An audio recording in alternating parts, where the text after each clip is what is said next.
Little Fuzzy, Henry Beam Piper. Chapter 1. Jack Holloway found himself squinting, the orange sun full in his eyes. He raised a hand to push his hat forward, then lowered it to the controls to alter the pulse rate of the contragravity field generators and lift the manipulator another 100 feet. For a moment he sat, puffing on the short pipe that had yellowed the corners of his white mustache, and looked down at the red rag tied to a bush against the rock face of the gorge 500 yards away. He was smiling in anticipation. "This'll be a good one," he told himself aloud, in the manner of men who have long been their own and only company. "I want to see this one go up." He always did. He could remember at least 1,000 blast shots he had fired back along the years and on more planets than he could name at the moment, including a few thermonuclees. But they were all different and they were always something to watch, even a little one like this. Flipping the switch, his thumb found the discharger button and sent out a radio impulse. The red rag vanished in an upsurge of smoke and dust that mounted out of the gorge and turned to copper when the sunlight touched it. The big manipulator, weightless on contragravity, rocked gently. Falling debris pelted the trees and splashed in the little stream. He waited till the machine stabilized, then glided it down to where he had ripped a gash in the cliff with a charge of cataclysmite. Good shot, brought down a lot of sandstone, cracked the vein of flint and hadn't thrown it around too much. A lot of big slabs were loose. Extending the forward claw arms, he pulled and tugged, and then used the underside grapples to pick up a chunk and drop it on the flat ground between the cliff and the stream.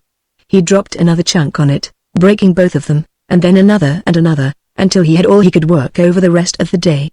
Then he sat down, got the tool box and the long-handled contragravity lifter, and climbed to the ground where he opened the box, put on gloves and an eye screen and got out a microarray scanner and a vibro hammer. The first chunk he cracked off had nothing in it. The scanner gave the uninterrupted pattern of homogeneous structure. Picking it up with a lifter, he swung it and threw it into the stream.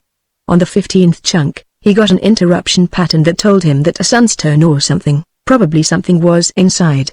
Some 50 million years ago, when a planet that had been called Zarathustra, for the last 25 million, was young, there had existed a marine life form, something like a jellyfish. As these died, they had sunk into the sea bottom ooze. Sand had covered the ooze and pressed it tighter and tighter, until it had become glassy flint, and the entombed jellyfish little bins of dense stone. Some of them, by some ancient biochemical quirk, were intensely thermofluorescent, worn as gems. They glowed from the wearer's body heat. On Terra or Baldur or Freya or Ishtar, a single cut of polished sunstone was worth a small fortune. Even here, they brought respectable prices from their Zarathustra company's gem buyers. Keeping his point of expectation safely low, he got a smaller vibro hammer from the tool box and began chipping cautiously around the foreign object, until the flint split open and revealed a smooth yellow ellipsoid, half an inch long. "Worth 1,000 souls if it's worth anything," he commented. A deft tap here, another there, and the yellow bin came loose from the flint. Picking it up, he rubbed it between gloved palms. "I don't think it is." He rubbed harder, then held it against the hot bowl of his pipe. It still didn't respond. He dropped it. Another jellyfish that didn't live right. Behind him, something moved in the brush with a dry rustling. He dropped the loose glove from his right hand and turned, reaching toward his hip. Then he saw what had made the noise: a hard-shelled thing a foot in length, with 12 legs, long antennae and 2 pairs of clawed mandibles. He stopped and picked up a shard of flint, throwing it with an oath. Another damned infernal land prawn. He detested land prawns. They were horrible things, which, of course, wasn't their fault. More to the point, they were destructive. They got into things at camp. They would try to eat anything. They crawled into machinery, possibly finding the lubrication tasty, and caused jams. They cut into electric insulation. And they got into his bedding, and bit, or rather pinched, painfully. Nobody loved a land prawn, not even another land prawn. This one dodged the thrown flint, scuttled off a few feet and turned, waving its antennae in what looked like derision. Jack reached for his hip again, then checked the motion. Pistol cartridges cost like crazy. They weren't to be wasted in fits of childish pique. Then he reflected that no cartridge fired at a target is really wasted, and that he hadn't done any shooting recently. Stooping again, he picked up another stone and tossed it a foot short and to the left of the prawn. As soon as it was out of his fingers, his hand went for the butt of the long automatic. It was out and the safety off before the flint landed. As the prawn fled, he fired from the hip. The quasi-crustacean disintegrated. He nodded pleasantly. Old man Holloway's still hitting things he shoots at. Was a time, not so long ago, when he took his abilities for granted. Now he was getting old enough to have to verify them. He thumbed on the safety and holstered the pistol, then picked up the glove and put it on again. Never saw so blasted many land prawns as this summer. They'd been bad last year, but nothing like this. Even the old-timers who'd been on Zarathustra since the first colonization said so. There'd be some simple explanation, of course, something that would amaze him at his own obtuseness for not having seen it at once. Maybe the abnormally dry weather had something to do with it. Or increase of something they ate, or decrease of natural enemies. He'd heard that land prawns had no natural enemies. He questioned that. Something killed them. He'd seen crushed prawn shells, some of them close to his camp. Maybe stamped on by something with hooves, and then picked clean by insects.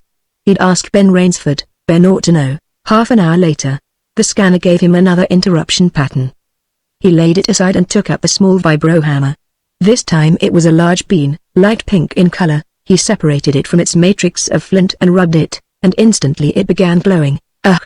This is something like it. Now, he rubbed harder, warmed further on his pipe bowl. It fairly blazed. Better than 1,000 souls, he told himself. Good color, too. Getting his gloves off, he drew out the little leather bag from under his shirt, loosening the drawstrings by which it hung around his neck. There were 12 stones inside, all bright as live coals. He looked at them for a moment, and dropped the new sunstone in among them, chuckling happily. Victor Grego, listening to his own recorded voice, rubbed the sunstone on his left finger with the heel of his right palm and watched it brighten. There was, he noticed, a boastful ring to his voice, not the suave, unemphatic tone considered proper on a message tape. Well, if anybody wondered why, when they played that tape off 6 months from now in Johannesburg on Terra, they could look in the cargo holds of the ship that had brought it across 500 light-years of space. Ingots of gold and platinum and gadolinium. Furs and biochemicals and brandy. Perfumes that defied synthetic imitation, hardwoods no plastic could copy. Spices. And the steel coffer full of sunstones.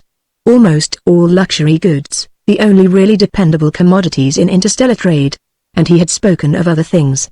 Veld best meat, up 7% from last month, 20% from last year, still in demand on a dozen planets unable to produce Terran-type foodstuffs. Grain, leather, lumber. And he had added a dozen more items to the lengthening list of what Zarathustra could now produce in adequate quantities and no longer needed to import. Not fishhooks and boot buckles, either blasting explosives and propellants, contragravity field generator parts, power tools, pharmaceuticals, synthetic textiles. The company didn't need to carry Zarathustra anymore. Zarathustra could carry the company, and itself. 15 years ago, when the Zarathustra company had sent him here, there had been a cluster of log and prefab huts beside an improvised landing field, almost exactly where this skyscraper now stood. Today, Malarisport was a city of 70,000. In all, the planet had a population of nearly 1 million, and it was still growing. There were steel mills and chemical plants and reaction plants and machine works. They produced all their own fissionables, and had recently begun to export a little refined plutonium. They had even started producing collapsium shielding. The recorded voice stopped. He ran back the spool, set for 60 speed, and transmitted it to the radio office. In 20 minutes, a copy would be aboard the ship that would hyper out for Terra that night. While he was finishing, his communication screen buzzed. Dr. Kellogg's screening you, Mr. Grego, the girl in the outside office told him. He nodded. Her hands moved, and she vanished in a polychromatic explosion. When it cleared, the chief of the Division of Scientific Study and Research was looking out of the screen instead. Looking slightly upward at the show back over his own screen, Victor was getting his warm, sympathetic, sincere and slightly too toothy smile on straight. Hello, Leonard. Everything going all right? It either was and Leonard Kellogg wanted more credit than he deserved, or it wasn't and he was trying to get somebody else blamed for it before anybody could blame him. Good afternoon, Victor. Just the right shade of deference about using the first name Big Wheel to Bigger Wheel. Has Nick Emmett been talking to you about the Big Blackwater project today? Nick was the Federation's resident general. On Zarathustra he was, to all intents and purposes, the Terran Federation government. He was also a large stockholder in the chartered Zarathustra company. No. Is he likely to? Well, I wondered, Victor. He was on my screen just now. He says there's some adverse talk about the effect on the rainfall in the Piedmont area of Beta Continent. He was worried about it. Well, it would affect the rainfall. After all, we drained 500,000 square miles of swamp, and the prevailing winds are from the west. There'd be less atmospheric moisture to the east of it. Who's talking adversely about it, and what worries Nick? Well, Nick's afraid of the effect on public opinion on Terra. You know how strong conservation sentiment is. Everybody's very much opposed to any sort of destructive exploitation. Good Lord. The man doesn't call the creation of 500,000 square miles of new farmland destructive exploitation. Does he? Well, no, Nick doesn't call it that, of course not. But he's concerned about some garbled story getting to Terra about our upsetting the ecological balance and causing droughts. Fact is, I'm rather concerned myself. He knew what was worrying both of them. Emmett was afraid the Federation Colonial Office would blame him for drawing fire on them from the conservationists. Kellogg was afraid he'd be blamed for not predicting the effects before his division endorsed the project. As a division chief, he had advanced as far as he would in the company hierarchy. Now he was on a Red Queen's racetrack, running like hell to stay in the same place. The rainfalls dropped 10% from last year, and 15% from the year before that, Kellogg was saying. And some non-company people have gotten hold of it, and so had interworld news. Why, even some of my people are talking about ecological side effects. You know what will happen when a story like that gets back to Terra. The conservation fanatics will get hold of it, and the company'll be criticized. That would hurt Leonard. He identified himself with the company. It was something bigger and more powerful than he was, like God. Victor Grego identified the company with himself. It was something big and powerful, like a vehicle, and he was at the controls. Leonard, a little criticism won't hurt the company, he said. Not where it matters, on the dividends. I'm afraid you're too sensitive to criticism. Where did Emmett get this story anyhow? From your people? No, absolutely not, Victor. That's what worries him. It was this man Rainsford who started it. Rainsford? Dr. Bennett Rainsford, the naturalist. Institute of Xenosciences. I never trusted any of those people. They always poke their noses into things, and the Institute always reports their findings to the Colonial Office. I know who you mean now, little fellow with red whiskers, always looks as though he'd been sleeping in his clothes. Why, of course the Xenosciences people poke their noses into things, and of course they report their findings to the government. He was beginning to lose patience. I don't see what all this is about, Leonard. This man Rainsford just made a routine observation of meteorological effects. I suggest you have your meteorologists check it, and if it's correct pass it on to the news services along with your other scientific findings. Nick Emmett thinks Rainsford is a Federation undercover agent. That made him laugh. Of course there were undercover agents on Zarathustra, hundreds of them. The company had people here checking on him, he knew and accepted that. So did the big stockholders, like Interstellar Explorations and the banking cartel and Terra Bald Marduk space lines. Nick Emmett had his core of spies and stool pigeons, and the Terran Federation had people here watching both him and Emmett. Rainsford could be a Federation agent. A roving naturalist would have a wonderful cover occupation. But this big Blackwater business was so utterly silly. Nick Emmett had too much graft on his conscience. It was too bad that overloaded consciences couldn't blow fuses. Suppose he is, Leonard. What could he report on us? We are a chartered company, and we have an excellent legal department, which keeps us safely inside our charter. It is a very liberal charter, too.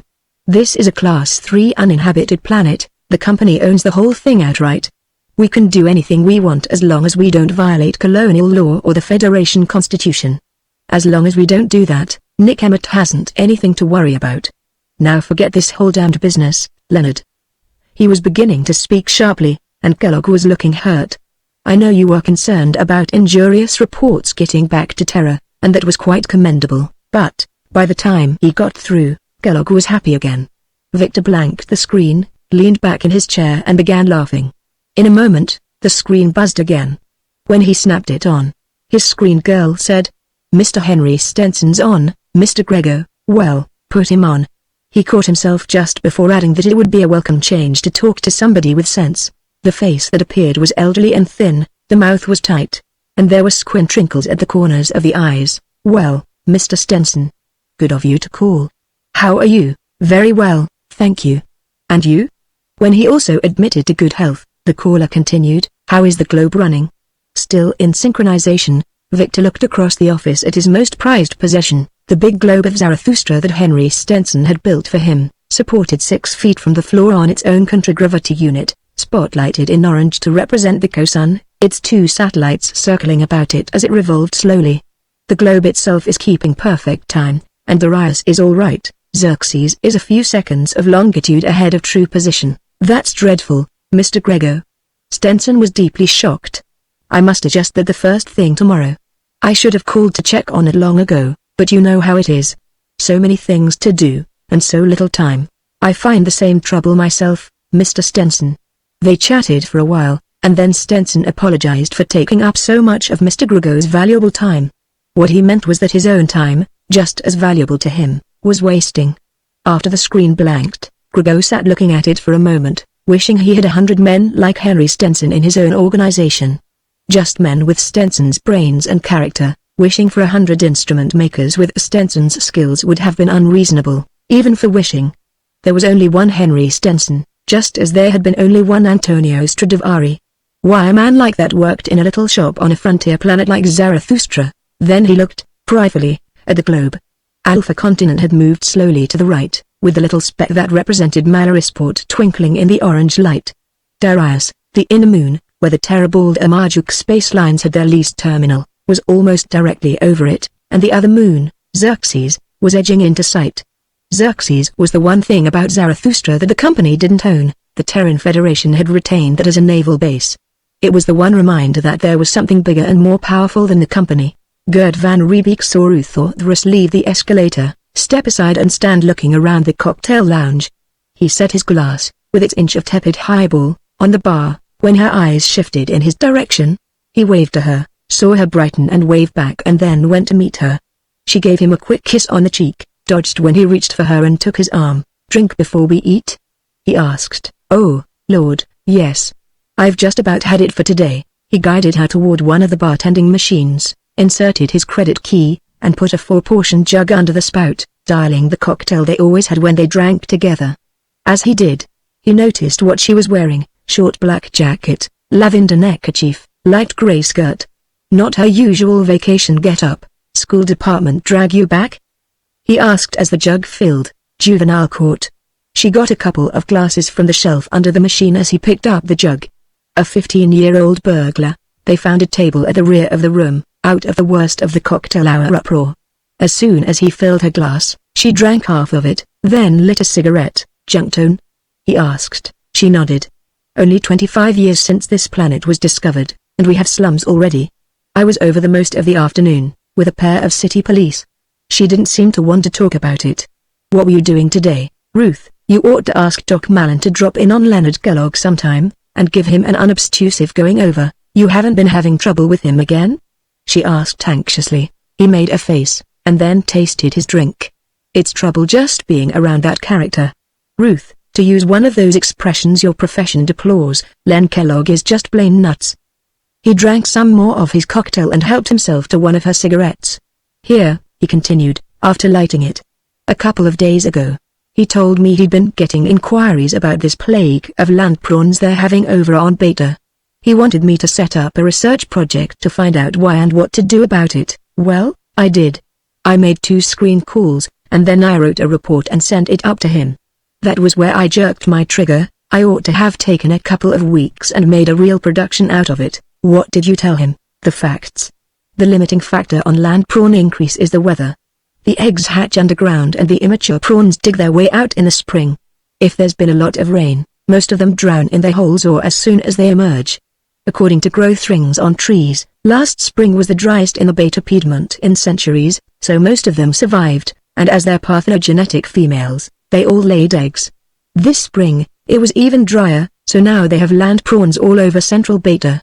And I don't know that anything can be done about them." "Well, did he think you were just guessing?" He shook his head in exasperation.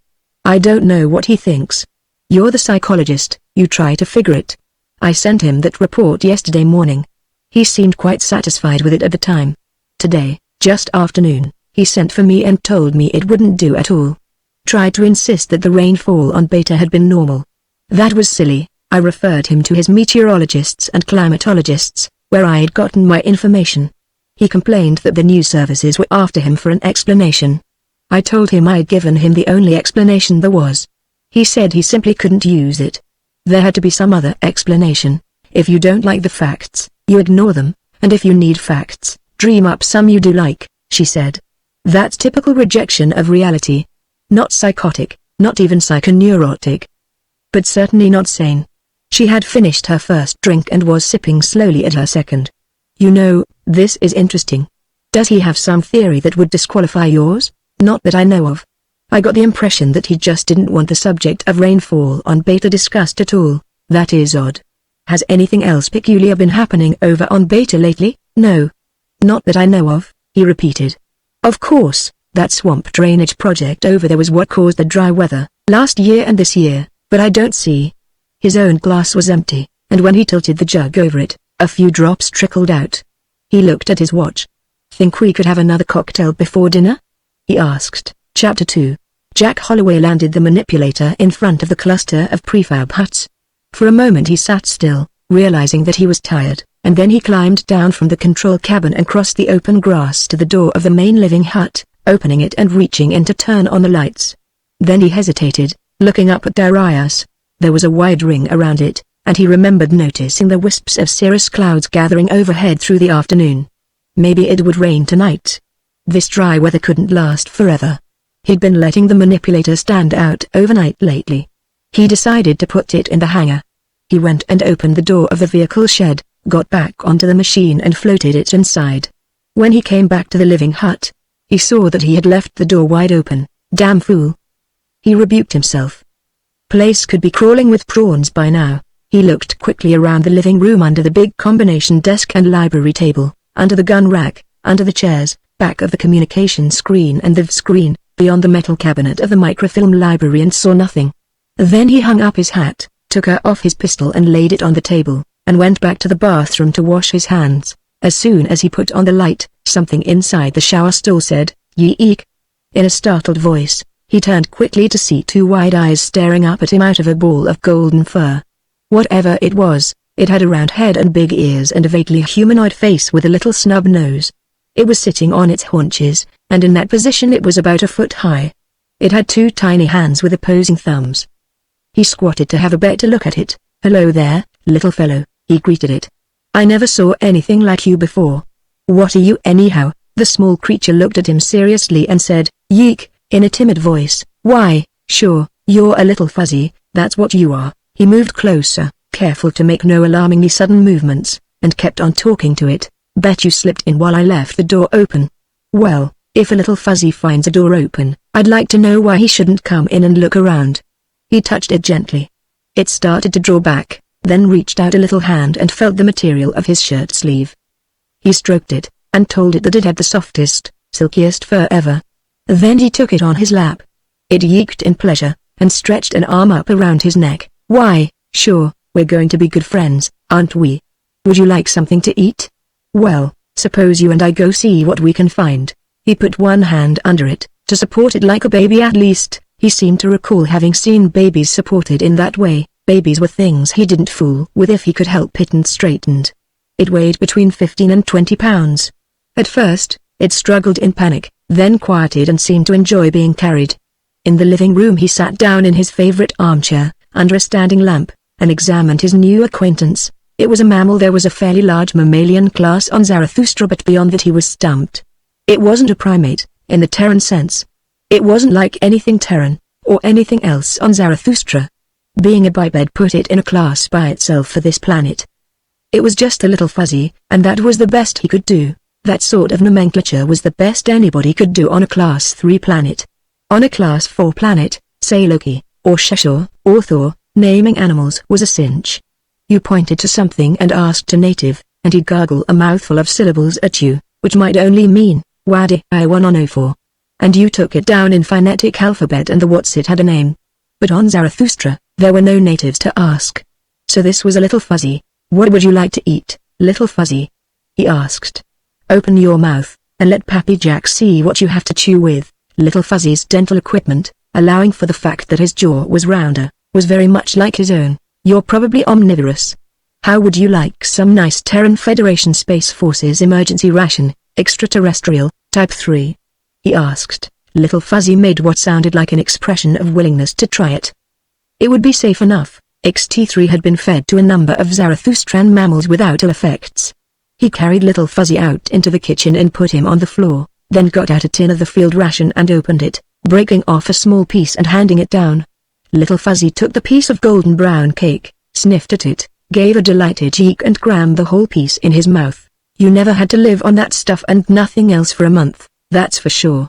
He broke the cake in half and broke one half into manageable pieces and put it down on a saucer. Maybe Little Fuzzy would want a drink, too. He started to fill a pan with water, as he would for a dog, then looked at his visitor sitting on his haunches eating with both hands and changed his mind. He rinsed a plastic cup cap from an empty whiskey bottle and put it down beside a deep bowl of water. Little Fuzzy was thirsty, and he didn't have to be shown what the cup was for. It was too late to get himself anything elaborate. He found some leftovers in the refrigerator and combined them into a stew. While it was heating, he sat down at the kitchen table and lit his pipe. The spurt of flame from the lighter opened Little Fuzzy's eyes, but what really awed him was Pappy Jack's blowing smoke. He sat watching this phenomenon, until, a few minutes later, the stew was hot and the pipe was laid aside. Then Little Fuzzy went back to nibbling XT3. Suddenly he gave a yeek of petulance and scampered into the living room. In a moment, he was back with something elongated and metallic which he laid on the floor beside him. "What have you got there, Little Fuzzy?" Let Pappy Jack see. Then he recognized it as his own 1-inch wood chisel. He remembered leaving it in the outside shed after doing some work about a week ago, and not being able to find it when he had gone to look for it. That had worried him. People who got absent-minded about equipment didn't last long in the wilderness. After he finished eating and took the dishes to the sink, he went over and squatted beside his new friend. "Let Pappy Jack look at it, Little Fuzzy," he said. "Oh, I'm not going to take it away from you. I just want to see it." The edge was dulled and nicked. It had been used for a lot of things wood chisels oughtn't to be used for. Digging, and prying, and most likely, it had been used as a weapon. It was a handy-sized, all-purpose tool for a Little Fuzzy. He laid it on the floor where he had gotten it and started washing the dishes. Little Fuzzy watched him with interest for a while, and then he began investigating the kitchen.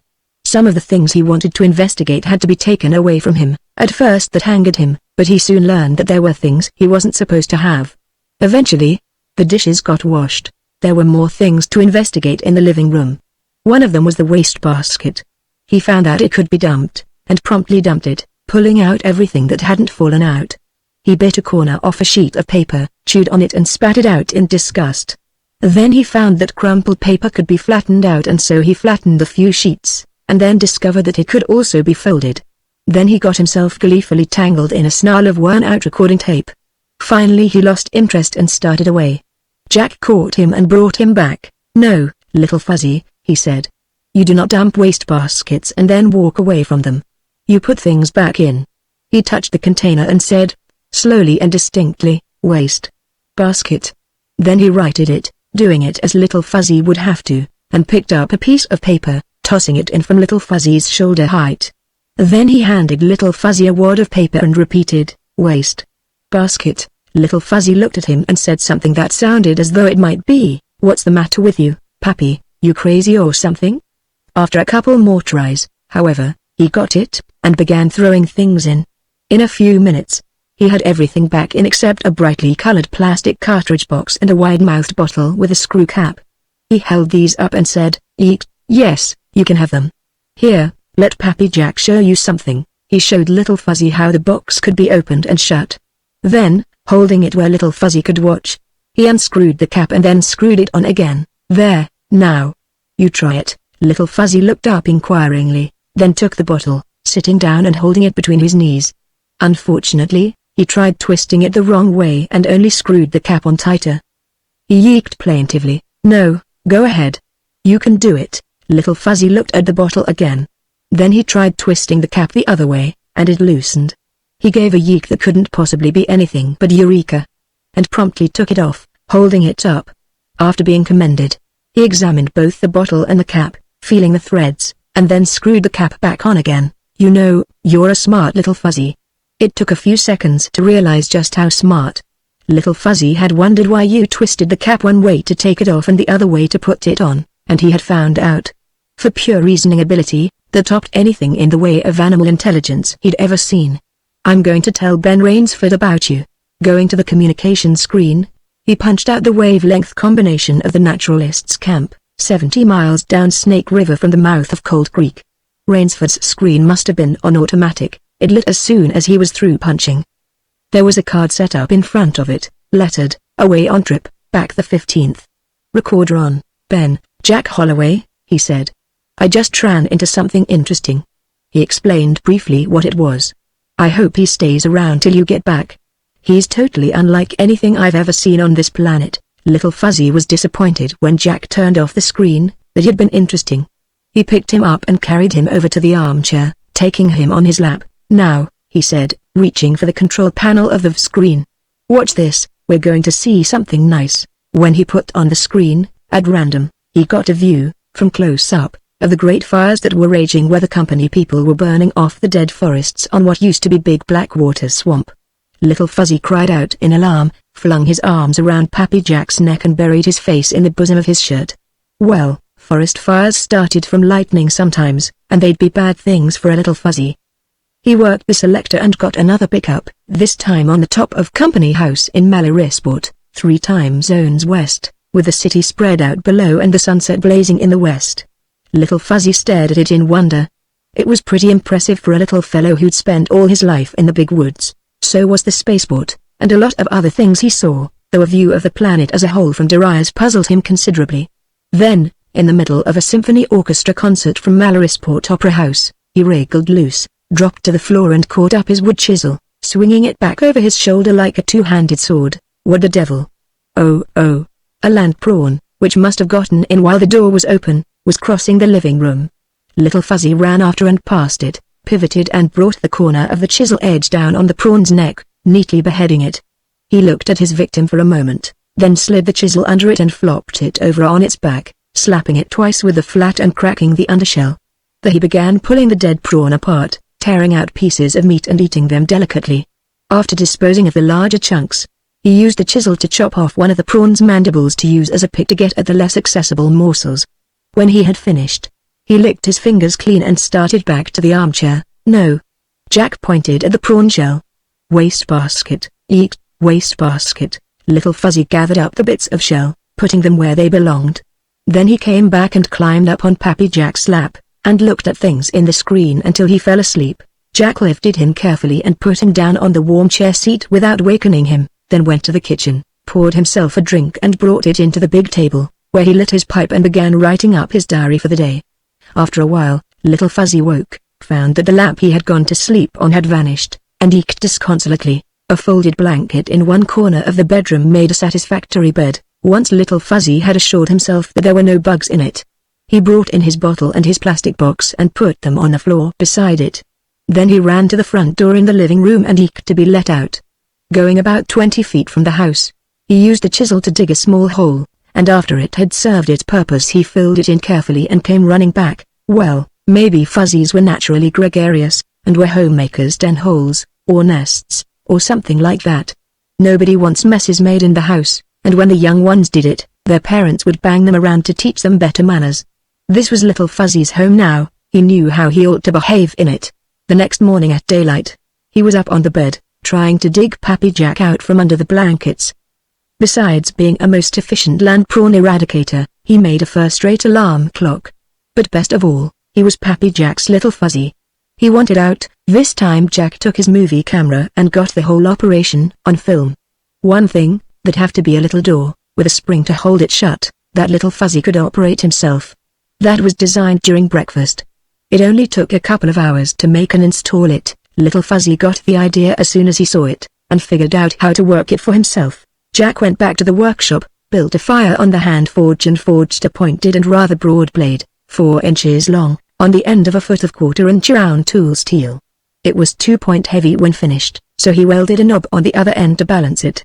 Little Fuzzy knew what that was for right away. Running outside, he dug a couple of practice holes with it, and then began casting about in the grass for land prawns. Jack followed him with the camera and got movies of a couple of prawn killings, accomplished with smooth, by-the-numbers precision.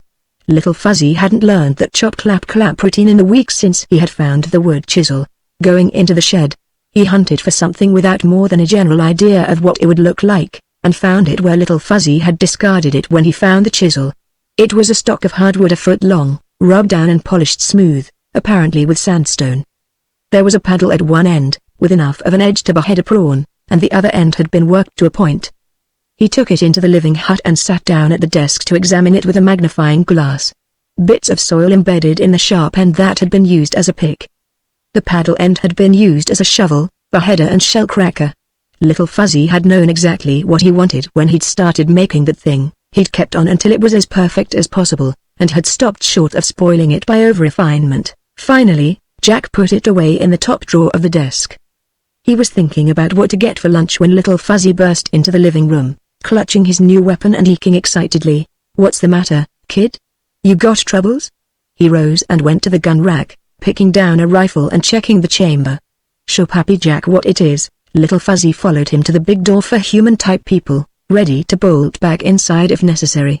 The trouble was a harpy thing about the size and general design of a Terran Jurassic pterodactyl, big enough to take a Little Fuzzy at one mouthful. It must have made one swoop at him already, and was circling back for another.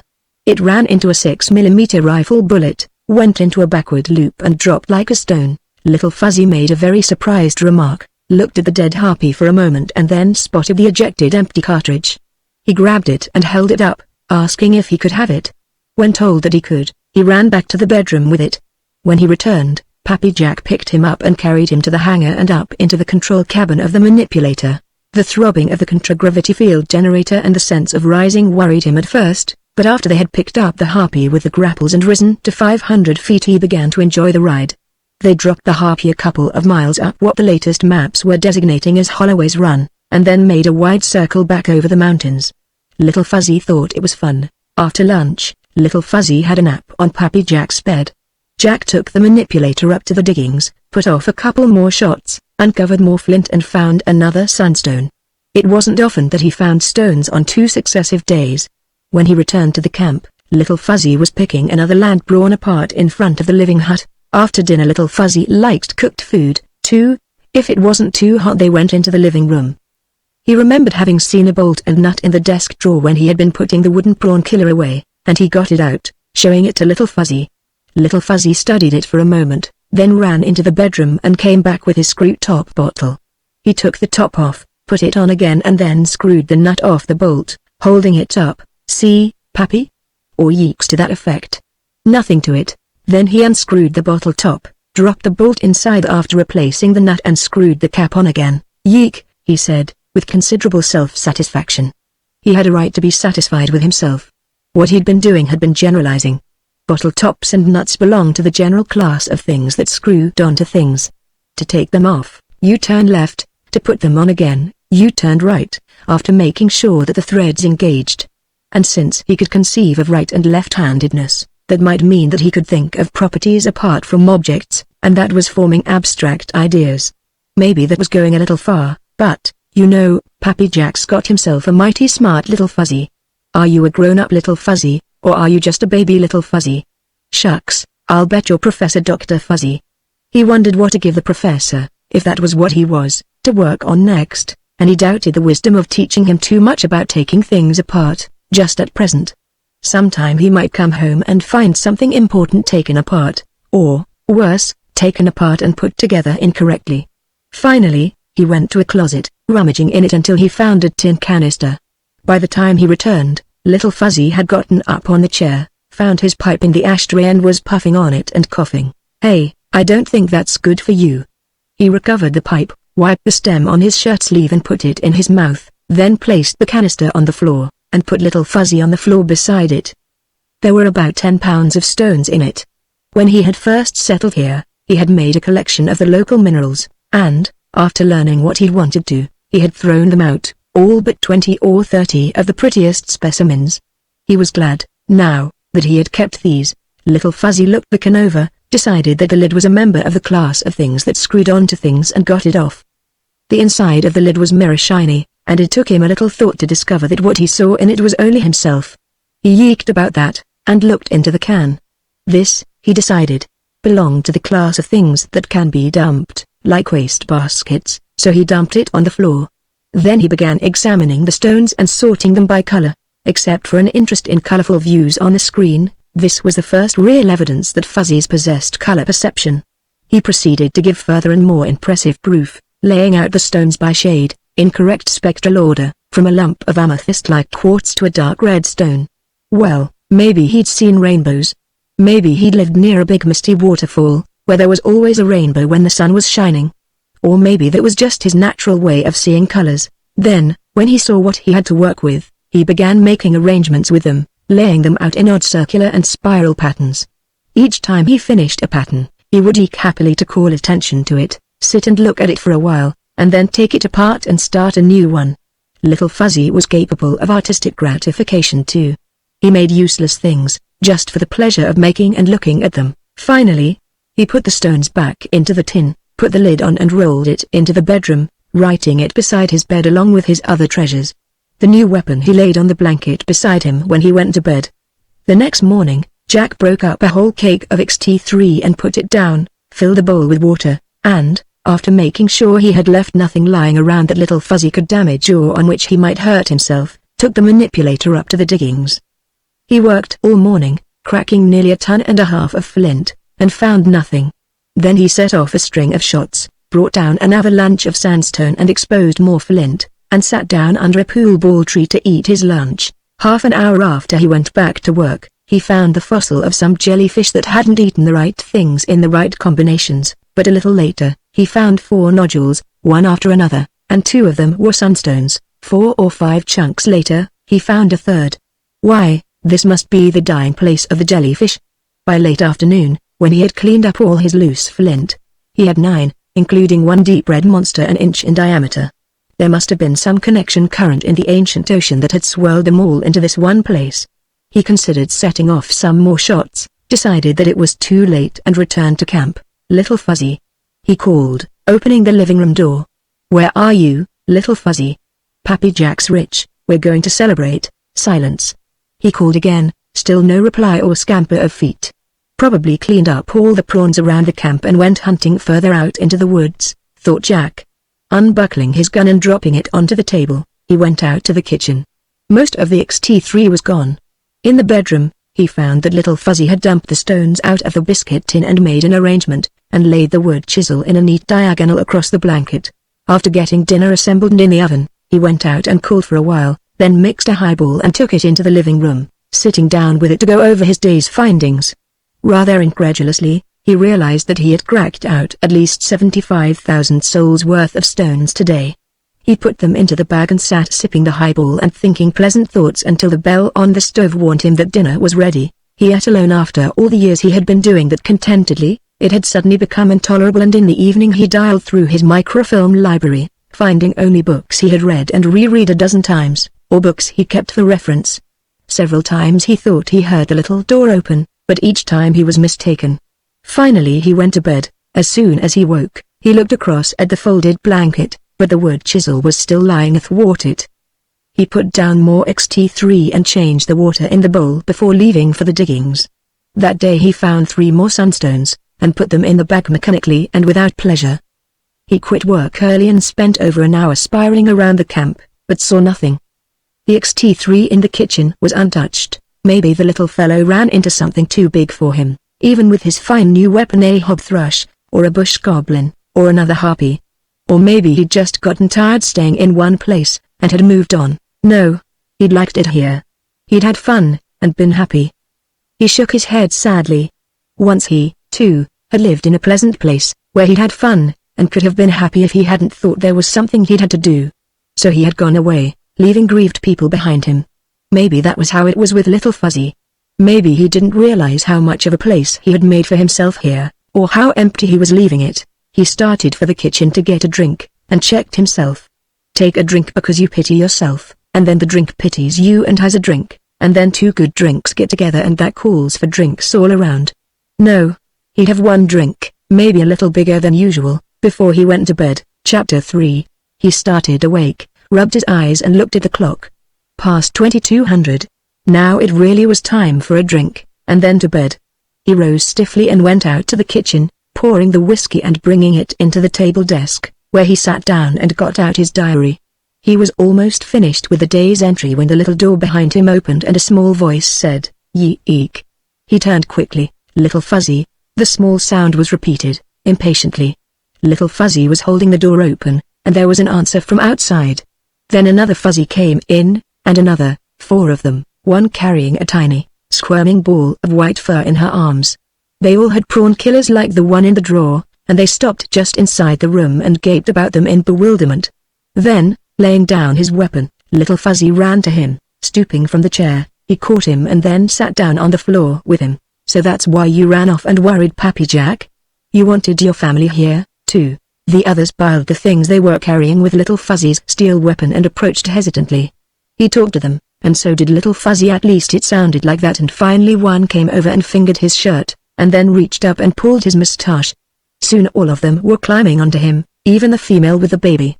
It was small enough to sit on his palm, but in a minute it had climbed to his shoulder, and then it was sitting on his head. "You people want dinner?" he asked. Little Fuzzy yeeked emphatically. That was a word he recognized. He took them all into the kitchen and tried them on cold roast veldbest and yummy yams and fried pool ball fruit. While they were eating from a couple of big pans, he went back to the living room to examine the things they had brought with them. 2 of the prawn killers were wood, like the one little Fuzzy had discarded in the shed. A third was of horn, beautifully polished, and the 4th looked as though it had been made from the shoulder bone of something like a zebralope. Then there was a small _Kuda axe, rather low Paleolithic, and a chipped implement of flint the shape of a slice of orange and about 5 inches along the straight edge. For a hand the size of his own, he would have called it a scraper. He puzzled over it for a while, noticed that the edge was serrated, and decided that it was a saw. And there were 3 very good flake knives, and some shells, evidently drinking vessels. Mama Fuzzy came in while he was finishing the examination. She seemed suspicious, until she saw that none of the family property had been taken or damaged. Baby Fuzzy was clinging to her fur with one hand and holding a slice of pool ball fruit, on which he was munching, with the other. He crammed what was left of the fruit into his mouth, climbed up on Jack and sat down on his head again. Have to do something to break him of that. One of these days, he'd be getting too big for it. In a few minutes, the rest of the family came in, chasing and pummeling each other and eking happily. Mama jumped off his lap and joined the free-for-all, and then Baby took off from his head and landed on Mama's back. And he thought he'd lost his little Fuzzy, and, gosh, here he had 5 Fuzzies and a baby Fuzzy. When they were tired romping, he made beds for them in the living room, and brought out little Fuzzy's bedding and his treasures. 1 little Fuzzy in the bedroom was just fine, 5 and a baby Fuzzy were a little too much of a good thing. They were swarming over the bed, baby and all, to waken him the next morning. The next morning he made a steel chopper digger for each of them, and half a dozen extras for replacements in case more Fuzzies showed up. He also made a miniature axe with a hardwood handle, a handsaw out of a piece of broken power saw blade, and half a dozen little knives forged in one piece from 1/4-inch coil spring material. He had less trouble trading the Fuzzies' own things away from them than he had expected. They had a very keen property sense, but they knew a good deal when one was offered. He put the wooden and horn and bone and stone artifacts away in the desk drawer. Start of the Holloway collection of Zarathustran fuzzy weapons and implements. Maybe he'd will it to the Federation Institute of Xenosciences. Of course, the family had to try out the new chopper diggers on land prawns, and he followed them around with the movie camera. They killed 1.5 dozen that morning, and there was very little interest in lunch, though they did sit around nibbling, just to be doing what he was doing. As soon as they finished, they all went in for a nap on his bed. He spent the afternoon pottering about camp doing odd jobs that he had been postponing for months. The Fuzzies all emerged in the late afternoon for a romp in the grass outside. He was in the kitchen, getting dinner, when they all came pelting in through the little door into the living room, making an excited outcry. Little Fuzzy and one of the other males came into the kitchen. Little Fuzzy squatted, put one hand on his lower jaw, with thumb and little finger extended, and the other on his forehead, first finger upright. Then he thrust out his right arm stiffly and made a barking noise of a sort he had never made before. He had to do it a second time before Jack got it. There was a large and unpleasant carnivore, called a damn thing, another example of zoological nomenclature on uninhabited planets, which had a single horn on its forehead and one on either side of the lower jaw. It was something for Fuzzies, and even for human-type people, to get excited about. He laid down the paring knife and the yummy yam he had been peeling, wiped his hands and went into the living room, taking a quick nose count and satisfying himself that none of the family were missing as he crossed to the gun rack. This time, instead of the 6mm he had used on the Harpy, he lifted down a big 12.7 double express, making sure that it was loaded and pocketing a few spare rounds. Little Fuzzy followed him outside, pointing around the living hut to the left. The rest of the family stayed indoors, Stepping out about 20 feet, he started around counterclockwise. There was no damn thing on the north side, and he was about to go around to the east side when Little Fuzzy came dashing past him, pointing to the rear. He whirled, to see the damn thing charging him from behind, head down, and middle horn lowered. He should have thought of that. Damn things would double and hunt their hunters. He lined the sights instinctively and squeezed. The big rifle roared and banged his shoulder, and the bullet caught the damn thing and hurled all half-ton of it backward. The second shot caught it just below one of the fungoid-looking ears, and the beast gave a spasmodic all-over twitch and was still. He reloaded mechanically, but there was no need for a third shot. The damn thing was as dead as he would have been except for Little Fuzzy's warning. He mentioned that to Little Fuzzy, who was calmly retrieving the empty cartridges. Then, rubbing his shoulder where the big rifle had pounded him, he went in and returned the weapon to the rack. He used the manipulator to carry the damn thing away from the camp and drop it into a treetop, where it would furnish a welcome if puzzling treat for the harpies. There was another alarm in the evening after dinner. The family had come in from their sunset romp and were gathered in the living room, where Little Fuzzy was demonstrating the principle of things that screwed onto things with a wide-mouthed bottle and a bolt and nut, when something huge began hooting directly overhead. They all froze, looking up at the ceiling, and then ran over and got under the gun rack. This must be something far more serious than a damn thing, and what Pappy Jack would do about it would be nothing short of catastrophic. They were startled to see Pappy Jack merely go to the door, open it and step outside. After all, none of them had ever heard a constabulary air car klaxon before. The car settled onto the grass in front of the camp, gave a slight lurch and went off contragravity. Two men in uniform got out, and in the moonlight he recognized both of them, Lieutenant George Lunt and his driver, Ahmed Khadra. He called a greeting to them. "Anything wrong?" he asked. "No, just thought we'd drop in and see how you were making out," Lunt told him. "We don't get up this way often." "Haven't had any trouble lately, have you?" "Not since the last time." The last time had been a couple of woods tramps, out-of-work wild-best herders from the south, who had heard about the little bag he carried around his neck. All the constabulary had needed to do was remove the bodies and write up a report. "Come on in and hang up your guns a while. I have something I want to show you." Little Fuzzy had come out and was pulling at his trouser leg. He stooped and picked him up, setting him on his shoulder. The rest of the family, deciding that it must be safe, had come to the door and were looking out. "Hey, what the devil are those things?" Lunt asked, stopping short halfway from the car. "Fuzzies? Mean to tell me you've never seen fuzzies before?" "No, I haven't." "What are they?" The two constabulary men came closer, and Jack stepped back into the house, shooing the fuzzies out of the way. Lunt and Khadra stopped inside the door. "I just told you. They're fuzzies. That's all the name I know for them." A couple of fuzzies came over and looked up at Lieutenant Lunt. One of them said, "Eek. They want to know what you are, so that makes it mutual." Lunt hesitated for a moment, then took her off his belt and holster and hung it on one of the pegs inside the door, putting his beret over it.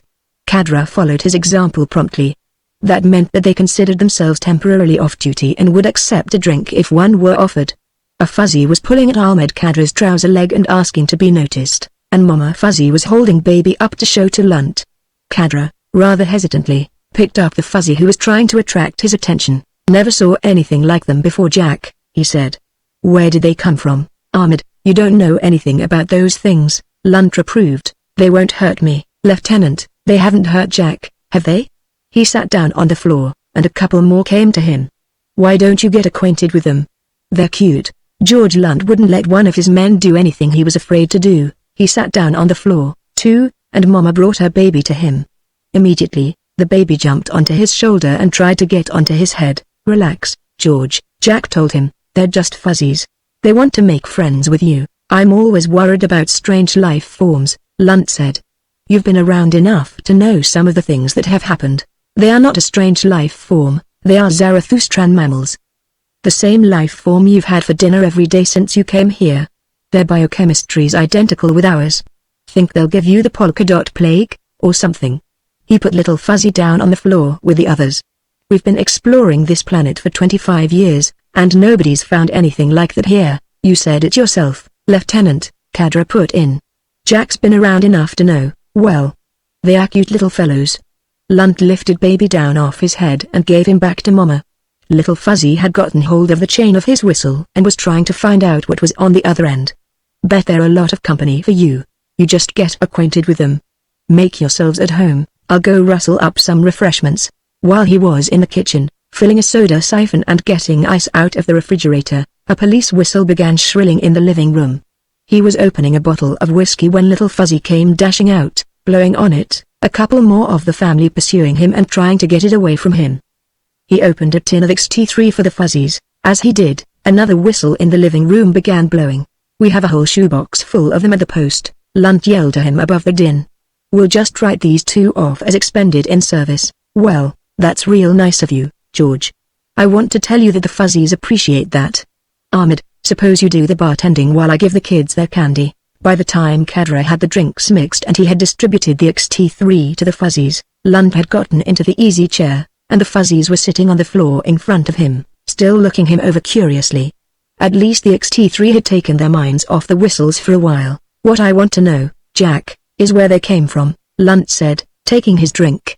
"I've been up here for 5 years, and I never saw anything like them before. I've been here 5 years longer, and I never saw them before, either. I think they came down from the north, from the country between the Cordilleras and the West Coast Range. Outside of an air survey at 10,000 feet and a few spot landings here and there, none of that country has been explored. For all anybody knows, it could be full of Fuzzies." He began with his first encounter with Little Fuzzy, and by the time he had gotten as far as the wood chisel and the killing of the land prawn, Lunt and Kadra were looking at each other in amazement. "That's it," Kadra said. "I've found prawn shells cracked open and the meat picked out, just the way you describe it. I always wondered what did that. But they don't all have wood chisels. What do you suppose they used ordinarily?" He pulled the drawer open and began getting things out. "Here's the one Little Fuzzy discarded when he found my chisel. The rest of this stuff the others brought in when they came." Lunt and Kadra rose and came over to look at the things. Lunt tried to argue that the Fuzzies couldn't have made that stuff. He wasn't even able to convince himself. Having finished their XT3, the Fuzzies were looking expectantly at the screen, and it occurred to him that none of them except Little Fuzzy had ever seen it on. Then Little Fuzzy jumped up on the chair Lunt had vacated, reached over to the control panel and switched it on. What he got was an empty stretch of moonlit plain to the south, from a pickup on one of the steel towers the Veldbest herders used. That wasn't very interesting. He twiddled the selector and finally got a night soccer game at Malarisport. That was just fine. He jumped down and joined the others in front of the screen. "I've seen Terran monkeys and Frien Kolfs that liked to watch screens and could turn them on and work the selector," Lunt said. "It sounded like the token last salvo before the surrender." "Kolfs are smart," Kadra agreed. "They use tools." "Do they make tools? Or tools to make tools with, like that saw?" There was no argument on that. "No. Nobody does that except people like us and the Fuzzies." It was the first time he had come right out and said that, the first time he had even consciously thought it. He realized that he had been convinced of it all along, though. It startled the constabulary lieutenant and trooper. "You mean you think?" Lunt began. "They don't talk, and they don't build fires," Ahmed Kadra said, as though that settled it. "Ahmed, you know better than that. That talk and build a fire rule isn't any scientific test at all, it's a legal test." Lunt supported his subordinate. "It's a rule of thumb that was set up so that settlers on new planets couldn't get away with murdering and enslaving the natives by claiming they thought they were only hunting and domesticating wild animals," he said. "Anything that talks and builds a fire is a sapient being, yes. That's the law. But that doesn't mean that anything that doesn't isn't. I haven't seen any of this gang building fires, and as I don't want to come home sometime and find myself burned out, I'm not going to teach them. But I'm sure they have means of communication among themselves. Has Ben Rainsford seen them yet?" Lunt asked. "Ben's off on a trip somewhere. I called him as soon as Little Fuzzy, over there, showed up here. He won't be back till Friday." "Yes, that's right, I did know that." Lunt was still looking dubiously at the Fuzzies. "I'd like to hear what he thinks about them." If Ben said they were safe, Lunt would accept that. Ben was an expert, and Lunt respected expert testimony. Until then, he wasn't sure. He'd probably order a medical checkup for himself and Kadra the first thing tomorrow, to make sure they hadn't picked up some kind of bug. Chapter 4. The Fuzzies took the manipulator quite calmly the next morning. That wasn't any horrible monster, that was just something Pappy Jack took rides in. He found one rather indifferent sunstone in the morning and 2 good ones in the afternoon. He came home early and found the family in the living room. They had dumped the wastebasket and were putting things back into it. Another land prawn seemed to have gotten into the house. Its picked shell was with the other rubbish in the basket.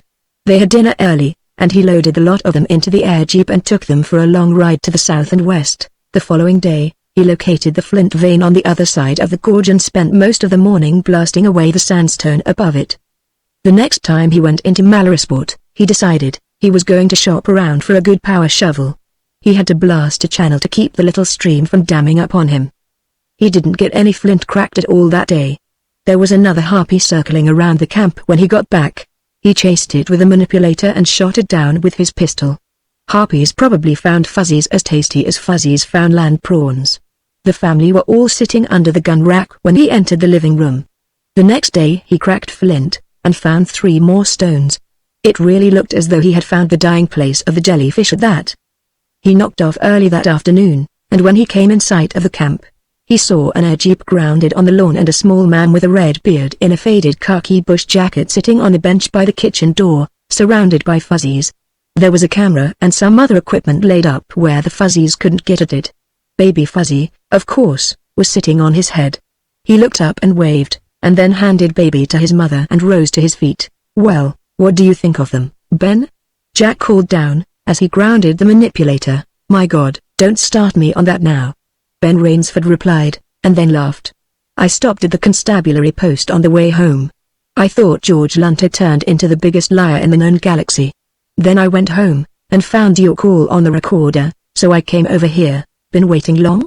The fuzzies had all abandoned Rainsford and come trooping over as soon as the manipulator was off contragravity.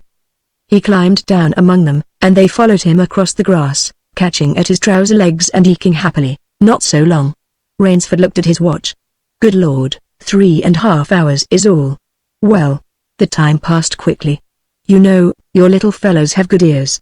They heard you coming a long time before I did. Did you see them killing any prawns?" "I should say. I got a lot of movies of it." He shook his head slowly. "Jack, this is almost incredible. You're staying for dinner, of course. You try and chase me away. I want to hear all about this. Want you to make a tape about them. If you're willing, glad to. We'll do that after we eat." He sat down on the bench, and the fuzzies began climbing upon and beside him. "This is the original, Little Fuzzy." He brought the rest in a couple of days later. "Mama Fuzzy, and Baby Fuzzy. And these are Mike and Mitzi. I call this one Coco, because of the ceremonious way he beheads land prawns. George says you call them all fuzzies. Want that for the official designation?" "Sure. That's what they are, isn't it?" "Well, let's call the order Holloway Ions," Rainsford said. "Family, fuzzies. Genus, fuzzy. Species, Holloway's fuzzy fuzzy fuzzy Holloway. How'll that be?" That would be all right, he supposed. At least, they didn't try to Latinize things in extraterrestrial zoology anymore. "I suppose our bumper crop of land prawns is what brought them into this section?" "Yes, of course. George was telling me you thought they'd come down from the north, about the only place they could have come from. This is probably just the advance guard. We'll be having fuzzies all over the place before long. I wonder how fast they breed." "Not very fast. 3 males and 2 females in this crowd, and only 1 young one." He set Mike and Mitzi off his lap and got to his feet. "I'll go start dinner now. While I'm doing that, you can look at the stuff they brought in with them." When he had placed the dinner in the oven and taken a couple of highballs into the living room, Rainsford was still sitting at the desk, looking at the artifacts. He accepted his drink and sipped it absently, then raised his head. "Jack, this stuff is absolutely amazing," he said. "It's better than that. It's unique. Only collection of native weapons and implements on Zarathustra." Ben Rainsford looked up sharply. "You mean what I think you mean?" he asked. "Yes, you do." He drank some of his highball, set down the glass and picked up the polished horn prawn killer. "Anything pardon, anybody who does this kind of work is good enough native for me." He hesitated briefly. "Why, Jack, this tape you said you'd make. Can I transmit a copy to Juan Jimenez? He's chief mammalogist with the company's science division. We exchange information. And there's another company man I'd like to have hear it. Gert van Riebeek. He's a general xenonaturalist, like me, but he's especially interested in animal evolution. Why not? The fuzzies are a scientific discovery. Discoveries ought to be reported." Little Fuzzy, Mike and Mitzi strolled in from the kitchen. Little Fuzzy jumped up on the armchair and switched on the screen. Fiddling with the selector, he got a big black water woods burning. Mike and Mitzi shrieked delightedly, like a couple of kids watching a horror show. They knew, by now, that nothing in the screen could get out and hurt them. Would you mind if they came out here and saw the fuzzies? Why, the fuzzies would love that. They like company. Mama and Baby and Coco came in, seemed to approve what was on the screen and sat down to watch it. When the bell on the stove rang, they all got up, and Coco jumped onto the chair and snapped the screen off. Ben Rainsford looked at him for a moment. You know, I have married friends with children who have a hell of a time teaching 8-year-olds to turn off screens when they're through watching them, he commented. It took an hour, after dinner, to get the whole story, from the first little yeek in the shower stall, on tape. When he had finished, Ben Rainsford made a few remarks and shut off the recorder, then looked at his watch. 2000, it'll be 1700 in Mallorysport, he said. I could catch Jimenez at Science Center if I called now. He usually works a little late. Go ahead. Want to show him some fuzzies? He moved his pistol and some other impedimenta off the table and set Little Fuzzy and Mama Fuzzy and Baby upon it, then drew up a chair beside it, in range of the communication screen, and sat down with Mike and Mitzi and Coco. Rainsford punched out a wavelength combination. Then he picked up Baby Fuzzy and set him on his head. In a moment, the screen flickered and cleared, and a young man looked out of it, with a momentary upward glance of one who wants to make sure his public face is on straight. It was a bland, tranquilized, life-adjusted, group-integrated sort of face. The face turned out in thousands of copies every year by the educational production lines on Terra. Why, Bennett, this is a pleasant surprise, he began. I never expect. Then he choked, at least. He emitted a sound of surprise. What in the name of Daibatsu are those things on the table in front of you? He demanded. I never saw anything. And what is that on your head? Family group of fuzzies, Rainsford said. Mature male, mature female, immature male. He lifted Baby Fuzzy down and put him in Mama's arms. Species Fuzzy Fuzzy Holloway Zarathustra. The gentleman on my left is Jack Holloway, the Sunstone operator, who is the original discoverer. Jack, Juan Jimenez. They shook their own hands at one another in the ancient Terran Chinese gesture that was used on communication screens, and assured each other, Jimenez rather absently, that it was a pleasure. He couldn't take his eyes off the fuzzies. Where did they come from? He wanted to know. Are you sure they're indigenous? They're not quite up to spaceships yet, Dr. Jimenez. Fairly early Paleolithic, I'd say. Jimenez thought he was joking, and laughed. The sort of a laugh that could be turned on and off, like a light. Rainsford assured him that the fuzzies were really indigenous. We have everything that's known about them on tape, he said. About an hour of it. Can you take 60 speed? He was making adjustments on the recorder as he spoke. All right, set and we'll transmit to you. And can you get hold of Gerd van Riebeek? I'd like him to hear it too. It's as much up his alley as anybody's. When Jimenez was ready, Rainsford pressed the play off button, and for a minute the recorder gave a high, wavering squeak. The fuzzies all looked startled. Then it ended. I think, when you hear this, that you and Gerd will both want to come out and see these little people. If you can, bring somebody who's a qualified psychologist, somebody capable of evaluating the fuzzies' mentation. Jack wasn't kidding about early Paleolithic. If they're not sapient, they only miss it by about 1 atomic diameter. Jimenez looked almost as startled as the fuzzies had. You surely don't mean that? He looked from Rainsford to Jack Holloway and back. Well, I'll call you back, when we've both heard the tape. You're 3 time zones west of us, aren't you? Then we'll try to make it before your midnight. That'll be 2100. He called back half an hour short of that. This time, it was from the living room of an apartment instead of an office. There was a portable record player in the foreground and a low table with snacks and drinks, and 2 other people were with him.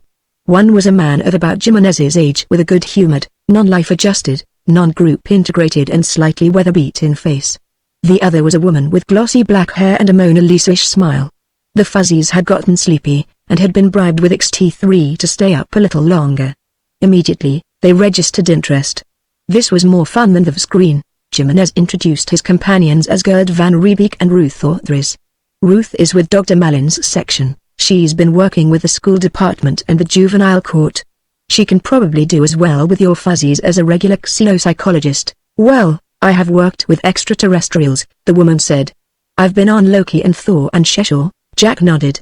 Been on the same planets myself. Are you people coming out here? Oh, yes, Van Riebeek said. We'll be out by noon tomorrow. We may stay a couple of days. But that won't put you to any trouble. I have a boat that's big enough for the three of us to camp on.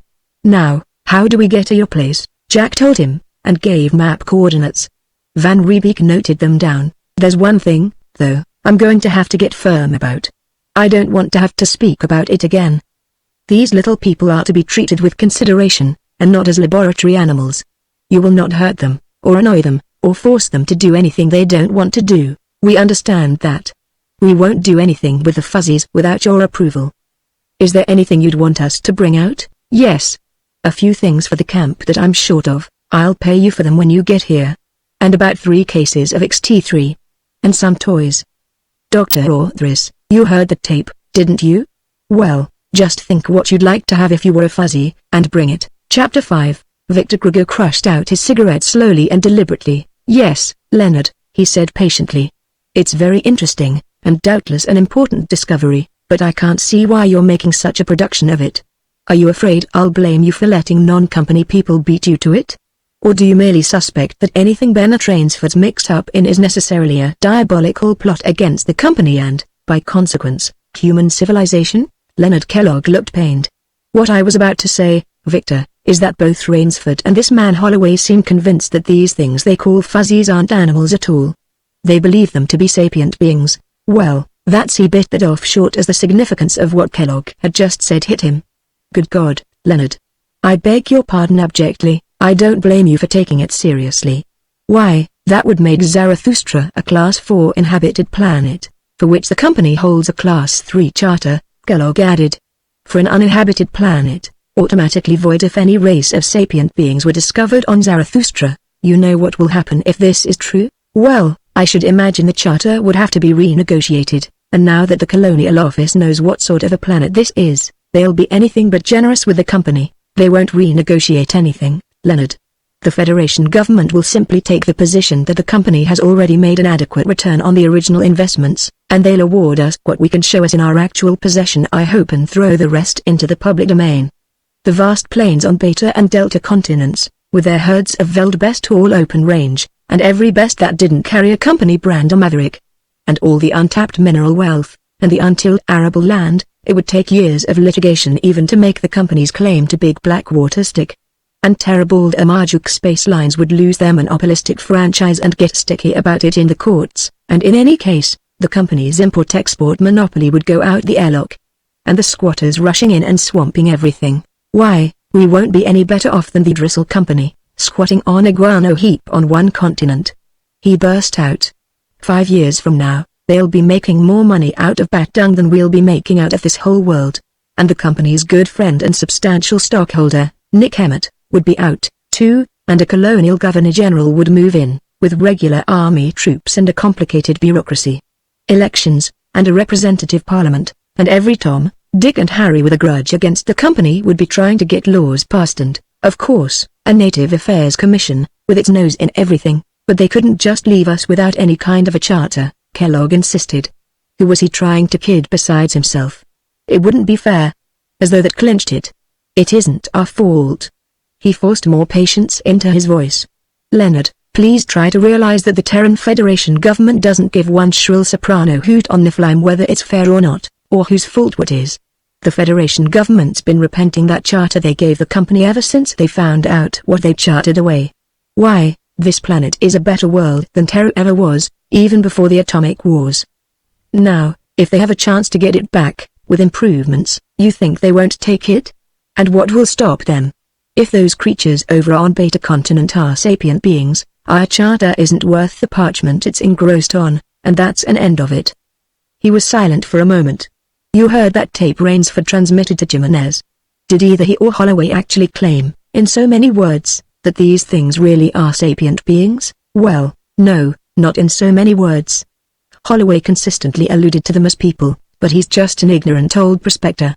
Rainsford wouldn't come out and commit himself one way or another, but he left the door wide open for anybody else to, accepting their account. Could these fuzzies be sapient? Accepting the account, yes, Kellogg said, in distress. They could be.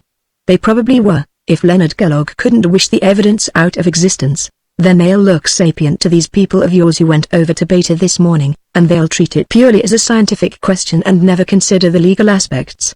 Leonard, You'll have to take charge of the investigation. Before they make any reports everybody'll be sorry for. Kellogg didn't seem to like that. It would mean having to exercise authority and getting tough with people, and he hated anything like that. He nodded very reluctantly. Yes. I suppose I will. Let me think about it for a moment, Victor. One thing about Leonard, you handed him something he couldn't delegate or dodge and he'd go to work on it. Maybe not cheerfully, but conscientiously. I'll take Ernst Malin along, he said at length. This man Rainsford has no grounding whatever in any of the psychosciences. He may be able to impose on Ruth Orthris, but not on Ernst Malin. Not after I've talked to Malin first. He thought some more. We'll have to get these fuzzies away from this man Holloway. Then we'll issue a report of discovery, being careful to give full credit to both Rainsford and Holloway. We'll even accept the designation they've coined for them, but we'll make it very clear that while highly intelligent, the fuzzies are not a race of sapient beings. If Rainsford persists in making any such claim, we will brand it as a deliberate hoax. Do you think he's gotten any report off to the Institute of Xenosciences yet? Kellogg shook his head. I think he wants to trick some of our people into supporting his sapience claims, at least, corroborating his and Holloway's alleged observations. That's why I'll have to get over to Beta as soon as possible. By now, Kellogg had managed to convince himself that going over to Beta had been his idea all along. Probably also convincing himself that Rainsford's report was nothing but a pack of lies. Well, if he could work better that way, that was his business. He will. Before long, if he isn't stopped. And a year from now, there'll be a small army of investigators here from Terra. By that time, you should have both Rainsford and Holloway thoroughly discredited. Leonard, you get those fuzzies away from Holloway and I'll personally guarantee they won't be available for investigation by then. Fuzzies, he said reflectively. Fur-bearing animals, I take it? Holloway spoke, on the tape, of their soft and silky fur. Good. Emphasize that in your report. As soon as it's published, the company will offer 2,000 souls apiece for fuzzy belts. By the time Rainsford's report brings anybody here from Terra, we may have them all trapped out. Kellogg began to look worried, but, Victor, that's genocide. Nonsense. Genocide is defined as the extermination of a race of sapient beings. These are fur-bearing animals. It's up to you and Ernst Malin to prove that. The fuzzies, playing on the lawn in front of the camp, froze into immobility, their faces turned to the west. Then they all ran to the bench by the kitchen door and scrambled up onto it. Now what? Jack Holloway wondered. They hear the airboat, Rainsford told him. That's the way they acted yesterday when you were coming in with your machine. He looked at the picnic table they had been spreading under the featherleaf trees. Everything ready? Everything but lunch. That won't be cooked for an hour yet. I see them now. You have better eyes than I do, Jack. Oh, I see it. I hope the kids put on a good show for them, he said anxiously. He'd been jittery ever since he arrived, shortly after breakfast. It wasn't that these people from Malarisport were so important themselves. Ben had a bigger name in scientific circles than any of this company crowd. He was just excited about the fuzzies. The airboat grew from a barely visible speck, and came spiraling down to land in the clearing. When it was grounded and off contragravity, they started across the grass toward it, and the fuzzies all jumped down from the bench and ran along with them. The three visitors climbed down. Ruth Orthris wore slacks and a sweater, but the slacks were bloused over a pair of ankle boots. Gert van Riebeek had evidently done a lot of field work. His boots were stout, and he wore old, faded khakis and a serviceable-looking sidearm that showed he knew what to expect up here in the Piedmont. Juan Jimenez was in the same sports casuals in which he had appeared on screen last evening. All of them carried photographic equipment. They shook hands all around and exchanged greetings, and then the fuzzies began clamoring to be noticed. Finally all of them, fuzzies and other people, drifted over to the table under the trees. Ruth Orthris sat down on the grass with Mama and Baby. Immediately Baby became interested in a silver charm which she wore on a chain around her neck which tinkled fascinatingly. Then he tried to sit on her head. She spent some time gently but firmly discouraging this. Juan Jimenez was squatting between Mike and Mitzi, examining them alternately and talking into a miniature recorder phone on his breast, mostly in Latin. Gert van Riebeek dropped himself into a folding chair and took little Fuzzy on his lap. You know, this is kind of surprising, he said. Not only finding something like this, after 25 years, but finding something as unique as this. Look, he doesn't have the least vestige of a tail, and there isn't another tailless mammal on the planet. Fact, there isn't another mammal on this planet that has the slightest kinship to him. Take ourselves, We belong to a pretty big family, about 50-odd genera of primates.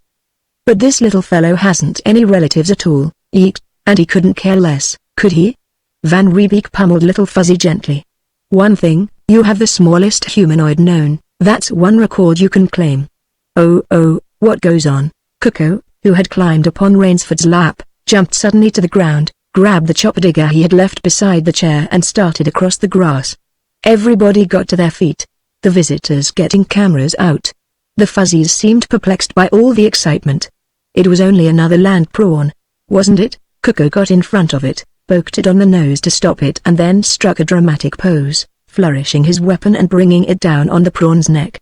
Then, after flopping it over, he looked at it almost in sorrow and hit it a couple of whacks with the flat. He began pulling it apart and eating it. I see why you call him Coco, Ruth said, aiming her camera. Don't the others do it that way? Well, Little Fuzzy runs along beside them and pivots and gives them a quick chop. Mike and Mitzi flop theirs over first and behead them on their backs. And Mama takes a swipe at their legs first. But beheading and breaking the undershell, they all do that. Ah, that's basic, she said.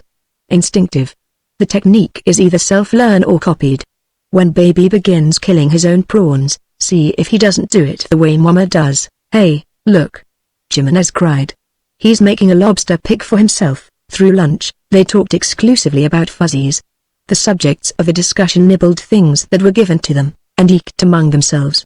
Gert Van Riebeek suggested that they were discussing the odd habits of human-type people. Juan Jimenez looked at him, slightly disturbed, as though wondering just how seriously he meant it. You know, what impressed me most in the taped account was the incident of the damn thing, said Ruth Orthris. Any animal associating with man will try to attract attention if something's wrong, but I never heard of one, not even a Freudian call for a Terran chimpanzee, that would use descriptive pantomime. Little Fuzzy was actually making a symbolic representation, by abstracting the distinguishing characteristic of the damn thing. Think that stiff arm gesture and bark might have been intended to represent a rifle? Gert Van Riebeek asked. He'd seen you shooting before, hadn't he? I don't think it was anything else. He was telling me, big nasty damn thing outside, shoot it like you did the harpy. And if he hadn't run past me and pointed back, that damn thing would have killed me. Jimenez, hesitantly, said, I know I'm speaking from ignorance. You're the fuzzy expert. But isn't it possible that you're over-anthropomorphizing? Endowing them with your own characteristics and mental traits? Juan, I'm not going to answer that right now. I don't think I'll answer at all. You wait till you've been around these fuzzies a little longer, and then ask it again, only ask yourself. So you see, Ernst, that's the problem. Leonard Kellogg laid the words like a paperweight on the other words he had been saying, and waited. Ernst Malin sat motionless, his elbows on the desk and his chin in his hands. A little pair of wrinkles, like parentheses, appeared at the corners of his mouth. Yes. I'm not a lawyer, of course, but it's not a legal question. It's a question for a psychologist. That left it back with Ernst Malin, and he knew it. I'd have to see them myself before I could express an opinion. You have that tape of Holloway's with you? When Kellogg nodded, Malin continued, did either of them make any actual, overt claim of sapience? He answered it as he had when Victor Gregor had asked the same question, adding, the account consists almost entirely of Holloway's uncorroborated statements concerning things to which he claims to have been the sole witness. Ah. Malin permitted himself a tight little smile. And he's not a qualified observer. Neither, for that matter, is Rainsford. Regardless of his position as a xenonaturalist, he is complete layman in the psychosciences. He's just taken this other man's statements uncritically. As for what he claims to have observed for himself, how do we know he isn't including a lot of erroneous inferences with his descriptive statements? How do we know he's not perpetrating a deliberate hoax? But, Leonard, that's a pretty serious accusation. It's happened before. That fellow who carved the late Upland Martian inscription in that cave in Kenya, for instance. Or Hellerman's claim to have crossbred Terran mice with Thoran tilberas. Or the Piltdown Man, back in the 1st century pre-atomic. Malin nodded. None of us like to think of a thing like that, but, as you say, it's happened. You know, this man Rainsford is just the type to do something like that, too. Fundamentally an individualistic egoist, badly adjusted personality type. Say he wants to make some sensational discovery which will assure him the position in the scientific world to which he believes himself entitled. He finds this lonely old prospector, into whose isolated camp some little animals have strayed. The old man has made pets of them, taught them a few tricks, finally so projected his own personality onto them that he has convinced himself that they are people like himself. This is Rainsford's great opportunity. He will present himself as the discoverer of a new sapient race and bring the whole learned world to his feet. Malin smiled again. Yes, Leonard, it is altogether possible. Then it's our plain duty to stop this thing before it develops into another major scientific scandal like Hellerman's hybrids. First we must go over this tape recording and see what we have on our hands. Then we must make a thorough, unbiased study of these animals, and show Rainsford and his accomplice that they cannot hope to foist these ridiculous claims on the scientific world with impunity. If we can't convince them privately, there'll be nothing to do but expose them publicly. I've heard the tape already, but let's play it off now. We want to analyze these tricks this man Holloway has taught of these animals, and see what they show. Yes, of course. We must do that at once, Malin said. Then we'll have to consider what sort of statement we must issue, and what sort of evidence we will need to support it. After dinner was room time for Fuzzies on the lawn, but when the dusk came creeping into the ravine, they all went inside and were given one of their new toys from Mallorysport, a big box of many-colored balls and short sticks of transparent plastic. They didn't know that it was a molecule model kit, but they soon found that the sticks would go into holes in the balls, and that they could be built into three-dimensional designs. This was much more fun than the colored stones. They made a few experimental shapes, then dismantled them and began on a single large design. Several times they tore it down, entirely or in part, and began over again, usually with considerable leaking and gesticulation. They have artistic sense, Van Riebeek said. I've seen lots of abstract sculpture that wasn't half as good as the job they're doing. Good engineering, too, Jack said. They understand balance and center of gravity. They're bracing it well, and not making it top-heavy. Jack, I've been thinking about that question I was supposed to ask myself, Jimenez said. You know, I came out here loaded with suspicion. Not that I doubted your honesty, I just thought you'd let your obvious affection for the Fuzzies lead you into giving them credit for more intelligence than they possess. Now I think you've consistently understated it. Short of actual sapience, I've never seen anything like them. Why short of it? Van Riebeek asked. Ruth, you've been pretty quiet this evening. What do you think? Ruth or the rest looked uncomfortable. Good, it's too early to form opinions like that. I know the way they're working together looks like cooperation on an agreed-upon purpose, but I simply can't make speech out of that yeek yeek yeek. Let's keep the talk and build a fire rule out of it, Van Riebeek said. If they're working together on a common project, they must be communicating somehow. It isn't communication, it's symbolization. You simply can't think sapiently except in verbal symbols. Try it. Not something like changing the spools on a recorder or field stripping a pistol, they're just learned tricks. I mean ideas. How about Helen Keller? Rainsford asked. Mean to say she only started thinking sapiently after Anna Sullivan taught her what words were? No, of course not. She thought sapiently and she only thought in sense imagery limited to feeling. She looked at Rainsford reproachfully. He'd knocked a breach in one of her fundamental postulates. Of course, she had inherited the cerebro-neural equipment for sapient thinking. She let the trail off, before somebody asked her how she knew that the Fuzzies hadn't. I'll suggest, just to keep the argument going, that speech couldn't have been invented without pre-existing sapience, Jack said. Ruth laughed. Now you're taking me back to college. That used to be one of the burning questions in first-year psych students' bull sessions. By the time we got to be sophomores, we'd realized that it was only an egg and chicken argument and dropped it. That's a pity, Ben Rainsford said. It's a good question. It would be if it could be answered. Maybe it can be, Gerd said. There's a clue to it, right there. I'll say that those fellows are on the edge of sapience, and it's an even money bet which side. I'll bet every sunstone in my bag they're over. Well, maybe they're just slightly sapient, Jimenez suggested. Ruth or the rest hooted at that. That's like talking about being just slightly dead or just slightly pregnant, she said. You either are or you aren't. Gerd Van Riebeek was talking at the same time. This sapience question is just as important in my field as yours, Ruth.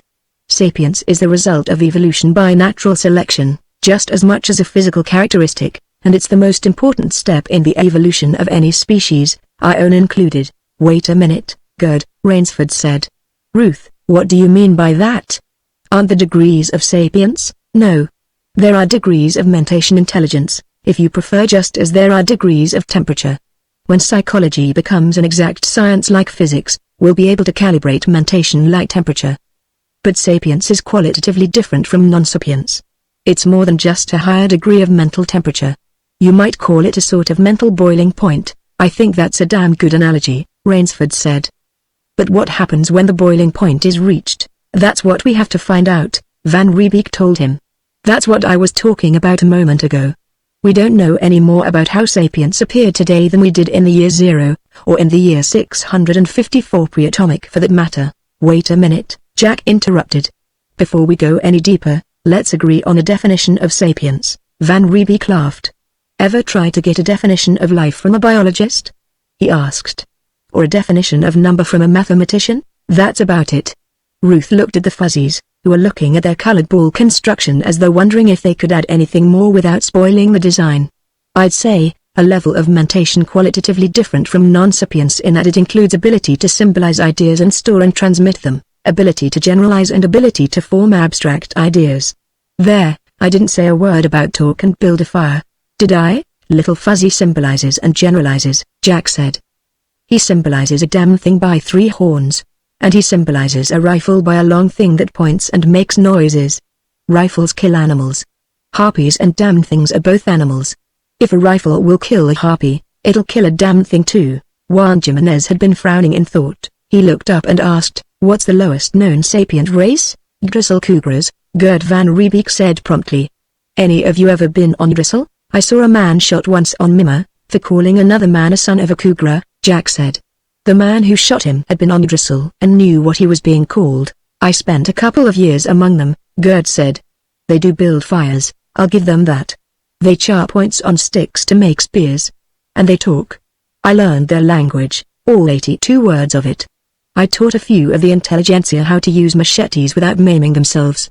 And there was one mental giant I could trust to carry some of my equipment, if I kept an eye on him, but I never let him touch my rifle or my camera. Can they generalize? Ruth asked. Honey, they can't do nothing else but. Every word in their language is a high-order generalization. Hushaw, live thing. Nushaw, bad thing. Dishta, thing to eat. Want me to go on? There are only 79 more of them. Before anybody could stop him, the communication screen got itself into an uproar. The fuzzies all ran over in front of it, and Jack switched it on. The caller was a man in grey semi-formals. He had wavy grey hair and a face that looked like Juan Jimenez's 20 years from now. Good evening, Holloway here. Oh, Mr. Holloway, good evening. The caller shook hands with himself, turning on a dazzling smile. I'm Leonard Kellogg, chief of the company's science division. I just heard the tape you made about the fuzzies. He looked down at the floor. Are these some of the animals? These are the fuzzies. He hoped it sounded like the correction it was intended to be. Dr. Bennett Rainsford's here with me now. And so are Dr. Jimenez, Dr. Van Riebeek and Dr. Ordris. Out of the corner of his eye he could see Jimenez squirming as though afflicted with ants, Van Riebeek getting his poker face battened down and Ben Rainsford suppressing a grin. Some of us are out of screen range, and I'm sure you'll want to ask a lot of questions. Pardon us a moment, while we close in. He ignored Kellogg's genial protest that wouldn't be necessary until the chairs were placed facing the screen. As an afterthought, he handed fuzzies around, giving little fuzzy to Ben, Coco to Gerd, Mitzi to Ruth, Mike to Jimenez and taking Mama and Baby on his own lap. Baby immediately started to climb up onto his head, as expected. It seemed to disconcert Kellogg, also as expected. He decided to teach Baby to thumb his nose when given some unobtrusive signal. Now, about that tape I recorded last evening, he began. Yes, Mr. Holloway. Kellogg's smile was getting more mechanical every minute. He was having trouble keeping his eyes off Baby. I must say, I was simply astounded at the high order of intelligence claimed for these creatures, and you wanted to see how big a liar I was. I don't blame you, I had trouble believing it myself at first. Kellogg gave a musically blithe laugh, showing even more dental equipment. Oh, no. Mr. Holloway, please don't misunderstand me. I never thought anything like that. I hope not, Ben Rainsford said, not too pleasantly. I vouched for Mr. Holloway's statements, if you'll recall. Of course, Bennett, that goes without saying. Permit me to congratulate you upon a most remarkable scientific discovery. An entirely new order of mammals, which may be the 9th extrasolar sapient race, Rainsford added. Good heavens, Bennett. Kellogg jettisoned his smile and slid on a look of shocked surprise. You surely can't be serious? He looked again at the fuzzies, pulled the smile back on and gave a light laugh. I thought you'd heard that tape, Rainsford said. Of course, and the things reported were most remarkable. But sapiences. Just because they've been taught a few tricks, and use sticks and stones for weapons. He got rid of a smile again, and quick changed to seriousness. Such an extreme claim must only be made after careful study. Well, I won't claim they're sapient, Ruth or Thrus told him. Not till day after tomorrow, at the earliest. But they very easily could be. They have learning and reasoning capacity equal to that of any 8-year-old Terran human child, and well above that of the adults of some recognizably sapient races. And they have not been taught tricks, they have learned by observation and reasoning. Well, Dr. Kellogg, mentation levels isn't my subject, Jimenez took it up, but they do have all the physical characteristics shared by other sapient races. Lower limbs specialized for locomotion and upper limbs for manipulation, erect posture, stereoscopic vision, color perception, erect posture, hand with opposing thumb, all the characteristics we consider as prerequisite to the development of sapience. I think they're sapient, myself, Gerd van Riebeek said, but that's not as important as the fact that they're on the very threshold of sapience. This is the first race of this mental level anybody's ever seen. I believe that study of the fuzzies will help us solve the problem of how sapience developed in any race. Kellogg had been laboring to pump up a head of enthusiasm, now he was ready to valve it off. But this is amazing. This will make scientific history. Now, of course, you all realize how pricelessly valuable these fuzzies are. They must be brought at once to Malarisport, where they can be studied under laboratory conditions by qualified psychologists, and, no, Jack lifted baby Fuzzy off his head and handed him to Mama, and set Mama on the floor. That was reflex. The thinking part of his brain knew he didn't need to clear for action when arguing with the electronic image of a man 2,500 miles away. Just forget that part of it and start over, he advised. Kellogg ignored him. Good, you have your airboat, fix up some nice comfortable cages, Kellogg. The man in the screen stopped talking and stared in amazed indignation. It was the first time in years he had been addressed by his naked patronymic, and possibly the first time in his life he had been shouted at. Didn't you hear me the first time, Kellogg? Then stop gibbering about cages. These fuzzies aren't being taken anywhere, but Mr. Holloway. Don't you realize that these little beings must be carefully studied? Don't you want them given their rightful place in the hierarchy of nature? If you want to study them, come out here and do it. That's so long as you don't annoy them, or me. As far as study's concerned, they're being studied now. Dr. Rainsford's studying them, and so are 3 of your people, and when it comes to that, I'm studying them myself, and I'd like you to clarify that remark about qualified psychologists, Ruth or Thrus added, in a voice approaching 0 Kelvin. You wouldn't be challenging my professional qualifications, would you? Oh, Ruth, you know I didn't mean anything like that. Please don't misunderstand me, Kellogg begged. But this is highly specialized work. Yes, how many fuzzy specialists have you at Science Center, Leonard? Rainsford wanted to know. The only one I can think of is Jack Holloway, here. Well, I'd thought of Dr. Malin, the company's head psychologist. He can come too, just as long as he understands that he'll have to have my permission for anything he wants to do with the fuzzies, Jack said. When can we expect you? Kellogg thought sometime late the next afternoon. He didn't have to ask how to get to the camp. He made a few efforts to restore the conversation to its original note of cordiality, gave that up as a bad job and blanked out. There was a brief silence in the living room. Then Jimenez said reproachfully, "You certainly weren't very gracious to Dr. Kellogg, Jack. Maybe you don't realize it, but he is a very important man. He isn't important to me, and I wasn't gracious to him at all. It doesn't pay to be gracious to people like that. If you are, they always try to take advantage of it." "Why, I didn't know you knew Len," Van Riebeek said. "I never saw the individual before. The species is very common and widely distributed." He turned to Rainsford. "You think he and this Malin will be out tomorrow?" "Of course they will. This is a little too big for underlings and non-company people to be allowed to monkey with. You know, we'll have to watch out, or in a year we'll be hearing from Terra about the discovery of a sapient race on Zarathustra, Fuzzy Kellogg. As Juan says, Dr. Kellogg is a very important man. That's how he got important." Chapter 6. The recorded voice ceased. For a moment the record player hummed voicelessly. Loud in the silence, a photo selected with a double click, opening one segment of the sun shielding and closing another at the opposite side of the dome. Space Commodore Alex Napier glanced up from his desk and out at the harshly angular landscape of Xerxes and the blackness of airless space beyond the disquietingly close horizon. Then he picked up his pipe and knocked the heel out into the ashtray. Nobody said anything. He began packing tobacco into the bowl. "Well, gentlemen," he invited comment, "Pancho?"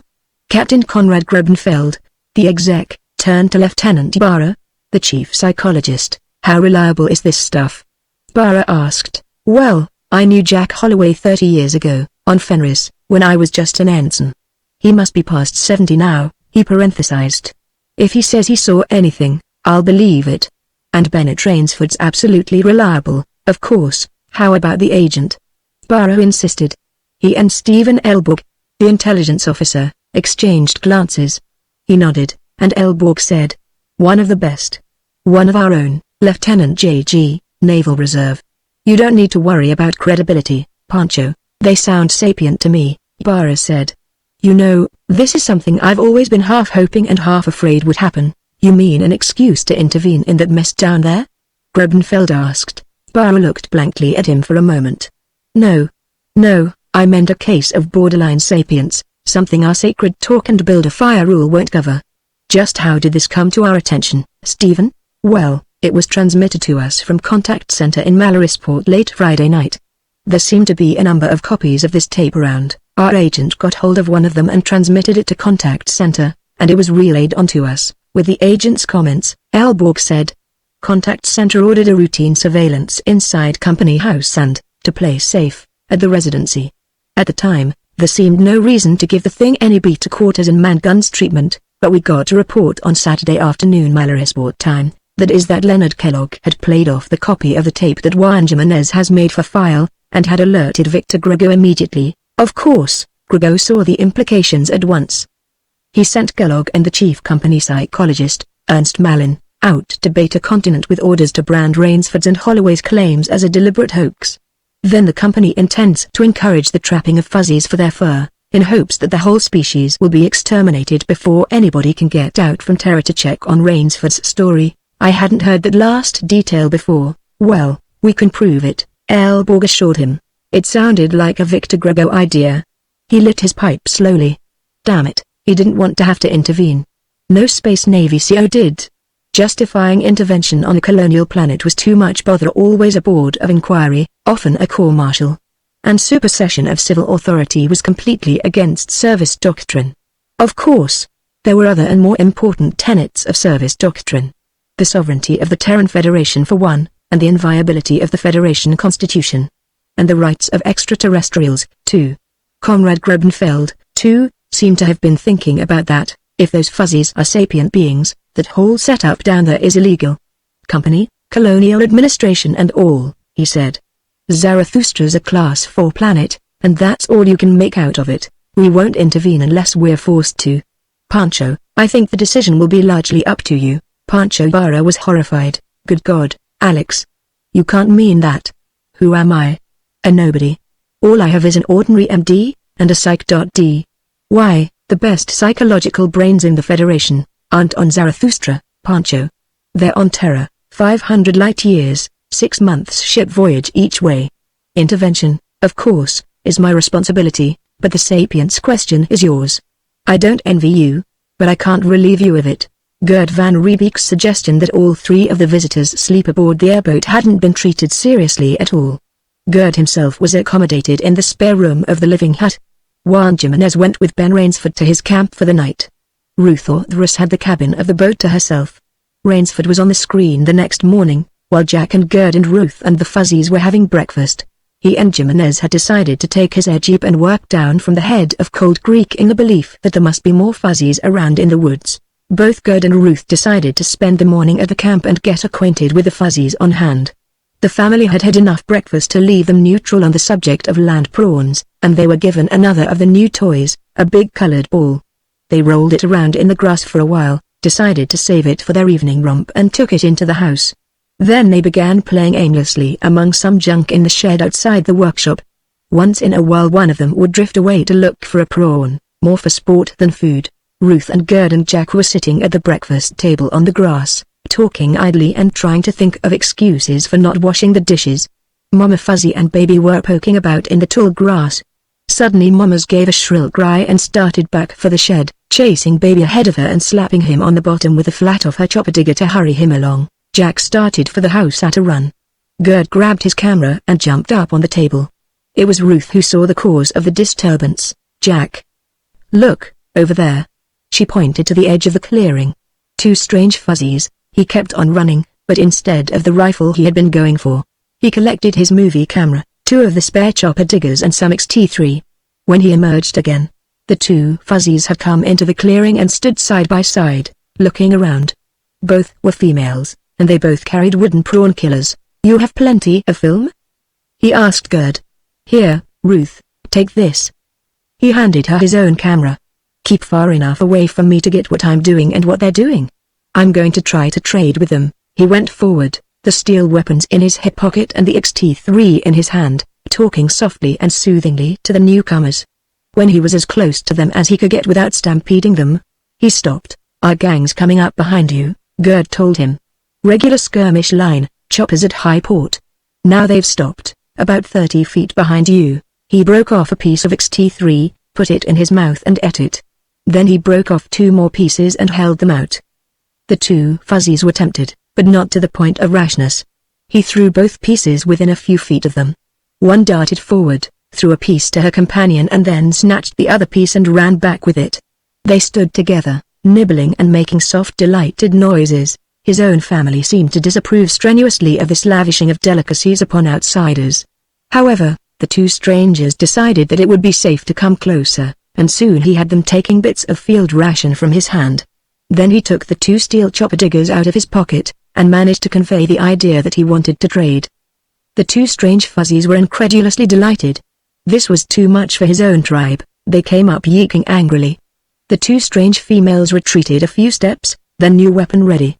Everybody seemed to expect a fight, and nobody wanted one. From what he could remember of old Terran history, this was a situation which could develop into serious trouble.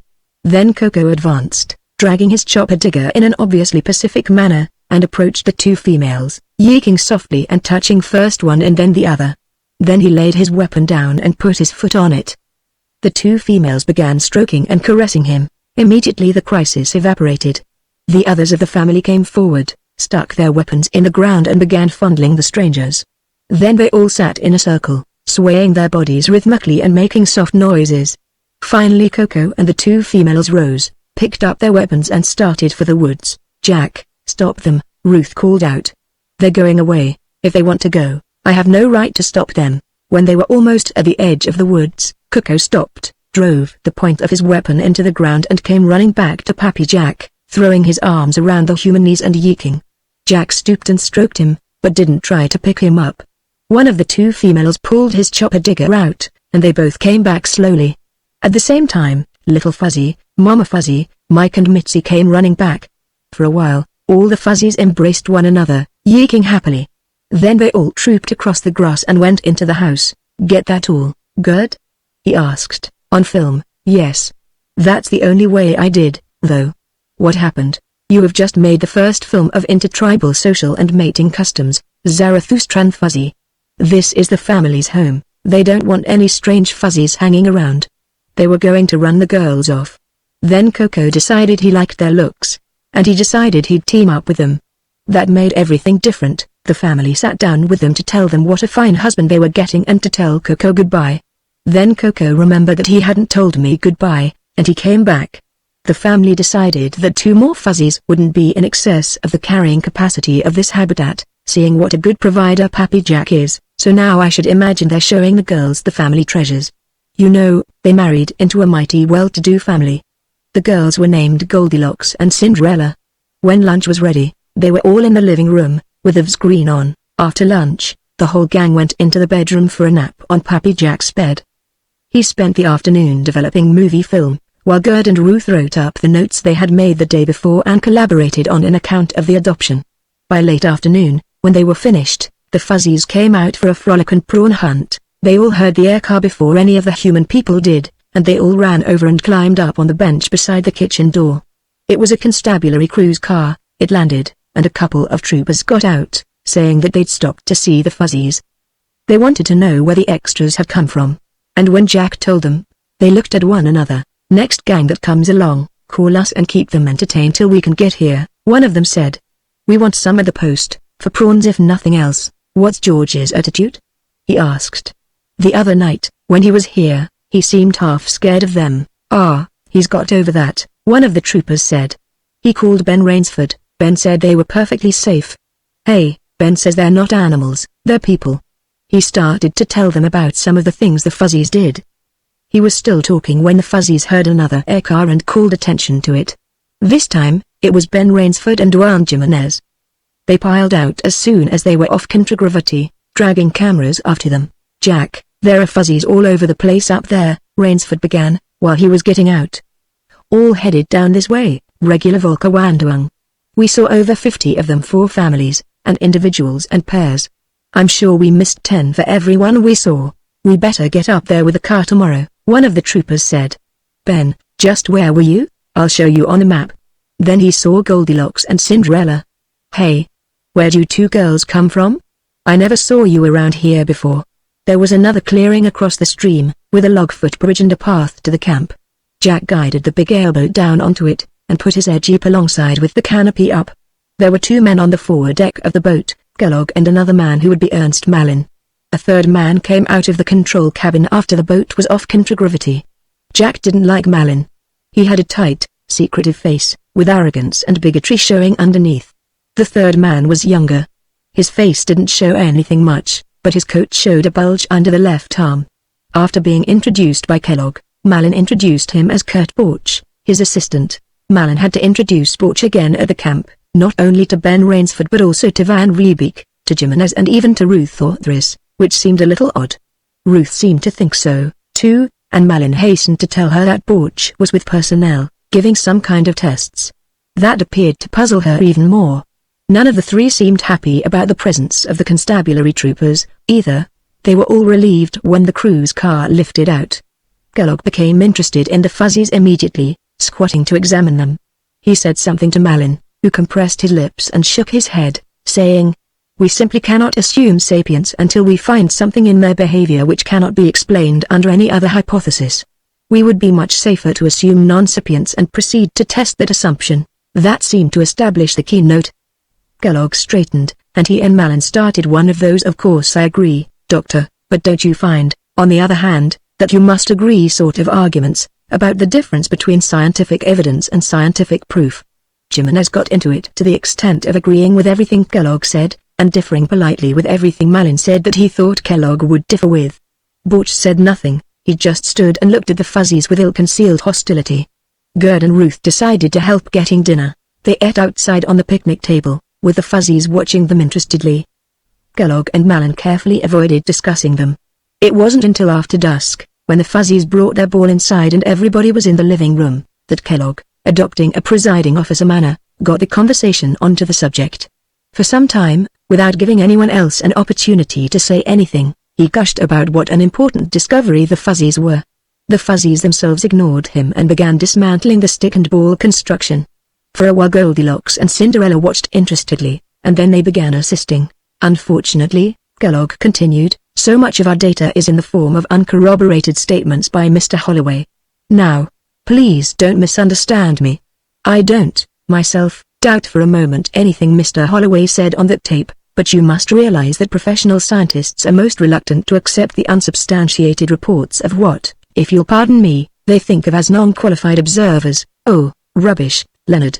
Rainsford broke in impatiently.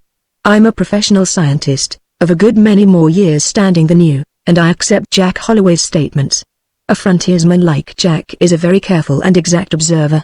People who aren't don't live long on frontier planets. Now, please don't misunderstand me, Kellogg reiterated.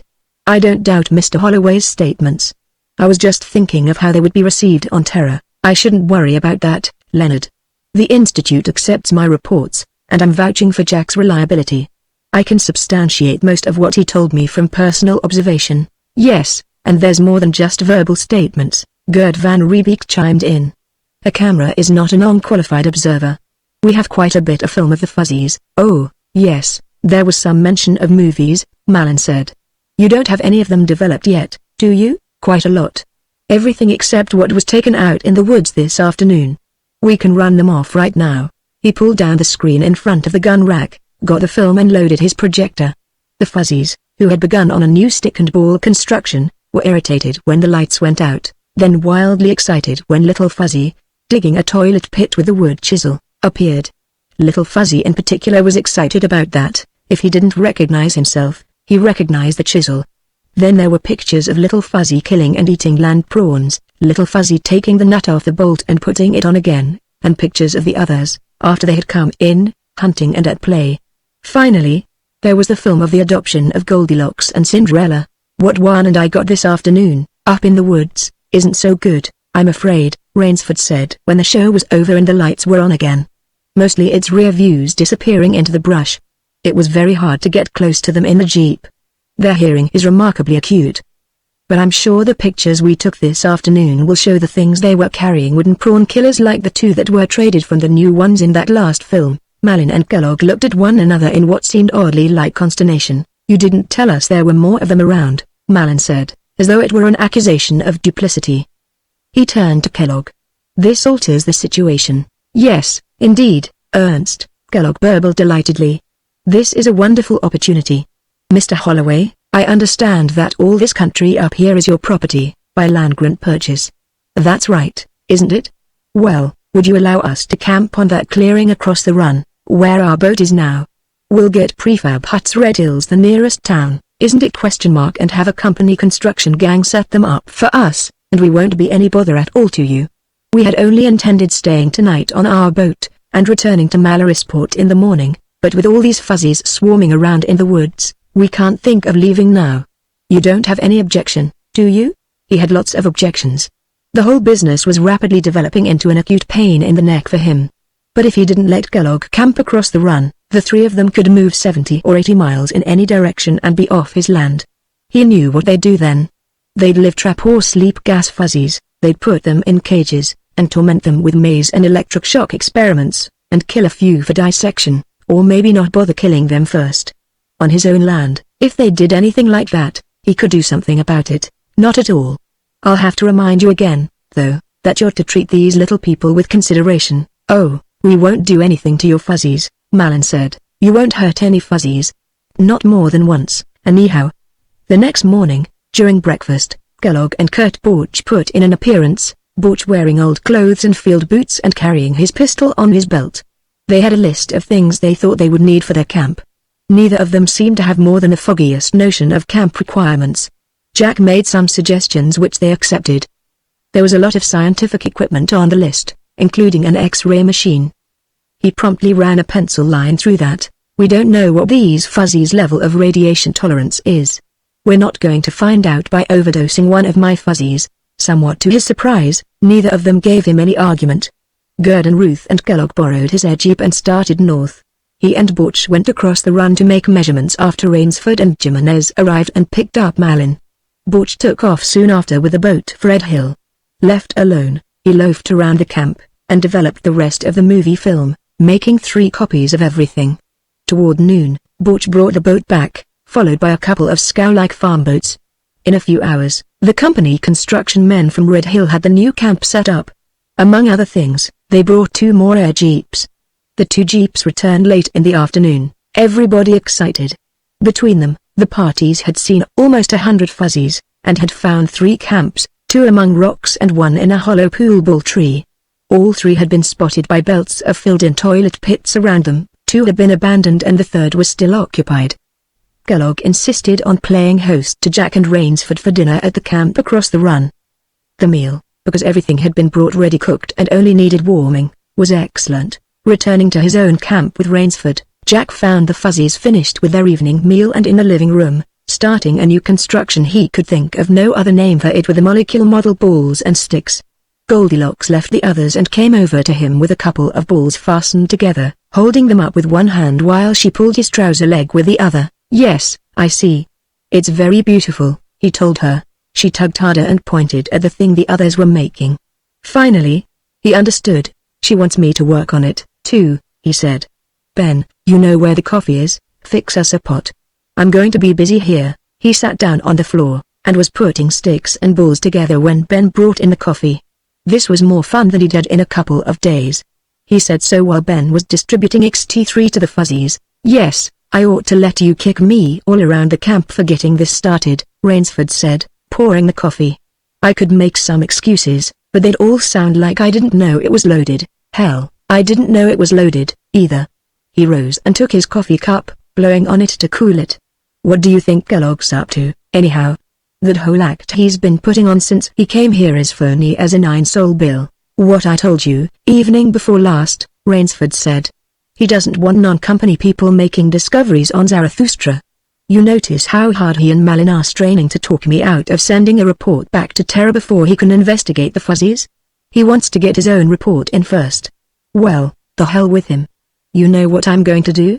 I'm going home, and I'm going to sit up all night getting a report into shape. Tomorrow morning I'm going to give it to George Lunt and let him send it to Malarisport in the constabulary mail pouch. It'll be on a ship for Terra before any of this gang knows it's been sent. Do you have any copies of those movies you can spare? About 1.5 miles. I made copies of everything, even the stuff the others took. Good. We'll send that, too. Let Kellogg read about it in the papers a year from now. He thought for a moment, then said, Gerd and Ruth and Juan are bunking at the other camp now. Suppose I move in here with you tomorrow. I assume you don't want to leave the fuzzies alone while that gang's here. I can help you keep an eye on them, but, Ben, you don't want to drop whatever else you're doing. What I'm doing, now, is learning to be a physiologist, and this is the only place I can do it. I'll see you tomorrow, after I stop at the constabulary post. The people across the run Kellogg, Malin and Borch, and Van Riebeek, Jimenez and Ruthorthras were still up when Rainsford went out to his air jeep. After watching him lift out, Jack went back into the house, played with his family in the living room for a while and went to bed. The next morning he watched Kellogg, Ruth and Jimenez leave in one jeep and, shortly after, Malin and Van Riebeek in the other. Kellogg didn't seem to be willing to let the three who had come to the camp first wander around unchaperoned. He wondered about that. Ben Rainsford's air jeep came over the mountains from the south in the late morning and settled onto the grass. Jack helped him inside with his luggage, and then they sat down under the big featherleaf trees to smoke their pipes and watch the fuzzies playing in the grass. Occasionally they saw Kurt Borch pottering around outside the other camp. I sent the report off, Rainsford said, then looked at his watch. It ought to be on the mail boat for Malarisport by now. This time tomorrow it'll be in hyperspace for Terra. We won't say anything about it, just sit back and watch Len Kellogg and Ernst Malin working up a sweat trying to talk us out of sending it. He chuckled. I made a definite claim of sapience. By the time I got the report in shape to tape off, I couldn't see any other alternative. Damned if I can. You hear that, kids? He asked Mike and Mitzi, who had come over in hope that there might be goodies for them. Uncle Ben says you're sapient. Eat. They want to know if it's good to eat. What'll happen now? Nothing, for about a year. 6 months from now, when the ship gets in, the Institute will release it to the press, and then they'll send an investigation team here. So will any of the other universities or scientific institutes that may be interested. I suppose the government will send somebody, too. After all, sub-civilized natives on colonized planets are wards of the Terran Federation. He didn't know that he liked that.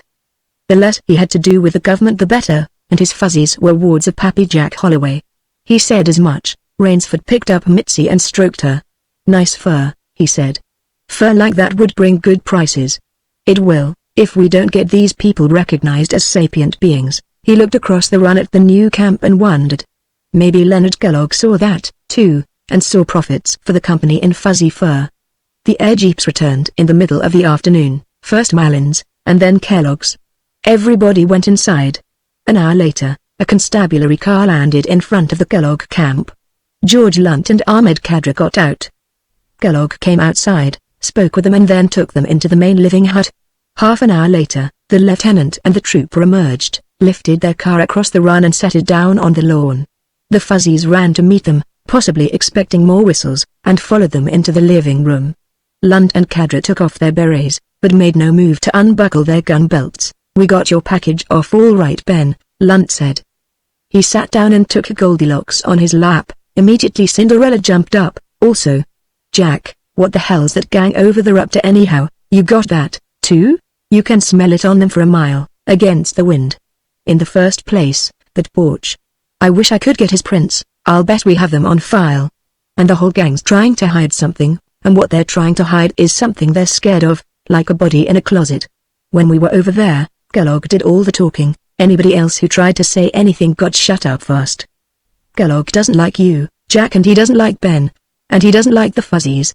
Most of all, he doesn't like the Fuzzies. Well, I told you what I thought this morning, Rainsford said. They don't want outsiders discovering things on this planet. It wouldn't make them look good to the Home Office on Terra. Remember, it was some non-company people who discovered the first sunstones, back in '48. George Lunt looked thoughtful. On him, it was a scowl. I don't think that's it, Ben. When we were talking to him, he admitted very freely that you and Jack discovered the Fuzzies. The way he talked, he didn't seem to think they were worth discovering at all. And he asked a lot of funny questions about you, Jack. The kind of questions I'd ask if I was checking up on somebody's mental competence. The scowl became one of anger now. By God, I wish I had an excuse to question him with a veridicator. Kellogg didn't want the Fuzzies to be sapient beings. If they weren't, they'd be fur-bearing animals. Jack thought of some overfed society dowager on Terra or Balder, wearing the skins of Little Fuzzy and Mama Fuzzy and Mike and Mitzi and Coco and Cinderella and Goldilocks wrapped around her adipose carcass. It made him feel sick. Chapter 7. Tuesday dawned hot and windless, a scarlet sun coming up in a hard, brassy sky. The Fuzzies, who were into Wake Pappy Jack with their whistles, didn't like it.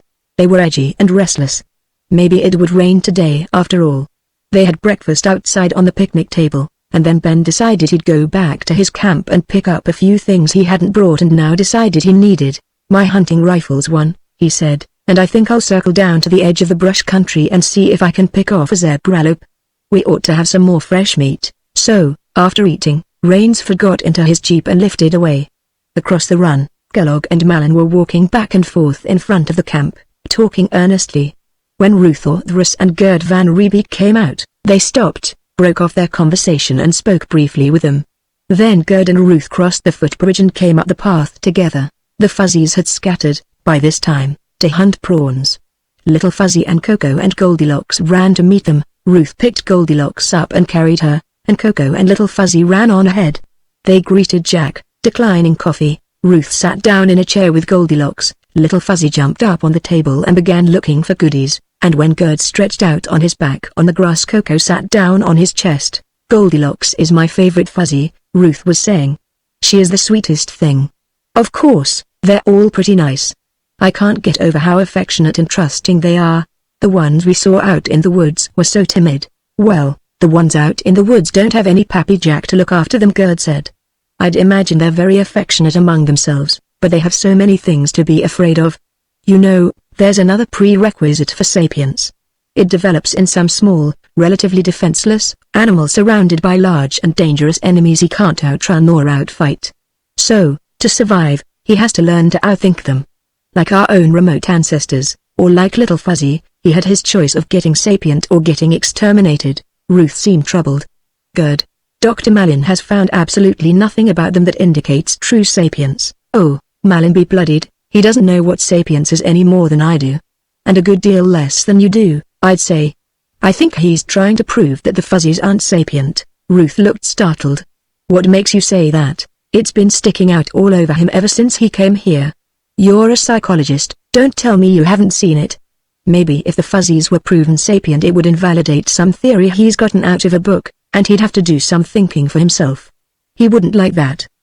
But you have to admit he's been fighting the idea, intellectually and emotionally, right from the start. Why, they could sit down with pencils and slide rules and start working differential calculus and it wouldn't convince him. Dr. Malin's trying to, she began angrily. Then she broke it off. Jack, excuse us. We didn't really come over here to have a fight. We came to meet some Fuzzies. Didn't we, Goldilocks? Goldilocks was playing with the silver charm on the chain around her neck, holding it to her ear and shaking it to make it tinkle, making small delighted sounds. Finally she held it up and said, "Eek, yes, sweetie pie, you can have it." Ruth took the chain from around her neck and put it over Goldilocks' head. She had to loop it 3 times before it would fit. There now, that's your very own. Oh, you mustn't give her things like that. Why not? It's just cheap trade junk. You've been on Loki, Jack, you know what it is. He'd traded stuff like that to the natives himself. Some of the girls at the hospital, they gave it to me for a joke. I only wear it because I have it. Goldilocks likes it a lot better than I do. An air jeep rose from the other side and floated across. Juan Jimenez was piloting it. Ernst Malin stuck his head out the window on the right, asked her if she were ready and told Gerd that Kellogg would pick him up in a few minutes. After she had gotten into the jeep and it had lifted out, Gerd put Coco off his chest and sat up, getting cigarettes from his shirt pocket. "I don't know what the devil's gotten into her," he said, watching the jeep vanish. "Oh, yes, I do. She's gotten the word from on high. Kellogg hath spoken. Fuzzies are just silly little animals," he said bitterly. "You work for Kellogg, too, don't you?" "Yes. He doesn't dictate my professional opinion, though. You know, I thought, in the evil hour when I took this job." He rose to his feet, hitching his belt to balance the weight of the pistol on the right against the camera binoculars on the left, and changed the subject abruptly. "Jack, has Ben Rainsford sent a report on the Fuzzies to the Institute yet?" he asked. "Why, if he hasn't, tell him to hurry up and get one in." There wasn't time to go into that further. Kellogg's jeep was rising from the camp across the run and approaching. He decided to let the breakfast dishes go till after lunch. Kurt Borch had stayed behind at the Kellogg camp, so he kept an eye on the Fuzzies and brought them back when they started to straight toward the footbridge. Ben Rainsford hadn't returned by lunchtime, but zebralope hunting took a little time, even from the air. While he was eating, outside, one of the rented air jeeps returned from the northeast in a hurry, disgorging Ernst Malin, Juan Jimenez and Ruth Orthris.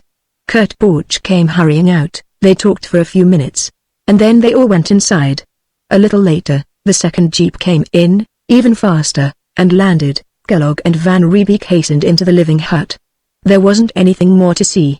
He carried the dishes into the kitchen and washed them, and the Fuzzies went into the bedroom for their nap.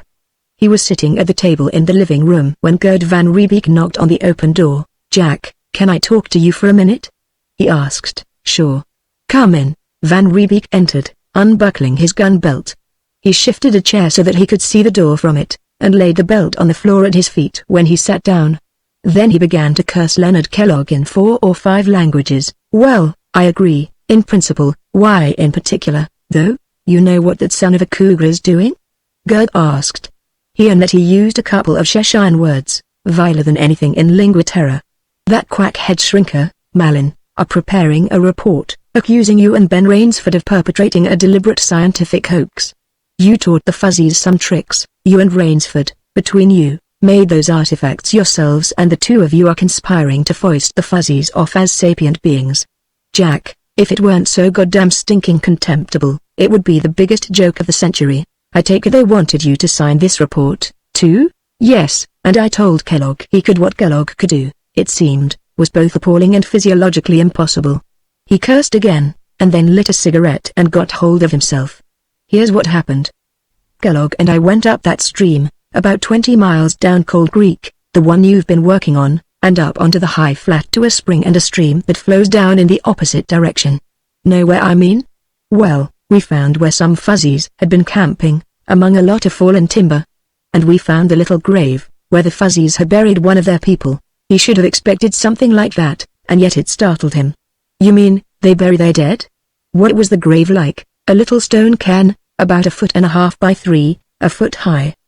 Kellogg said it was just a big toilet pit, but I was sure of what it was. I opened it. Stones under the cairn, and then filled in earth, and then a dead Fuzzy wrapped in grass. A female, she'd been mangled by something, maybe a bush goblin. And get this, Jack, they'd buried her prawn stick with her. They bury their dead." "What was Kellogg doing while you were opening the grave?" "Dithering around having ants. I'd been taking snaps of the grave, and I was burbling away like an ass about how important this was and how it was positive proof of sapience, and he was insisting that we get back to camp at once. He called the other jeep and told Malin to get to camp immediately, and Malin and Ruth and Juan were there when we got in. As soon as Kellogg told them what we'd found, Malin turned fish-belly white and wanted to know how we were going to suppress it. I asked him if he was nuts, and then Kellogg came out with it. They don't dare let the Fuzzies be proven sapient, because the company wants to sell fuzzy furs." Van Riebeek looked at him in surprise. "I never thought of that. I doubt if they did, either. No. Because if the Fuzzies are sapient beings, the company's charter is automatically void." This time Jack cursed, not Kellogg but himself. "I am a senile old dotard.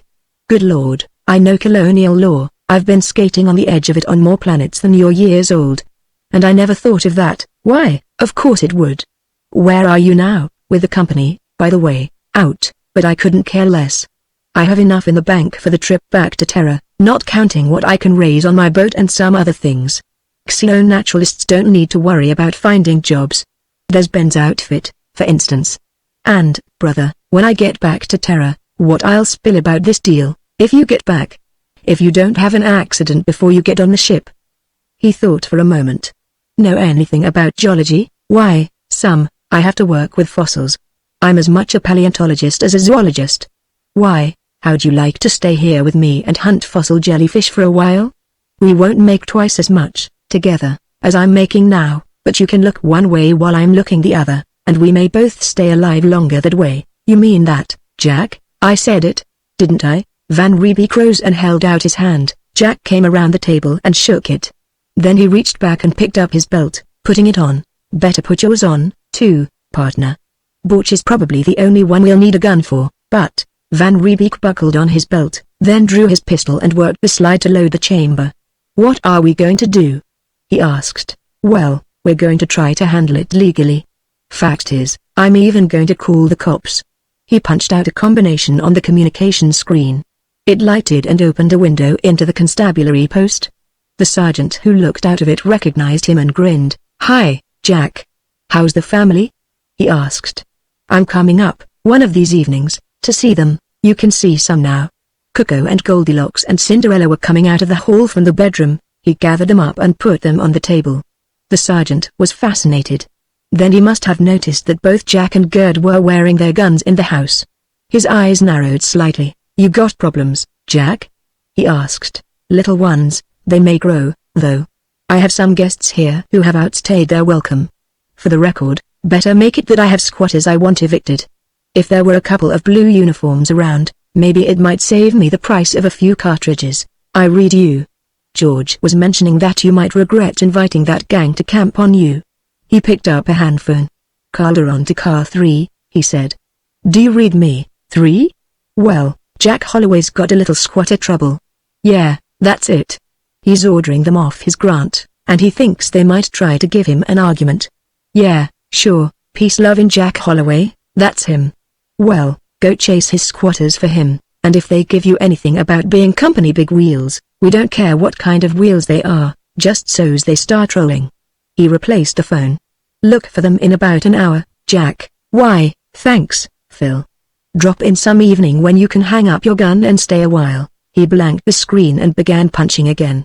This time he got a girl, and then the company construction boss at Red Hill. Oh, hello, Jack, is Dr. Kellogg comfortable? Not very. He's moving out this afternoon. I wish you'd have your gang come up with those scows and get that stuff out of my backyard. Well, he told us he was staying for a couple of weeks. He got his mind changed for him.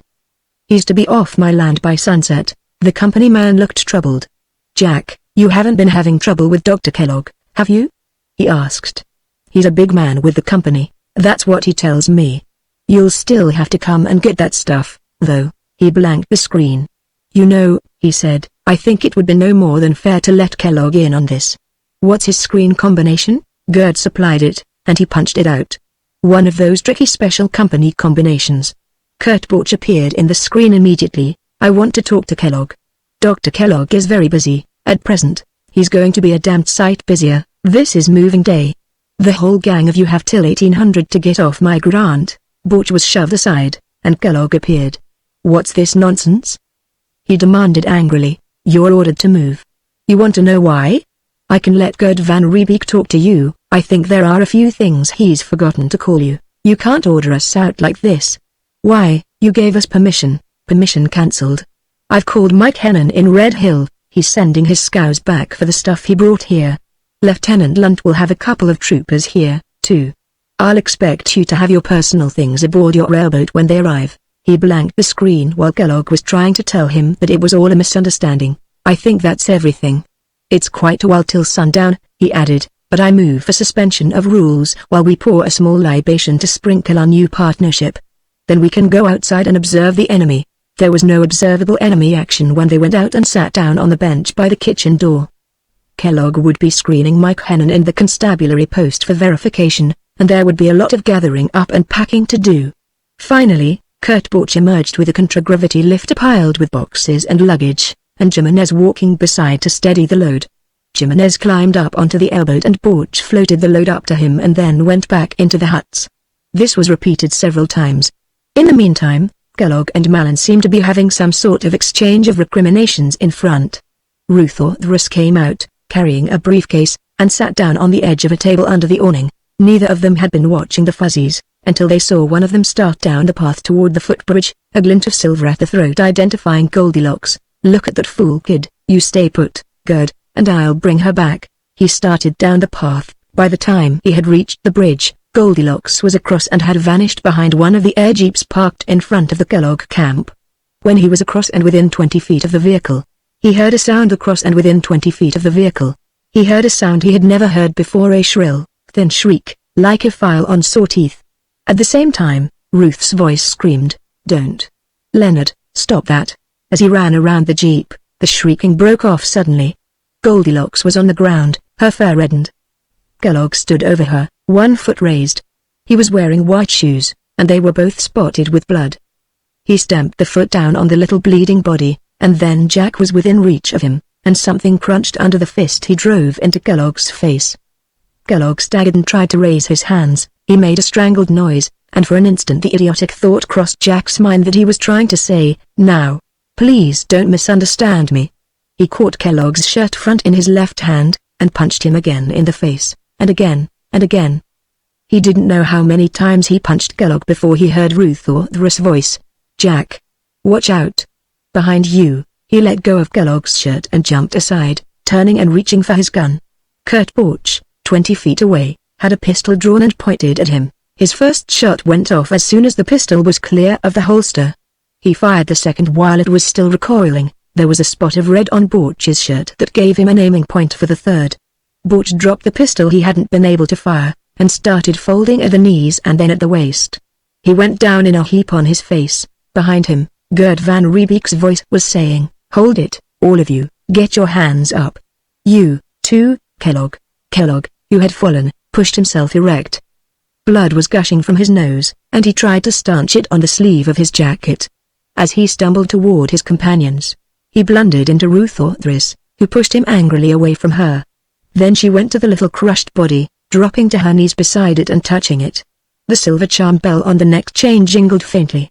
Ruth began to cry. While Jimenez had climbed down from the airboat, he was looking at the body of Kurt Borch in horror. "You killed him," he accused. A moment later, he changed that to murdered.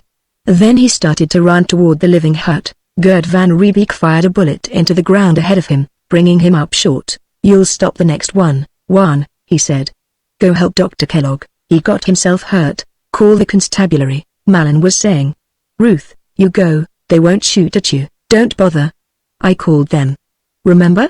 Jimenez had gotten a wad of handkerchief tissue out of his pocket and was trying to stop his superior's nosebleed. Through it, Kellogg was trying to tell Malin that he hadn't been able to help it. "The little beast attacked me, it cut me with that spear it was carrying." Ruth Orthrus looked up. The other fuzzies were with her by the body of Goldilocks. They must have come as soon as they had heard the screaming. She came up to him and pulled at his trouser leg, the way they all do when they want to attract your attention, she said. She wanted him to look at her new jingle. Her voice broke, and it was a moment before she could recover it. "And he kicked her, and then stamped her to death." "Ruth, keep your mouth shut," Malin ordered. "The thing attacked Leonard, it might have given him a serious wound." "It did." Still holding the wad of tissue to his nose with one hand, Kellogg pulled up his trouser leg with the other and showed a scar on his shin. It looked like a briar scratch. "You saw it yourself." "Yes, I saw it. I saw you kick her and jump on her. And all she wanted was to show you her new jingle." Jack was beginning to regret that he hadn't shot Kellogg as soon as he saw what was going on. The other fuzzies had been trying to get Goldilocks onto her feet. When they realized that it was no use, they let the body down again and crouched in a circle around it, making soft, lamenting sounds. "Well, when the constabulary get here, you keep quiet," Malin was saying. "Let me do the talking." "Intimidating witnesses, Malin?" Gerd inquired. "Don't you know everybody'll have to testify at the constabulary post under veridication? And you're drawing pay for being a psychologist, too." Then he saw some of the fuzzies raise their heads and look toward the southeastern horizon. "Here come the cops." Now, however, it was Ben Rainsford's air jeep, with a zebralope carcass lashed along one side. It circled the Kellogg camp and then let down quickly. Rainsford jumped out as soon as it was grounded, his pistol drawn. "What happened, Jack?" he asked, then glanced around, from Goldilocks to Kellogg to Borch to the pistol beside Borch's body. "I get it. Last time anybody pulled a gun on you, they called it suicide. That's what this was, more or less. You have a movie camera in your Jeep. Well, get some shots of Borch, and some of Goldilocks. Then stand by, and if the Fuzzies start doing anything different, get it all. I don't think you'll be disappointed." Rainsford looked puzzled, but he holstered his pistol and went back to his Jeep, returning with a camera. Malin began insisting that, as a licensed MD, he had a right to treat Kellogg's injuries. Gert Van Riebeek followed him into the living hut for a first aid kit. They were just emerging, Van Riebeek's automatic in the small of Malin's back, when a constabulary car grounded beside Rainsford's Jeep. It wasn't Car 3. George Lunt jumped out, unsnapping the flap of his holster, while Ahmed Khadr was talking into the radio. "What's happened, Jack? Why didn't you wait till we got here? This maniac assaulted me and murdered that man over there." Kellogg began vociferating. "Is your name Jack too?" Lunt demanded. "My name's Leonard Kellogg, and I'm a chief of division with the company." "Then keep quiet till I ask you something. Ahmed, call the post, get Naba and Yorimitsu, with investigative equipment, and find out what's tying up Car 3. Malin had opened the first aid kit by now. Gerd, on seeing the constabulary, had holstered his pistol. Kellogg, still holding the sodden tissues to his nose, was wanting to know what there was to investigate. "There's the murderer, you have him red-handed. Why don't you arrest him, Jack? Let's get over where we can watch these people without having to listen to them," Lunt said. He glanced toward the body of Goldilocks. "That happened first, watch out, Lieutenant. He still has his pistol," Malin shouted warningly. They went over and sat down on the contragravity field generator housing one of the rented air jeeps. Jack started with Gerd Van Riebeek's visit immediately after noon. "Yes, I thought of that angle myself," Lunt said disgustedly. "I didn't think of it till this morning, though, and I didn't think things would blow up as fast as this. Hell, I just didn't think." "Well, go on," he interrupted a little later to ask. "Kellogg was stamping on the Fuzzy when you hit him. You were trying to stop him?" "That's right. You can veridicate me on that if you want to." "I will. I'll veridicate this whole damn gang." "And this guy Borch had his heater out when you turned around?" "Nothing to it, Jack. We'll have to have some kind of a hearing, but it's just plain self-defense. Think any of this gang will tell the truth here, without taking them in and putting them under veridication? Ruth or Thris will, I think. Send her over here, will you?" She was still with the Fuzzies, and Ben Rainsford was standing beside her, his camera ready. The Fuzzies were still swaying and eking plaintively. She nodded and rose without speaking, going over to where Lunt waited. "Just what did happen, Jack?" Rainsford wanted to know. "And whose side is he on?" He nodded toward Van Riebeek, standing guard over Kellogg and Malin, his thumbs in his pistol belt. "Ours. He's quit the company." Just as he was finishing, Car 3 put in an appearance. He had to tell the same story over again. The area in front of the Kellogg camp was getting congested. He hoped Mike Hennon's labor gang would stay away for a while. Lunt talked to Van Riebeek when he had finished with Ruth, and then with Jimenez and Malin and Kellogg. Then he and one of the men from Car 3 came over to where Jack and Rainsford were standing. Gerd Van Riebeek joined them just as Lunt was saying, "Jack, Kellogg's made a murder complaint against you. I told him it was self-defense, but he wouldn't listen. So, according to the book, I have to arrest you, all right?" He unbuckled his gun and handed it over. "Now, George, I herewith make complaint and accusation against Leonard Kellogg, charging him with the unlawful and unjustified killing of a sapient being, to wit, an aboriginal native of the planet of Zarathustra commonly known as Goldilocks." Lunt looked at the small battered body and the 6 mourners around it. "But, Jack, they aren't legally sapient beings. There is no such thing. A sapient being is a being on the mental level of sapience, not a being that has been declared sapient." "Fuzzies are sapient beings," Rainsford said. "That's the opinion of a qualified xenonaturalist. 2 of them," Gerd Van Riebeek said. "That is the body of a sapient being. There's the man who killed her. Go ahead, Lieutenant, make your pinch." "Hey. Wait a minute." The Fuzzies were rising, sliding their chopper diggers under the body of Goldilocks and lifting it on the steel shafts. Ben Rainsford was aiming his camera as Cinderella picked up her sister's weapon and followed, carrying it. The others carried the body toward the far corner of the clearing, away from the camp. Rainsford kept just behind them, pausing to photograph and then hurrying to keep up with them. They set the body down. Mike and Mitzi and Cinderella began digging, the others scattered to hunt for stones. Coming up behind them, George Lunt took off his berry and stood holding it in both hands. He bowed his head as the grass-wrapped body was placed in the little grave and covered. Then, when the cairn was finished, he replaced it, drew his pistol and checked the chamber. "That does it, Jack," he said. "I am now going to arrest Leonard Kellogg for the murder of a sapient being." Chapter 8. Jack Holloway had been out on bail before, but never for quite so much.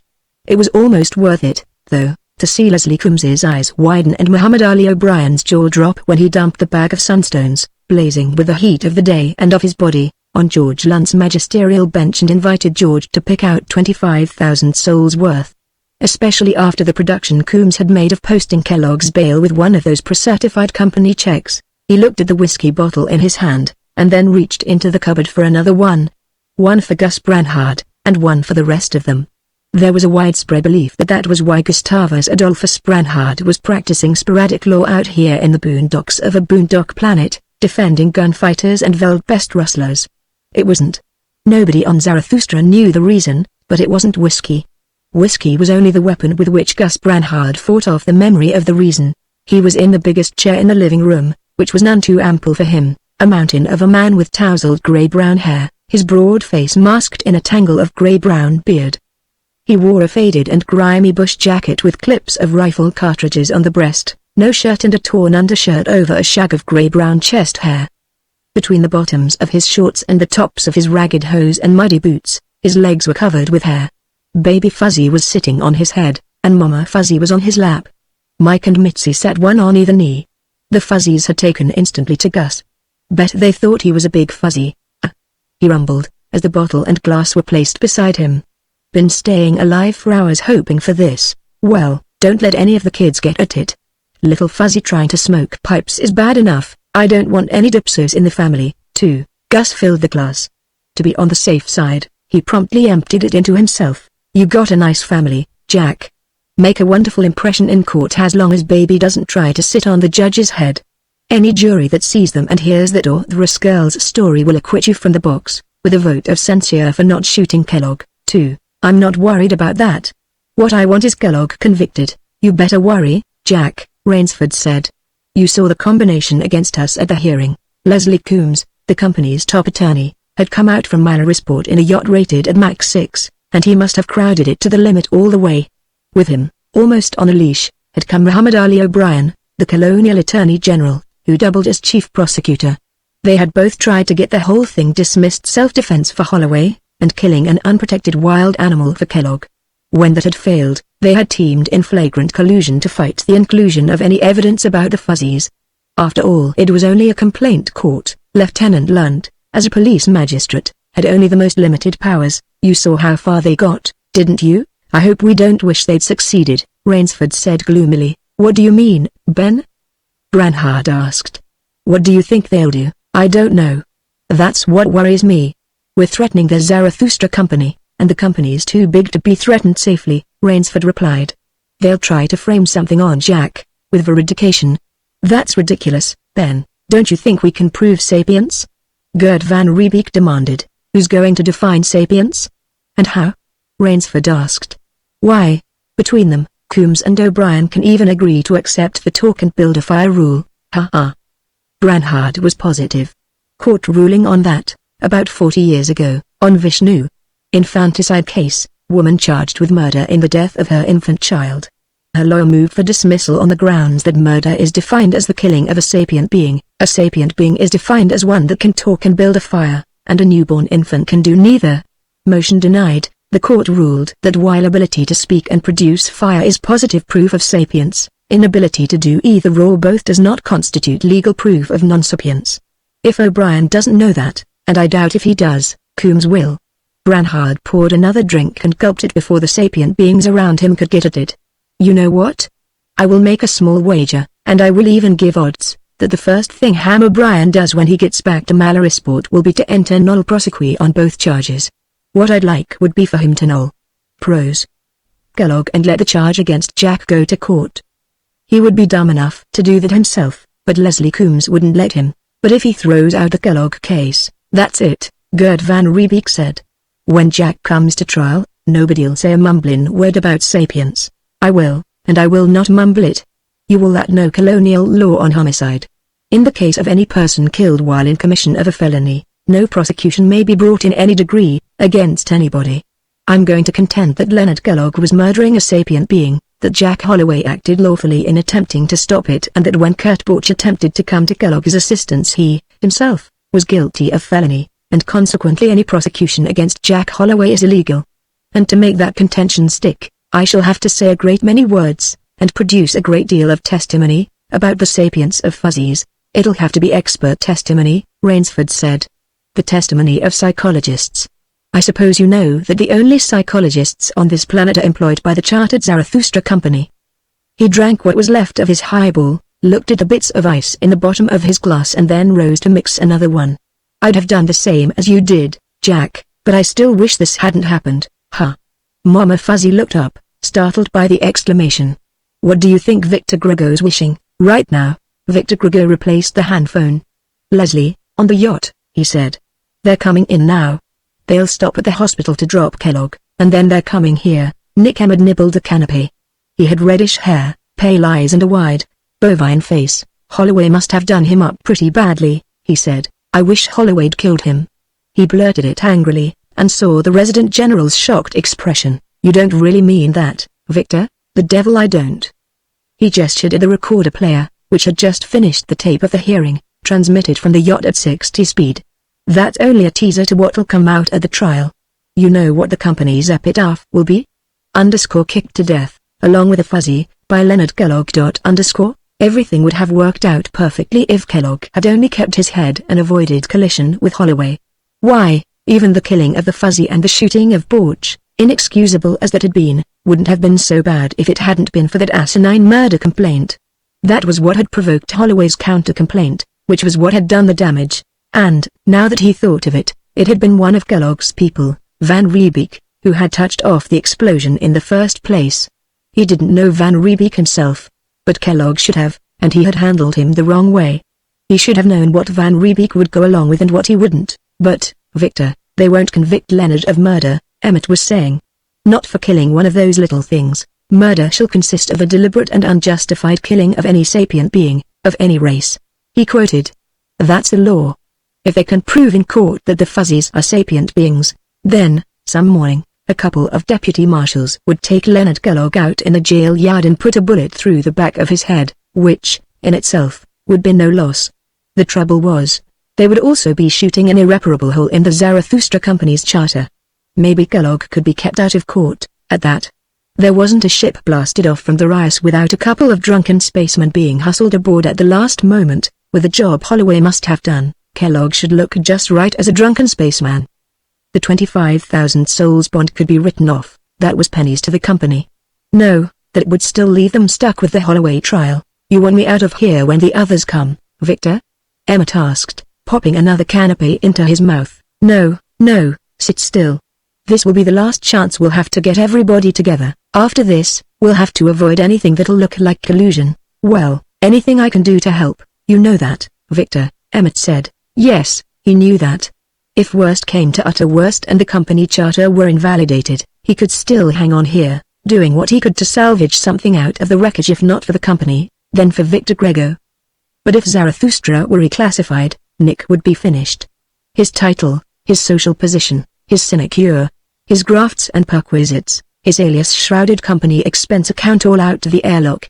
Nick would be counted upon to do anything he could, however much that would be. He looked across the room at the levitated globe, revolving imperceptibly in the orange spotlight. It was full dark on Beta Continent now, where Leonard Kellogg had killed a fuzzy named Goldilocks and Jack Holloway had killed a gunman named Kurt Borch. That angered him, too, hell of a gunman. Clear shot at the broad of a man's back, and still got himself killed. Borch hadn't been any better choice than Kellogg himself. What was the matter with him? Couldn't he pick men for jobs anymore? And Ham O'Brien? No, he didn't have to blame himself for O'Brien. O'Brien was one of Nick Emmett's boys. And he hadn't picked Nick, either. The squawk box on the desk made a premonitory noise, and a feminine voice advised him that Mr. Coombs and his party had arrived. All right, show them in. Coombs entered first, tall, suavely elegant, with a calm, untroubled face. Leslie Coombs would wear the same serene expression in the midst of a bombardment or an earthquake. He had chosen Coombs for chief attorney, and thinking of that made him feel better. Muhammad Ali O'Brien was neither tall, elegant nor calm. His skin was almost black. He'd been born on Agni, under a hot B3 sun. His bald head glistened, and a big nose peeped over the ambuscade of a bushy white moustache. What was it they said about him? Only man on Zarathustra who could strut sitting down. And behind them, the remnant of the expedition to Beta Continent: Ernst Malin, Juan Jimenez and Ruth Orthries. Malin was saying that it was a pity Dr. Kellogg wasn't with them. I questioned that. Well, please be seated. We have a great deal to discuss, I'm afraid. Mr. Chief Justice Frederick Pendarvis moved the ashtray a few inches to the right and the slender vase with a spray of star flowers a few inches to the left. He set the framed photograph of the gentle-faced, white-haired woman directly in front of him. Then he took a thin cigar from the silver box, carefully punctured the end and lit it. Then, unable to think of further delaying tactics, he drew the two bulky loose-leaf books toward him and opened the red one, the criminal case docket. Something would have to be done about this, he always told himself so at this hour. Shoveling all this stuff onto Central Courts had been all right when Malarisport had had a population of less than 5,000 and nothing else on the planet had had more than 500, but that time was 10 years past.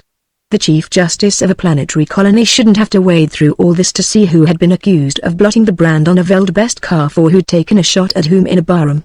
Well, at least he'd managed to get a few misdemeanor and small claims courts established. That was something. The first case, of course, was a homicide. It usually was. From Beta, Constabulary 15, Lieutenant George Lunt. Jack Holloway. So old Jack had cut another notch on his gun. Cold Creek Valley, Federation citizen, race Terran human, willful killing of a sapient being, to wit Kurt Borch, Malarisport, Federation citizen, race Terran human. Complainant, Leonard Kellogg, the same. Attorney of record for the defendant, Gustavus Adolphus Branhard. The last time Jack Holloway had killed anybody, it had been a couple of thugs who'd tried to steal his sunstones. It hadn't even gotten into complaint court. This time he might be in trouble. Kellogg was a company executive. He decided he'd better try the case himself. The company might try to exert pressure. The next charge was also homicide, from Constabulary, Beta 15. He read it and blinked. Leonard Kellogg, willful killing of a sapient being, to wit, Jane Doe alias Goldilocks, Aborigine, race Zarathustran Fuzzy, complainant, Jack Holloway, defendant's attorney of record, Leslie Coombs. In spite of the outrageous frivolity of the charge, he began to laugh. It was obviously an attempt to ridicule Kellogg's own complaint out of court. Every judicial jurisdiction ought to have at least one Gus Branhard to liven things up a little. Race Zarathustran Fuzzy. Then he stopped laughing suddenly and became deadly serious, like an engineer who finds a cataclysmite cartridge lying around primed and connected to a discharger. He reached out to the screen panel and began punching a combination. A spectacled young man appeared and greeted him deferentially. "Good morning, Mr. Wilkins," he replied. "A couple of homicides at the head of this morning's docket. Holloway and Kellogg, both from Beta 15. What is known about them?" The young man began to laugh. "Oh, Your Honor, they're both a lot of nonsense. Dr. Kellogg killed some pet belonging to old Jack Holloway, the sunstone digger, and in the ensuing unpleasantness Holloway can be very unpleasant, if he feels he has to this man Borch, who seems to have been Kellogg's bodyguard, made the suicidal error of trying to draw a gun on Holloway. I'm surprised at Lieutenant Lunt for letting either of those charges get past hearing court. Mr. O'Brien has entered nolle prosequi on both of them, so the whole thing can be disregarded." Muhammad O'Brien knew a charge of cataclysmite when he saw one, too. His impulse had been to pull the detonator. Well, maybe this charge ought to be shot, just to see what it would bring down. "I haven't approved the nolle prosequi yet, Mr. Wilkins," he mentioned gently. "Would you please transmit to me the hearing tapes on these cases, at 60 speed? I'll take them on the recorder of this screen." "Thank you." He reached out and made the necessary adjustments. Wilkins, the clerk of the courts, left the screen, and returned. There was a wavering scream for a minute and a half. Going to take more time than he had expected. Well, there wasn't enough ice in the glass, and Leonard Kellogg put more in. Then there was too much, and he added more brandy.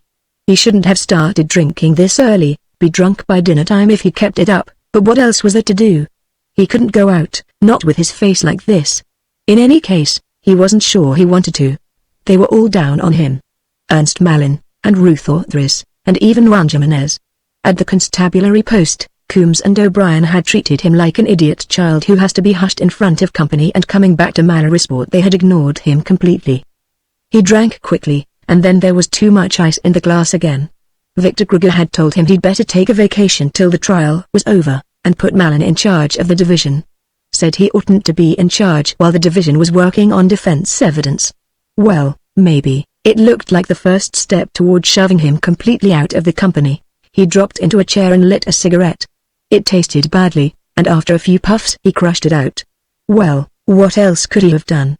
After they'd found that little grave, he had to make Gerd understand what it would mean to the company. Juan and Ruth had been all right, but Gerd, the things Gerd had called him, the things he'd said about the company. And then that call from Holloway, and the humiliation of being ordered out like a tramp, and then that disgusting little beast had come pulling at his clothes, and he had pushed it away, well, kicked it maybe, and it had struck at him with the little spear it was carrying. Nobody but a lunatic would give a thing like that to an animal anyhow. And he had kicked it again, and it had screamed. The communication screen in the next room was buzzing. Maybe that was Victor. He gulped the brandy left in the glass and hurried to it. It was Leslie Coombs, his face remotely expressionless. "Oh, hello, Leslie. Good afternoon, Dr. Kellogg." The formality of address was studiously rebuking. "The chief prosecutor just called me. Judge Pendarvis has denied the nolle prosequi he entered in your case and in Mr. Holloway's, and ordered both cases to trial." "You mean they're actually taking this seriously?" "It is serious. If you're convicted, the company's charter will be almost automatically voided. And, although this is important only to you personally, you might, very probably, be sentenced to be shot." He shrugged that off, and continued, "Now, I'll want to talk to you about your defense, for which I am responsible. Say 10:30 tomorrow, at my office. I should, by that time, know what sort of evidence is going to be used against you. I will be expecting you, Dr. Kellogg." He must have said more than that, but that was all that registered. Leonard wasn't really conscious of going back to the other room, until he realized that he was sitting in his relaxer chair, filling the glass with brandy. There was only a little ice in it. But he didn't care. They were going to try him for murder for killing that little animal, and Ham O'Brien had said they wouldn't. He'd promised he'd keep the case from trial and he hadn't. They were going to try him anyhow, and if they convicted him they would take him out and shoot him for just killing a silly little animal. He had killed it, he'd kicked it and jumped on it. He could still hear it screaming and feel the horrible soft crunching under his feet. He gulped what was left in the glass and poured and gulped more.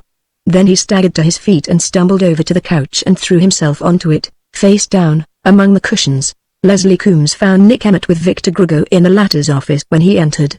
They both rose to greet him, and Grugo said, "You've heard?" "Yes. O'Brien called me immediately. I called my client of record, that is, and told him. I'm afraid it was rather a shock to him." "It wasn't any shock to me," Grugo said as they sat down. "When Ham O'Brien's as positive about anything as he was about that, I always expect the worst." "Pendarvis is going to try the case himself," Emmett said. "I always thought he was a reasonable man, but what's he trying to do now? Cut the company's throat? He isn't anti-company. He isn't pro-company either. He's just pro-law. The law says that a planet with native sapient inhabitants is a Class 4 planet, and has to have a Class 4 colonial government.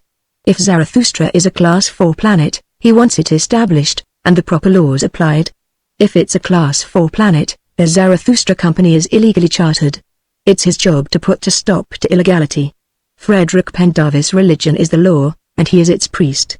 You never get anywhere by arguing religion with a priest."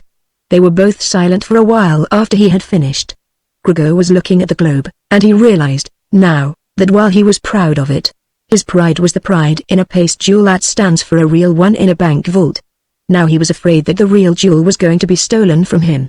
Nick Emmett was just afraid. "You were right yesterday, Victor. I wish Holloway'd killed that son of a cougar. Maybe it's not too late." "Yes, it is, Nick. It's too late to do anything like that. It's too late to do anything but win the case in court." He turned to Grego. "What are your people doing?" Grego took his eyes from the globe. "Ernest Mallin's studying all the filmed evidence we have and all the descriptions of fuzzy behavior, and trying to prove that none of it is the result of sapient mentation. Ruth Orthris is doing the same, only she's working on the line of instinct and conditioned reflexes and non-sapient, single-stage reasoning. She has a lot of rats, and some dogs and monkeys, and a lot of apparatus, and some technician from Henry Stenson's instrument shop helping her. Juan Jimenez is studying mentation of Terran dogs, cats and primates, and Frien Kolfson Mima black slinkers. He hasn't turned up any simian or canine parallels to that funeral, has he? Grego said nothing, merely shook his head. Emmett muttered something inaudible and probably indecent. I didn't think he had. I only hope those fuzzies don't get up in court, build a bonfire and start making speeches in lingua terra, Nick Emmett cried out in panic. You believe they're sapient yourself, of course. Don't you? Grego laughed sourly. Nick thinks you have to believe a thing to prove it. It helps but it isn't necessary. Say we're a debating team, we've been handed the negative of the question. Resolved, that fuzzies are sapient beings. Personally, I think we have the short end of it, but that only means we'll have to work harder on it. You know, I was on a debating team at college, Emmett said brightly.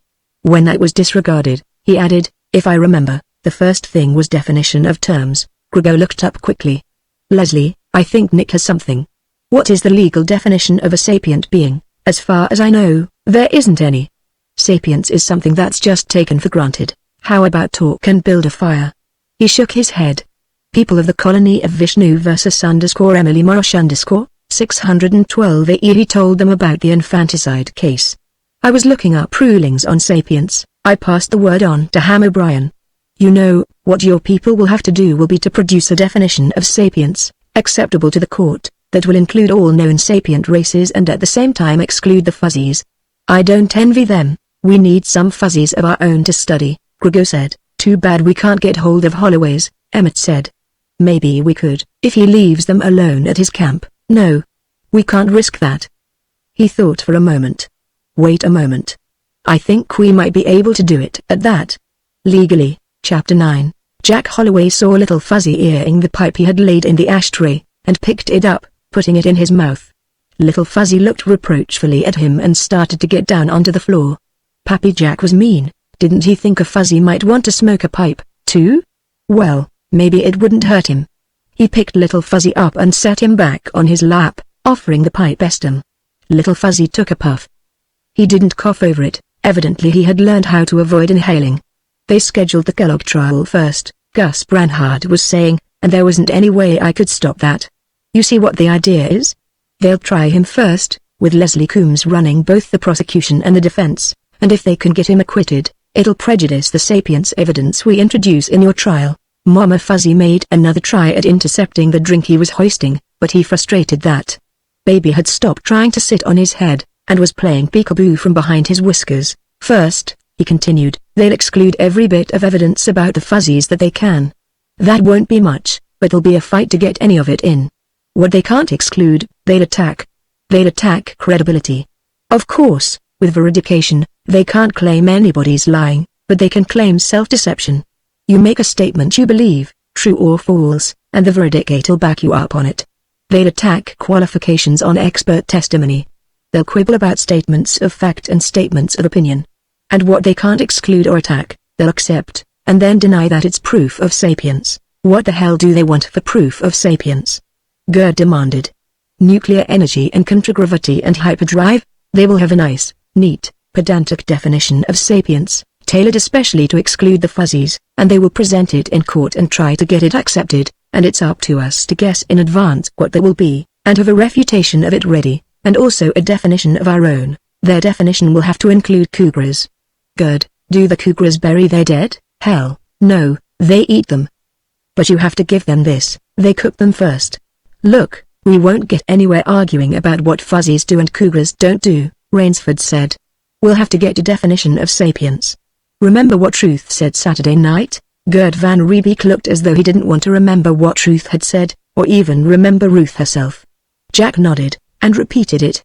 I got the impression of non-sapient intelligence shading up to a sharp line, and then sapience shading up from there, maybe a different color, or wavy lines instead of straight ones. That's a good graphic representation, Gerd said.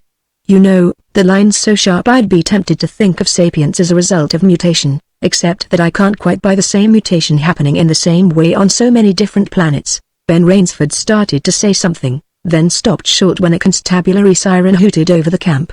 The fuzzies looked up interestedly. They knew what that was. Pappy Jack's friends in the blue clothes. Jack went to the door and opened it, putting the outside light on. The car was landing. George Lunt, 2 of his men and 2 men in civilian clothes were getting out.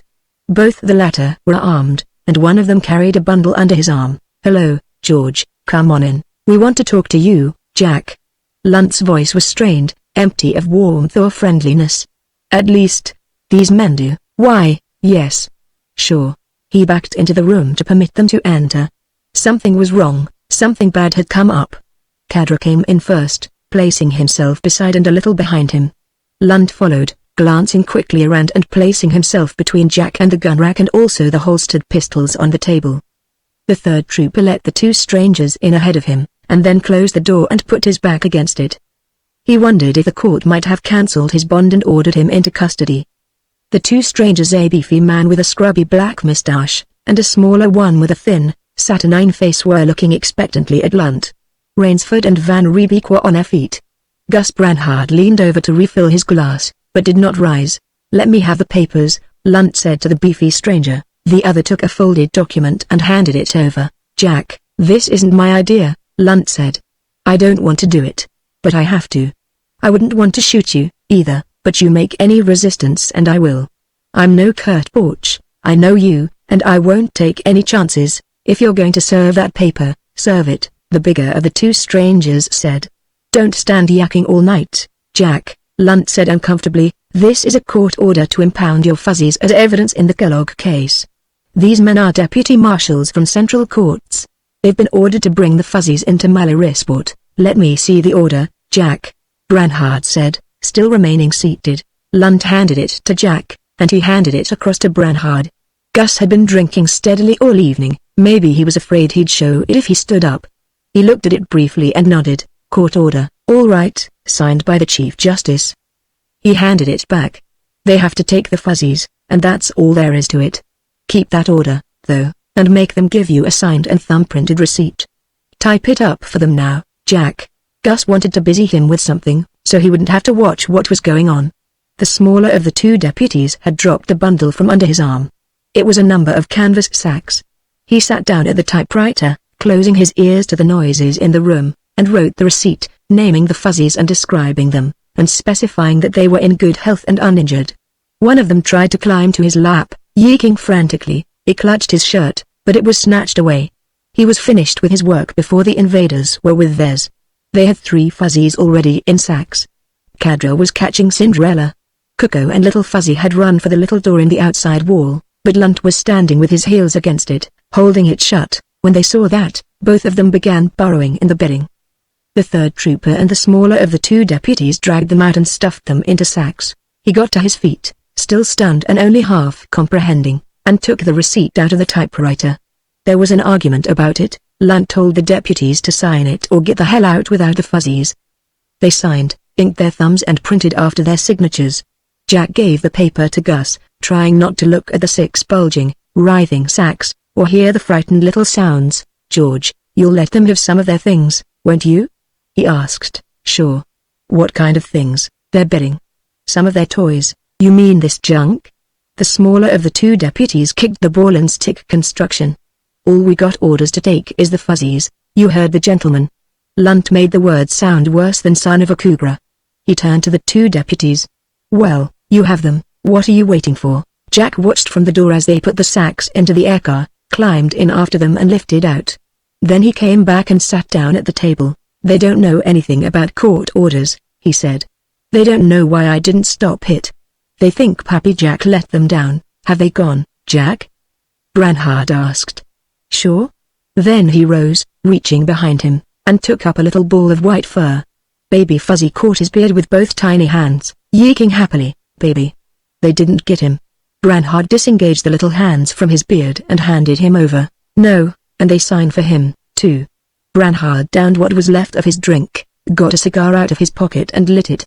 "Now, we're going to go to Mallorysport and get the rest of them back, but the Chief Justice signed that order. He won't give them back just because we ask him to." Branhard made an impolite noise. "I'll bet everything I own Pendarvis never saw that order. They have stacks of those things, signed in blank, in the chief of the court's office." If they had to wait to get one of the judges to sign an order every time they wanted to subpoena a witness or impound physical evidence, they never get anything done. If Ham O'Brien didn't think this up for himself, Leslie Coombs thought it up for him. "We'll use my airboat," Gerd said. "You coming along, Ben? Let's get started." He couldn't understand. The big ones in the blue clothes had been friends, they had given the whistles, and shown sorrow when the killed one was put in the ground. And why had Pappy Jack not gotten the big gun and stopped them? It couldn't be that he was afraid. Pappy Jack was afraid of nothing. The others were near, in bags like the one in which he had been put. He could hear them, and call to them. Then he felt the edge of the little knife Pappy Jack had made. He could cut his way out of this bag now and free the others, but that would be no use. They were in one of the things the big ones went up into the sky in, and if he got out now, there would be nowhere to go and they would be caught at once. Better to wait. The one thing that really worried him was that he would not know where they were being taken. When they did get away, how would they ever find Pappy Jack again? Gus Branhard was nervous, showing it by being over-talkative, and that worried Jack. He'd stopped twice at mirrors along the hallway to make sure that his gold-threaded grey neckcloth was properly knotted and that his black jacket was zipped up far enough and not too far. Now, in front of the door marked the Chief Justice. He paused before pushing the button to fluff his newly shampooed beard. There were two men in the Chief Justice's private chambers. Pendarvis he had seen once or twice, but their paths have never crossed. He had a good face, thin and ascetic, the face of a man at peace with himself. With him was Muhammad Ali O'Brien, who seemed surprised to see them enter, and then apprehensive. Nobody shook hands. The Chief Justice bowed slightly and invited them to be seated. "Now," he continued, when they found chairs, "Miss Ugatry tells me that you are making complaint against an action by Mr. O'Brien here." "We are indeed, Your Honor." Branhard opened his briefcase and produced two papers, the writ, and the receipt for the fuzzies, handing them across the desk. "My client and I wish to know upon what basis of legality Your Honor sanctioned this act, and by what right Mr. O'Brien sent his officers to Mr. Holloway's camp to snatch these little people from their friend and protector, Mr. Holloway." The judge looked at the two papers. "As you know, Miss Ugatry took prints of them when you called to make this appointment. I've seen them. But believe me, Mr. Branhard, this is the first time I have seen the original of this writ. You know how these things are signed in blank. It's a practice that has saved considerable time and effort, and until now they have only been used when there was no question that I or any other judge would approve. Such a question should certainly have existed in this case, because had I seen this writ I would never have signed it." He turned to the now fidgeting chief prosecutor. "Mr. O'Brien," he said, "one simply does not impound sapient beings as evidence, as, say, one impounds a Veld best calf in a brand alteration case. The fact that the sapience of these fuzzies is still sub judice includes the presumption of its possibility. Now you know perfectly well that the courts may take no action in the face of the possibility that some innocent person may suffer wrong. And, Your Honor," Branhard leapt into the breach, "it cannot be denied that these fuzzies have suffered a most outrageous wrong. Picture them no, picture innocent and artless children, for that is what these fuzzies are, happy trusting little children, who, until then, have known only kindness and affection rudely kidnapped, stuffed into sacks by brutal and callous men, Your Honor." O'Brien's face turned even blacker than the hot sun of agony had made it. "I cannot hear officers of the court so characterized without raising my voice in protest. Mr. O'Brien seems to forget that he is speaking in the presence of two eyewitnesses to this brutal abduction. If the officers of the court need defense, Mr. O'Brien, the court will defend them. I believe that you should presently consider a defense of your own actions. Your Honor, I insist that I only acted as I felt to be my duty," O'Brien said. "These fuzzies are a key exhibit in the case of People vs. Kellogg, since only by demonstration of their sapience can any prosecution against the defendant be maintained." "Then why," Branhard demanded, "did you endanger them in this criminally reckless manner?" "Endanger them?" O'Brien was horrified. "Your Honor, I acted only to ensure safety and appearance in court. So you took them away from the only man on this planet who knows anything about their proper care, a man who loves them as he would his own human children, and you subjected them to abuse, which, for all you knew, might have been fatal to them." Judge Pendarvis nodded. "I don't believe, Mr. Branhard, that you have overstated the case. Mr. O'Brien, I take a very unfavorable view of your action in this matter. You had no right to have what are at least putatively sapient beings treated in this way. And even viewing them as mere physical evidence, I must agree with Mr. Branhard's characterization of your conduct as criminally reckless. Now, speaking judicially, I order you to produce those fuzzies immediately and return them to the custody of Mr. Holloway." "Well, of course, Your Honor." O'Brien had been growing progressively distraught, and his face now had the grey over brown hue of a walnut gunstock that has been out in the rain all day. "It'll take an hour or so to send for them and have them brought here." "You mean they're not in this building?" Pendarvis asked. "Oh, no, Your Honor, there are no facilities here. I had them taken to Science Center." "What?" Jack had determined to keep his mouth shut and let Gus do the talking. The exclamation was literally forced out of him. Nobody noticed. It had also been forced out of both Gus Branhard and Judge Pendarvis. Pendarvis leaned forward and spoke with dangerous mildness. "Do you refer, Mr. O'Brien, to the establishment of the Division of Scientific Study and Research of the Chartered Zarathustra Company?" "Why, yes, they have facilities for keeping all kinds of live animals, and they do all the scientific work for—" Pendarvis cursed blasphemously. Branhard looked as startled as though his own briefcase had jumped at his throat and tried to bite him. He didn't look half as startled as Ham O'Brien did. "So you think," Pendarvis said, recovering his composure with visible effort, "that the logical custodian of prosecution evidence in a murder trial is the defendant?" "Mr. O'Brien, you simply enlarge my view of the possible. The Zarathustra Company isn't the defendant," O'Brien argued sullenly. "Not a record, no," Branhard agreed. "But isn't the Zarathustra Company's scientific division headed by one Leonard Kellogg? Dr. Kellogg's been relieved of his duties, pending the outcome of the trial. The division is now headed by Dr. Ernst Malin, chief scientific witness for the defense. I fail to see any practical difference." "Well, Mr. Emmett said it would be all right," O'Brien mumbled. "Jack, did you hear that?" Branhard asked. "Treasure it in your memory. You may have to testify to it in court sometime." He turned to the Chief Justice. "Your Honor, may I suggest the recovery of these fuzzies be entrusted to Colonial Marshal Fane, and may I further suggest that Mr. O'Brien be kept away from any communication equipment until they are recovered?" "That sounds like a prudent suggestion, Mr. Branhard. Now, I'll give you an order for the surrender of the fuzzies, and a search warrant, just to be on the safe side.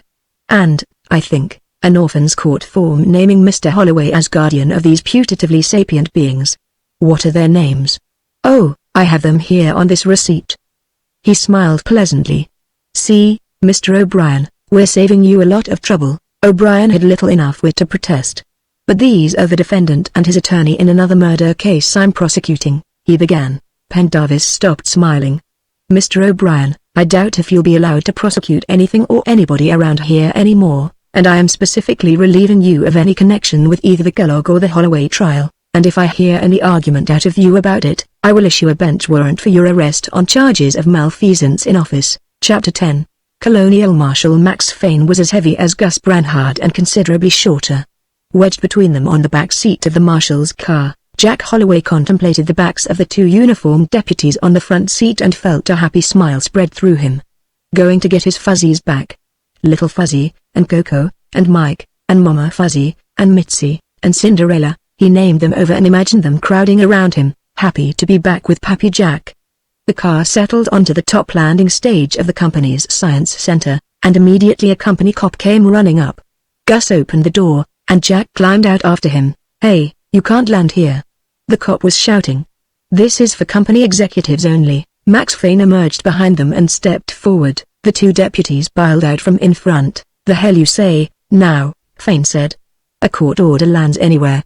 Bring him along, boys. We wouldn't want him to go and bump himself on a communication screen anywhere." The company cop started to protest, then subsided and fell in between the deputies. Maybe it was beginning to dawn on him that the Federation courts were bigger than the Chartered Zarathustra Company after all. Or maybe he just thought there'd been a revolution. Leonard Kellogg's temporarily Ernst Malin's office was on the first floor of the penthouse, counting down from the top landing stage. When they stepped from the escalator, the hall was crowded with office people, gabbling excitedly in groups. They all stopped talking as soon as they saw what was coming. In the division chief's outer office 3 or 4 girls jumped to their feet. One of them jumped into the bulk of Marshal Fane, which had interposed itself between her and the communication screen. They were all shooed out into the hall, and one of the deputies was dropped there with a prisoner. The middle office was empty. Fane took his badge holder in his left hand as he pushed through the door to the inner office. Kellogg's temporarily Malin's secretary seemed to have preceded them by a few seconds. She was standing in front of the desk sputtering incoherently. Malin, starting to rise from his chair, froze. hunched forward over the desk. Juan Jimenez, standing in the middle of the room, seemed to have seen them first. He was looking about wildly as though for some way of escape. Fane pushed past the secretary and went up to the desk, showing Malin his badge and then serving the papers. Malin looked at him in bewilderment. "But we're keeping those fuzzies for Mr. O'Brien, the chief prosecutor," he said.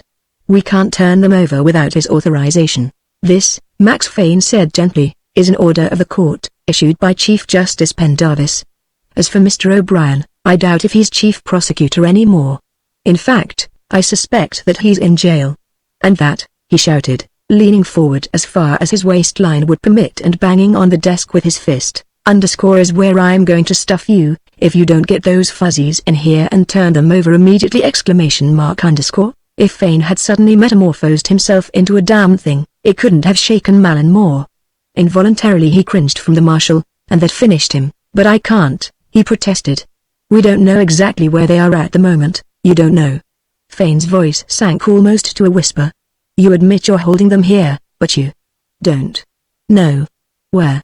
Now start over again, tell the truth this time! At that moment, the communication screen began making a fuss.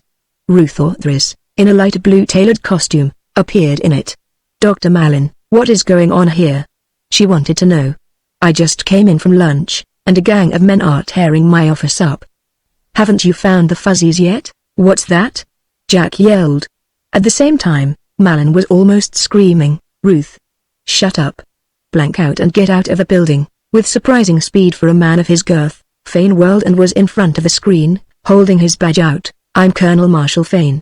Now, young woman, I want you up here right away. Don't make me send anybody after you, because I won't like that, and neither will you. Right away, Marshall." She blanked the screen. Fane turned to Malin. Now, he wasn't bothering with vocal tricks anymore. "Are you going to tell me the truth, or am I going to run you in and put a veridicator on you?" "Where are those fuzzies?" "But I don't know," Malin wailed. "Juan, you tell him, you took charge of them." "I haven't seen them since they were brought here." Jack managed to fight down the fright that was clutching at him and got control of his voice. "If anything's happened to those fuzzies, you two are going to envy Kurt Borch before I'm through with you," he said. "All right, how about it?" Fane asked Jimenez.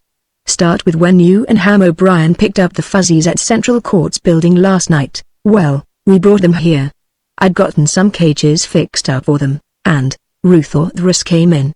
She didn't try to avoid Jack's eyes, nor did she try to brazen it out with him. She merely nodded distantly, as though they'd met on a ship sometime, and sat down. "What happened, Marshal?" she asked. "Why are you here with these gentlemen?" "The court's ordered the fuzzies returned to Mr. Holloway." Malin was in a dither. "He has some kind of rat or something, and we don't know where they are." "Oh, no." Ruth's face, for an instant, was dismay itself. "Not when." Then she froze shut. "I came in about 0700, Jimenez was saying, to give them food and water, and they'd broken out of their cages. The netting was broken loose on one cage and the fuzzy that had been in it had gotten out and let the others out. They got into my office, they made a perfect shambles of it and got out the door into the hall, and now we don't know where they are. And I don't know how they did any of it. Cages built for something with no hands and almost no brains." Ever since Kellogg and Malin had come to the camp, Malin had been hypnotizing himself into the just silly little animals doctrine. He must have succeeded. Last night he'd acted accordingly. "We want to see the cages," Jack said. "Yeah." Fane went to the outer door. Miguel, the deputy, came in, herding the company cop ahead of him. "You heard what happened?" Fane asked. "Yeah. Big fuzzy jailbreak." "What did they do? Make little wooden pistols and bluff their way out?" "By God, I wouldn't put it past them." "Come along. Bring Chummy along with you, he knows the inside of this place better than we do. Pyatt, call in. We want 6 more men. Tell Chang to borrow from the constabulary if he has to." "Wait a minute," Jack said. He turned to Ruth. "What do you know about this?" "Well, not much. I was with Dr. Malin here when Mr. O'Brien called to tell us that the fuzzies were going to be kept here till the trial. We were going to fix up a room for them, but till that could be done, Juan got some cages to put them in. That was all I knew about it till 0930, when I came in and found everything in an uproar and was told that the fuzzies had gotten loose during the night. I knew they couldn't get out of the building, so I went to my office and lab to start overhauling some equipment we were going to need with the fuzzies. about 1000. I found I couldn't do anything with it, and my assistant and I loaded it on a pickup truck and took it to Henry Stenson's instrument shop. By the time I was through there, I had lunch and then came back here." He wondered briefly how a polencephalographic veridicator would react to some of those statements. "Might be a good idea if Max Fane found out. I'll stay here," Gus Branhard was saying, "and see if I can get some more truth out of these people." "Why don't you screen the hotel and tell Gerd and Ben what happened?" he asked. "Gerd used to work here. Maybe he could help us hunt." "Good idea. Pyatt, tell our reinforcements to stop at the Mallory on the way and pick him up." Fane turned to Jimenez. "Come along, show us where you had these fuzzies and how they got away. You say one of them broke out of his cage and then released the others," Jack said to Jimenez as they were going down on the escalator. "Do you know which one it was?" Jimenez shook his head. "We just took them out of the bags and put them into the cages. That would be Little Fuzzy. He'd always been the brains of the family. With his leadership, they might have a chance." The trouble was that this place was full of dangers. Fuzzies knew nothing about radiation and poisons and electric wiring and things like that. If they really had escaped, that was a possibility that began worrying Jack. On each floor they passed going down, he could glimpse parties of company employees in the halls, armed with nets and blankets and other catching equipment. When they got off, Jimenez led them through a big room of glass cases, mounted specimens and articulated skeletons of Zarathustran mammals. More people were there, looking around and behind and even into the cases. He began to think that the escape was genuine, and not just a cover-up for the murder of the Fuzzies. Jimenez took them down a narrow hall beyond to an open door at the end. Inside, the permanent night light made a blue-white glow. A swivel chair stood just inside the door. Jimenez pointed to it. "They must have gotten up on that to work the latch and open the door," he said. "It was like the doors at the camp, spring latch, with a handle instead of a knob. They'd have learned how to work it from watching him." Fane was trying the latch. "Not too stiff," he said. "Your little fellow's strong enough to work it?" He tried it and agreed. "Sure. And they'd be smart enough to do it, too. Even Baby Fuzzy, the one your men didn't get, would be able to figure that out. And look what they did to my office," Jimenez said, putting on the lights. "They made quite a mess of it. They hadn't delayed long to do it, just thrown things around. Everything was thrown off the top of the desk. They had dumped the wastebasket, and left it dumped." He saw that and chuckled. The escape had been genuine all right. Probably hunting for things they could use as weapons, and doing as much damage as they could in the process. There was evidently a pretty wide streak of vindictiveness in Fuzzy character. "I don't think they like you, Juan. Wouldn't blame them," Fane said. "Let's see what kind of a Houdini they did on these cages now." The cages were in a room, file room, storeroom, junk room behind Jimenez's office. It had a spring lock, too, and the Fuzzies had dragged one of the cages over and stood on it to open the door. The cages themselves were about 3 feet wide and 5 feet long, with plywood bottoms, wooden frames and 1/4-inch netting on the sides and tops. The tops were hinged, and fastened with hasps, and bolts slipped through the staples with nuts screwed on them. The nuts had been unscrewed from 5 and the bolts slipped out. The 6th cage had been broken open from the inside. The netting cut away from the frame at one corner and bent back in a triangle big enough for a Fuzzy to crawl through. "I can't understand that," Jimenez was saying. "Why that wire looks as though it had been cut." "It was cut. Marshall, I'd pull somebody's belt about this, if I were you. Your men aren't very careful about searching prisoners." One of the Fuzzies hid a knife out on him. He remembered how Little Fuzzy and Goka had burrowed into the bedding in apparently unreasoning panic, and explained about the little spring steel knives he had made. I suppose he palmed it and hugged himself into a ball, as though he was scared witless, when they put him in the bag. Waited till he was sure he wouldn't get caught before he used it, too, the marshal said. "That wire's soft enough to cut easily." He turned to Jimenez. "You people ought to be glad I'm ineligible for jury duty. Why don't you just throw it in and let Kellogg cop a plea?" Gerd Van Riebeek stopped for a moment in the doorway and looked into what had been Leonard Kellogg's office. The last time he'd been here, Kellogg had had him on the carpet about that land prawn business. Now Ernst Malin was sitting in Kellogg's chair, trying to look unconcerned and not making a very good job of it.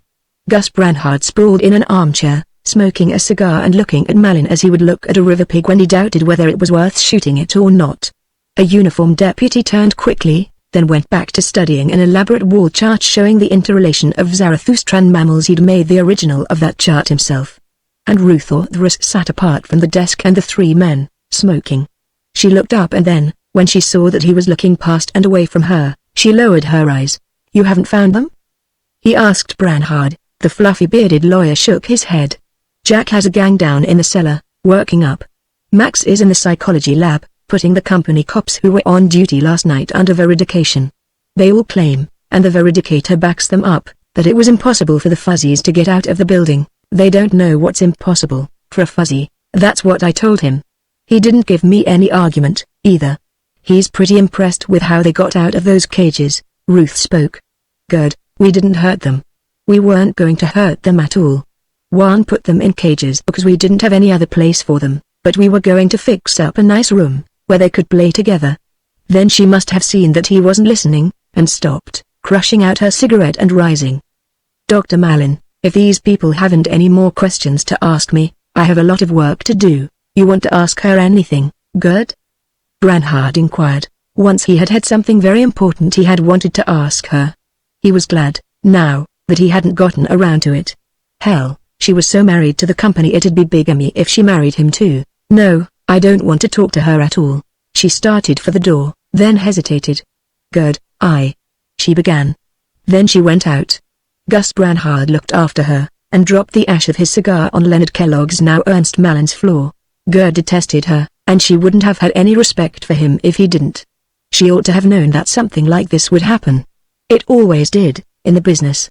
A smart girl, in the business, never got involved with any one man. She always got herself 4 or 5 boyfriends, on all possible sides, and played them off one against another. She'd have to get out of the science center right away. Marshall Fane was questioning people under veridication. She didn't dare let him get around to her. She didn't dare go to her office. The veridicator was in the lab across the hall, and that's where he was working. And she didn't dare, yes, she could do that, by screen. She went into an office down the hall. A dozen people recognized her at once and began bombarding her with questions about the fuzzies. She brushed them off and went to a screen, punching a combination. After a slight delay, an elderly man with a thin-lipped, bloodless face appeared. When he recognized her, there was a brief look of annoyance on the thin face. "Mr. Stenson," she began, before he could say anything, "that apparatus I brought to your shop this morning, their sensory response detector, we've made a simply frightful mistake. There's nothing wrong with it whatever, and if anything's done with it, it may cause serious damage. I don't think I understand, Dr. Orthris. Well, it was a perfectly natural mistake. You see, we're all at our wits' end here. Mr. Holloway and his lawyer and the colonial marshal are here with an order from Judge Pendarvis for the return of those fuzzies. None of us know what we're doing at all. Why the whole trouble with the apparatus was the fault of the operator. We'll have to have it back immediately, all of it, I see, Dr. Orthris." The old instrument maker looked worried. "But I'm afraid the apparatus has already gone to the workroom. Mr. Stevenson has it now, and I can't get in touch with him at present. If the mistake can be corrected, what do you want done? Just hold it, I'll call or send for it." She blanked the screen. Old Johnson, the chief data synthesist, tried to detain her with some question. "I'm sorry, Mr. Johnson. I can't stop now. I have to go over to Company House right away." The suite at the Hotel Mallory was crowded when Jack Holloway returned with Gerd Van Riebeek. It was noisy with voices, and the ventilators were laboring to get rid of the tobacco smoke. Gus Branhard, Ben Rainsford and Baby Fuzzy were meeting the press. "Oh, Mr. Holloway," somebody shouted as he entered. "Have you found them yet?" "No. We've been all over Science Center from top to bottom. We know they went down a few floors from where they'd been caged, but that's all. I don't think they could have gotten outside. The only exit on the ground levels through a vestibule where a company policeman was on duty, and there's no way for them to have climbed down from any of the terraces or landing stages." "Well, Mr. Holloway, I hate to suggest this," somebody else said, "but have you eliminated the possibility that they may have hidden in a trash bin and been dumped into the mass energy converter?" "We thought of that. The converter's underground, in a vault that can be entered only by one door, and that was locked. No trash was disposed of between the time they were brought there and the time the search started, and everything that's been sent to the converter since has been checked piece by piece." "Well, I'm glad to hear that, Mr. Holloway, and I know that everybody hearing this will be glad, too. I take it you've not given up looking for them? Are we on the air now?" "No, I have not. I'm staying here in Mallorysport until I either find them or am convinced that they aren't in the city. And I am offering a reward of 2,000 souls apiece for their return to me. If you'll wait a moment, I'll have descriptions ready for you." Victor Grego unstopped the refrigerated cocktail jug. More? He asked Leslie Coombs. Yes, thank you. Coombs held his glass until it was filled. As you say, Victor, you made the decision, but you made it on my advice, and the advice was bad. He couldn't disagree, even politely, with that. He hoped it hadn't been ruinously bad. One thing, Leslie wasn't trying to pass the buck, and considering how O'Brien had mishandled his end of it, he could have done so quite plausibly. I used bad judgment, Coombs said dispassionately, as though discussing some mistake Hitler had made, or Napoleon. I thought O'Brien wouldn't try to use one of those pre-signed writs, and I didn't think Pendarvis would admit, publicly, that he signed court orders in blank. He's been severely criticized by the press about that. He hadn't thought Branhard and Holloway would try to fight a court order either. That was one of the consequences of being too long in a seemingly irresistible position. You didn't expect resistance. Kellogg hadn't expected Jack Holloway to order him off his land grant. Kurt Borch had thought all he needed to do with a gun was pull it and wave it around. And Jimenez had expected the Fuzzies to just sit in their cages. I wonder where they got to, Coombs was saying. I understand they couldn't be found at all in the building. Ruth Orthrus has an idea. She got away from Science Center before Fane could get hold of her and vindicate her. It seems she and an assistant took some apparatus out, about 10 o'clock, in a truck. She thinks the Fuzzies hitched a ride with her. I know that sounds rather improbable, but hell, everything else sounds impossible. I'll have it followed up. Maybe we can find them before Holloway does. They're not inside Science Center, that's sure. His own glass was empty. He debated a refill and voted against it. O'Brien's definitely out, I take it, completely. Pendarvis gave him his choice of resigning or facing malfeasance charges. They couldn't really convict him of malfeasance for that, could they? Misfeasance, maybe, but they could charge him. And then they could interrogate him under vindication about his whole conduct in office, and you know what they would bring out, Coombs said. He almost broke an arm signing his resignation. He's still Attorney General of the colony, of course. Nick issued a statement supporting him. That hasn't done Nick as much harm as O'Brien could do spilling what he knows about residency affairs. Now Branhard is talking about bringing suit against the company, and he's furnishing copies of all the Fuzzy films Holloway has to the news services. Interworld News is going hog wild with it, and even the services we control can't play it down too much.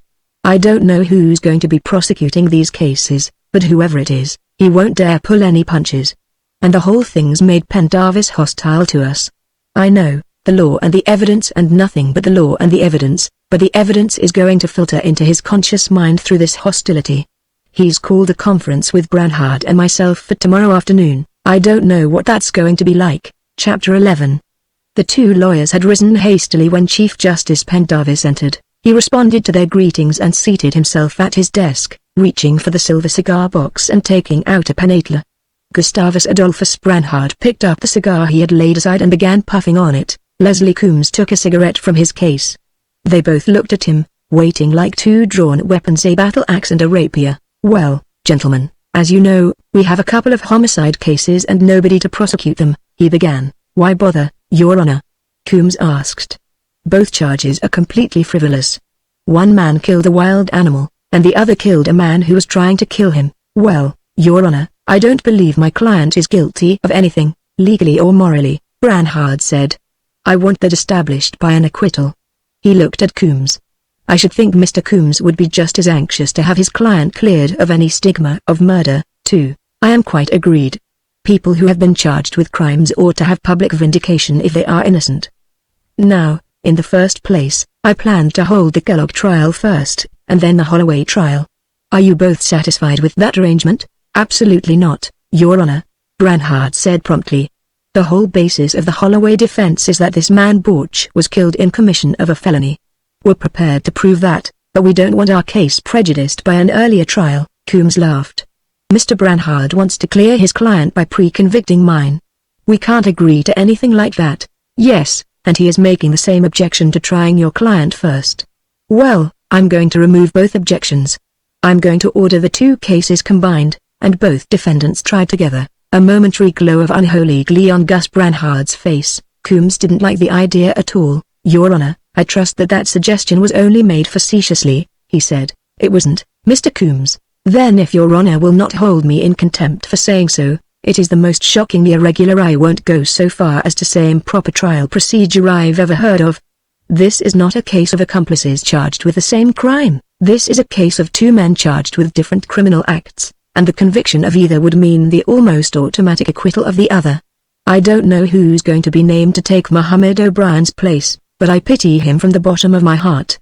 Why, Mr. Branhard and I could go off somewhere and play poker while the prosecutor would smash the case to pieces. Well, we won't have just one prosecutor, Mr. Coombs, we will have two. I'll swear you and Mr. Branhard in as special prosecutors, and you can prosecute Mr. Branhard's client, and he yours. I think that would remove any further objections. It was all he could do to keep his face judicially grave and unmirthful. Branhard was almost purring, like a big tiger that had just gotten the better of a young goat. Leslie Coombs's suavity was beginning to crumble slightly at the edges. Your Honor, that is a most excellent suggestion, Branhard declared. I will prosecute Mr. Coombs's client with the greatest pleasure in the universe. Well, all I can say, Your Honor, is that if the first proposal was the most irregular I had ever heard, the record didn't last long. Why, Mr. Coombs, I went over the law and the rules of jurisprudence very carefully, and I couldn't find a word that could be construed as disallowing such a procedure. I'll bet you didn't find any precedent for it either. Leslie Coombs should have known better than that. In colonial law, you can find a precedent for almost anything. How much do you bet, Leslie? Branhard asked, a larcenous gleam in his eye. Don't let him take your money away from you. I found, inside an hour, 16 precedents, from 12 different planetary jurisdictions. All right, Your Honor, Coombs capitulated. But I hope you know what you're doing. You're turning a couple of cases of the people of the colony into a common civil lawsuit. Gus Branhard laughed. What else is it? He demanded. Friends of Little Fuzzy versus the Chartered Zarathustra Company I'm bringing action as friend of incompetent aborigines for recognition of sapience, and Mr. Coombs, on behalf of the Zarathustra Company, is contesting to preserve the company's charter, and that's all there is or ever was to this case. That was impolite of Gus. Leslie Coombs had wanted to go on to the end pretending that the company charter had absolutely nothing to do with it. There was an unending stream of reports of fuzzies seen here and there, often simultaneously in impossibly distant parts of the city. Some were from publicity seekers and pathological liars and crackpots, some were the result of honest mistakes or over-imaginativeness. There was some reason to suspect that not a few had originated with the company, to confuse the search. One thing did come to light which heartened Jack Holloway. An intensive if concealed search was being made by the company police, and by the Mallorysport Police Department, which the company controlled. Max Fane was giving every available moment to the hunt. This wasn't because of ill will for the company, though that was present, nor because the Chief Justice was riding him. The Colonial Marshal was pro-Fuzzy. So were the Colonial Constabulary, over whom Nick Emmett's administration seemed to have little if any authority. Colonel Ian Ferguson, the Commandant, had his appointment direct from the Colonial Office on Terra. He had called by screen to offer his help, and George Lunt, over on Beta, screened daily to learn what progress was being made. Living at the Hotel Mallory was expensive, and Jack had to sell some sunstones. The company gem buyers were barely civil to him. He didn't try to be civil at all. There was also a noticeable coolness toward him at the bank. On the other hand, on several occasions, Space Navy officers and ratings down from Xerxes Base went out of their way to accost him, introduce themselves, shake hands with him and give him their best wishes. Once, in one of the weather-domed business centers, an elderly man with white hair showing under his black beret greeted him. Mr. Holloway, I want to tell you how grieved I am to learn about the disappearance of those little people of yours, he said. I'm afraid there's nothing I can do to help you, but I hope they turn up safely. Why, thank you, Mr. Stenson. He shook hands with the old master instrument maker. If you could make me a pocket veridicator, to use on some of these people who claim they saw them, it would be a big help. Well, I do make rather small portable veridicators for the constabulary, but I think what you need is an instrument for detection of psychopaths, and that's slightly beyond science at present. But if you're still prospecting for sunstones, I have an improved microarray scanner I just developed, and... He walked with Stenson to his shop, had a cup of tea and looked at the scanner. From Stenson's screen, he called Max Fane. 6 more people had claimed to have seen the Fuzzies. Within a week, the films taken at the camp had been shown so frequently on telecast as to wear out their interest value. Baby, however, was still available for new pictures, and in a few days a girl had to be hired to take care of his fan mail. Once, entering a bar, Jack thought he saw Baby sitting on a woman's head. A second look showed that it was only a life-sized doll, held on with an elastic band. Within a week, he was seeing baby fuzzy hats all over town, and shop windows were full of life-sized fuzzy dolls. In the late afternoon, 2 weeks after the fuzzies had vanished, Marshall Fane dropped him at the hotel. They sat in the car for a moment, and Fane said, "I think this is the end of it. We're all out of cranks and exhibitionists now." He nodded. "That woman we were talking to. She's crazy as a bedbug, yeah. In the past 10 years she's confessed to every unsolved crime on the planet. It shows you how hard up we are that I waste your time and mine listening to her, Max. Nobody's seen them. You think they just aren't, anymore, don't you?" The fat man looked troubled. "Well, Jack, it isn't so much that nobody's seen them. Nobody's seen any trace of them. There are land prawns all around, but nobody's found a cracked shell. And 6 active, playful, inquisitive fuzzies ought to be getting into things. They ought to be raiding food markets, and fruit stands, getting into places and ransacking. But there hasn't been a thing. The company police have stopped looking for them now. Well, I won't. They must be around somewhere." He shook Fane's hand, and got out of the car. "You've been awfully helpful, Max. I want you to know how much I thank you." He watched the car lift away, and then looked out over the city, a vista of treetop green, with roofs and the domes of shopping centers and business centers and amusement centers showing through, and the angular butts of tall buildings rising above. The streetless contragravity city of a new planet that had never known ground traffic. The fuzzies could be hiding anywhere among those trees, or they could all be dead in some man-made trap. He thought of all the deadly places into which they could have wandered. Machinery, dormant and quiet, until somebody threw a switch. Conduits, which could be flooded without warning, or filled with scalding steam or choking gas. Poor little fuzzies, they'd think a city was as safe as the woods of home, where there was nothing worse than harpies and damn things. Gus Branhard was out when he went down to the suite, Ben Rainsford was at a reading screen, studying a psychology text, and Gerd was working at a desk that had been brought in. Baby was playing on the floor with the bright new toys they had gotten for him. When Pappy Jack came in, he dropped them and ran to be picked up and held. "George called," Gerd said. "They have a family of fuzzies at the post now." "Well, that's great." He tried to make it sound enthusiastic. "How many?" "5, 3 males and 2 females. They call them Dr. Crippen, Dilliner, Ned Kelly, Lizzie Borden and Calamity Jane. Wouldn't it be just like a bunch of cops to hang names like that on innocent fuzzies? Why don't you call the post and say hello to them?" Ben asked. "Baby likes them.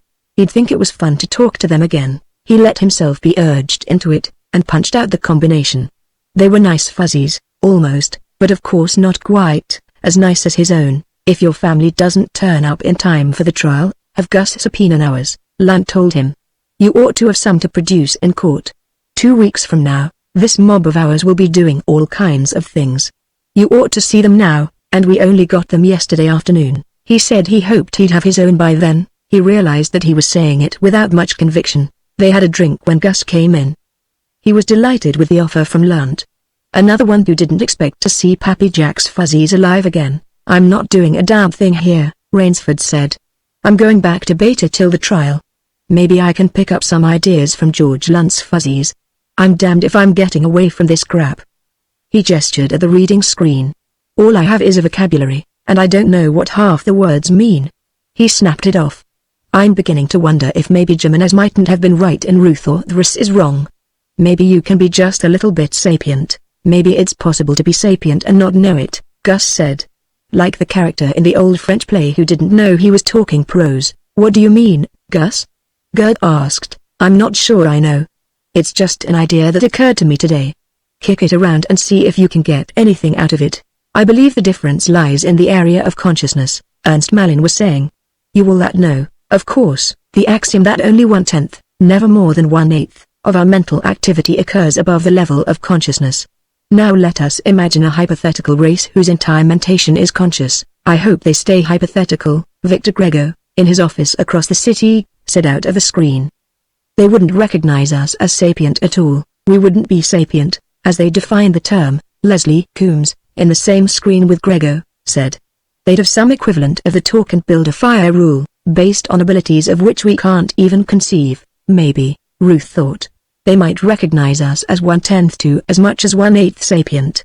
No, then we'd have to recognize Say, a chimpanzee as being 1/100th sapient, and a flatworm as being sapient to the order of 1 billionth. Wait a minute, she said. If I understand, you mean that non-sapient beings think, but only subconsciously? That's correct, Ruth.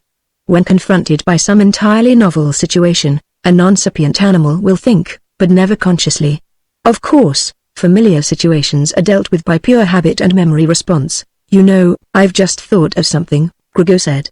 I think we can explain that funeral that's been bothering all of us in non-sapient terms. He lit a cigarette, while they all looked at him expectantly. Fuzzies. He continued, bury their ordure. They do this to avoid an unpleasant sense stimulus, a bad smell. Dead bodies quickly putrefy and smell badly. They are thus equated, subconsciously, with ordure and must be buried. All fuzzies carry weapons. A fuzzy's weapon is still subconsciously regarded as a part of the fuzzy, hence it must also be buried. Malin frowned portentously. The idea seemed to appeal to him, but of course he simply couldn't agree too promptly with a mere layman, even the boss. Well, so far you're on fairly safe ground, Mr. Grego, he admitted. Association of otherwise dissimilar things because of some apparent similarity is a recognized element of non-sapient animal behavior. He frowned again. That could be an explanation. I'll have to think of it, about this time tomorrow. It would be his own idea, with grudging recognition of a suggestion by Victor Grego. In time, that would be forgotten. It would be the Malin theory. Grego was apparently agreeable, as long as the job got done. Well, if you can make anything out of it, pass it on to Mr. Coombs as soon as possible, to be worked up for use in court, he said. Chapter 12. Ben Rainsford went back to Beta Continent, and Gerd van Riebeek remained in Malarisport. The constabulary at Post 15 had made steel chopper diggers for their fuzzies, and reported a gratifying abatement of the land prawn nuisance. They also made a set of scaled-down carpenter tools, and their fuzzies were building themselves a house out of scrap crates and boxes. A pair of fuzzies showed up at Ben Rainsford's camp, and he adopted them, naming them Flora and Fauna. Everybody had fuzzies now, and Pappy Jack only had Baby. He was lying on the floor of the parlor, teaching Baby to tie knots in a piece of string. Gus Branhard, who spent most of the day in the office in the Central Courts building which had been furnished to him as special prosecutor, was lolling in an armchair in red and blue pajamas, smoking a cigar, drinking coffee. His whiskey consumption was down to a couple of drinks a day and studying texts on 2 reading screens at once, making an occasional remark into a stenomophone. Gerd was at the desk, spoiling notepaper in an effort to work something out by symbolic logic. Suddenly he crumpled a sheet and threw it across the room, cursing. Branhard looked away from his screens. Trouble, Gerd? Gerd cursed again. How the devil can I tell whether fuzzies generalize? He demanded. How can I tell whether they form abstract ideas? How can I prove, even, that they have ideas at all? Hell's blazes, how can I even prove, to your satisfaction, that I think consciously, working on that idea I mentioned? Branhard asked. I was. It seemed like a good idea, but suppose we go back to specific instances of fuzzy behavior, and present them as evidence of sapience? Branhard asked. That funeral, for instance, they'll still insist that we define sapience. The communication screen began buzzing. Baby Fuzzy looked up disinterestedly, and then went back to trying to untie a figure-8 knot he had tied. Jack shoved himself to his feet and put the screen on. It was Max Fane, and for the first time that he could remember, the colonial marshal was excited. Jack, have you had any news on the screen lately? No. Something turn up? God, yes. The cops are all over the city hunting the fuzzies. They have orders to shoot on sight. Nick Emmett was just on the air with a reward offer 500 souls apiece, dead or alive. It took a few seconds for that to register. Then he became frightened. Gus and Gerd were both on their feet and crowding to the screen behind him. They have some bum from that squatters' camp over on the east side who claims the fuzzies beat up his 10-year-old daughter, Fane was saying. They have both of them at police headquarters, and they've handed the story out to Zarathustra News, and plant-wide coverage. Of course, they're company-controlled, they're playing it for all it's worth. Have they been veridicated? Branhard demanded. No, and the city cops are keeping them undercover. The girl says she was playing outdoors and these fuzzies jumped her and began beating her with sticks. Her injuries are listed as multiple bruises, fractured wrist and general shock. I don't believe it. They wouldn't attack a child. I want to talk to that girl and her father, Branhard was saying. And I'm going to demand that they make their statements under veridication. This thing's a frame-up, Max, I'd bet my ears on it. Timing's just right, only a week till the trial. Maybe the Fuzzies had wanted the child to play with them, and she'd gotten frightened and hurt one of them. A 10-year-old human child would look dangerously large to a Fuzzy, and if they thought they were menaced they would fight back savagely. They were still alive and in the city. That was one thing. But they were in worse danger than they had ever been. There was another. Fane was asking Branhard how soon he could be dressed. 5 minutes?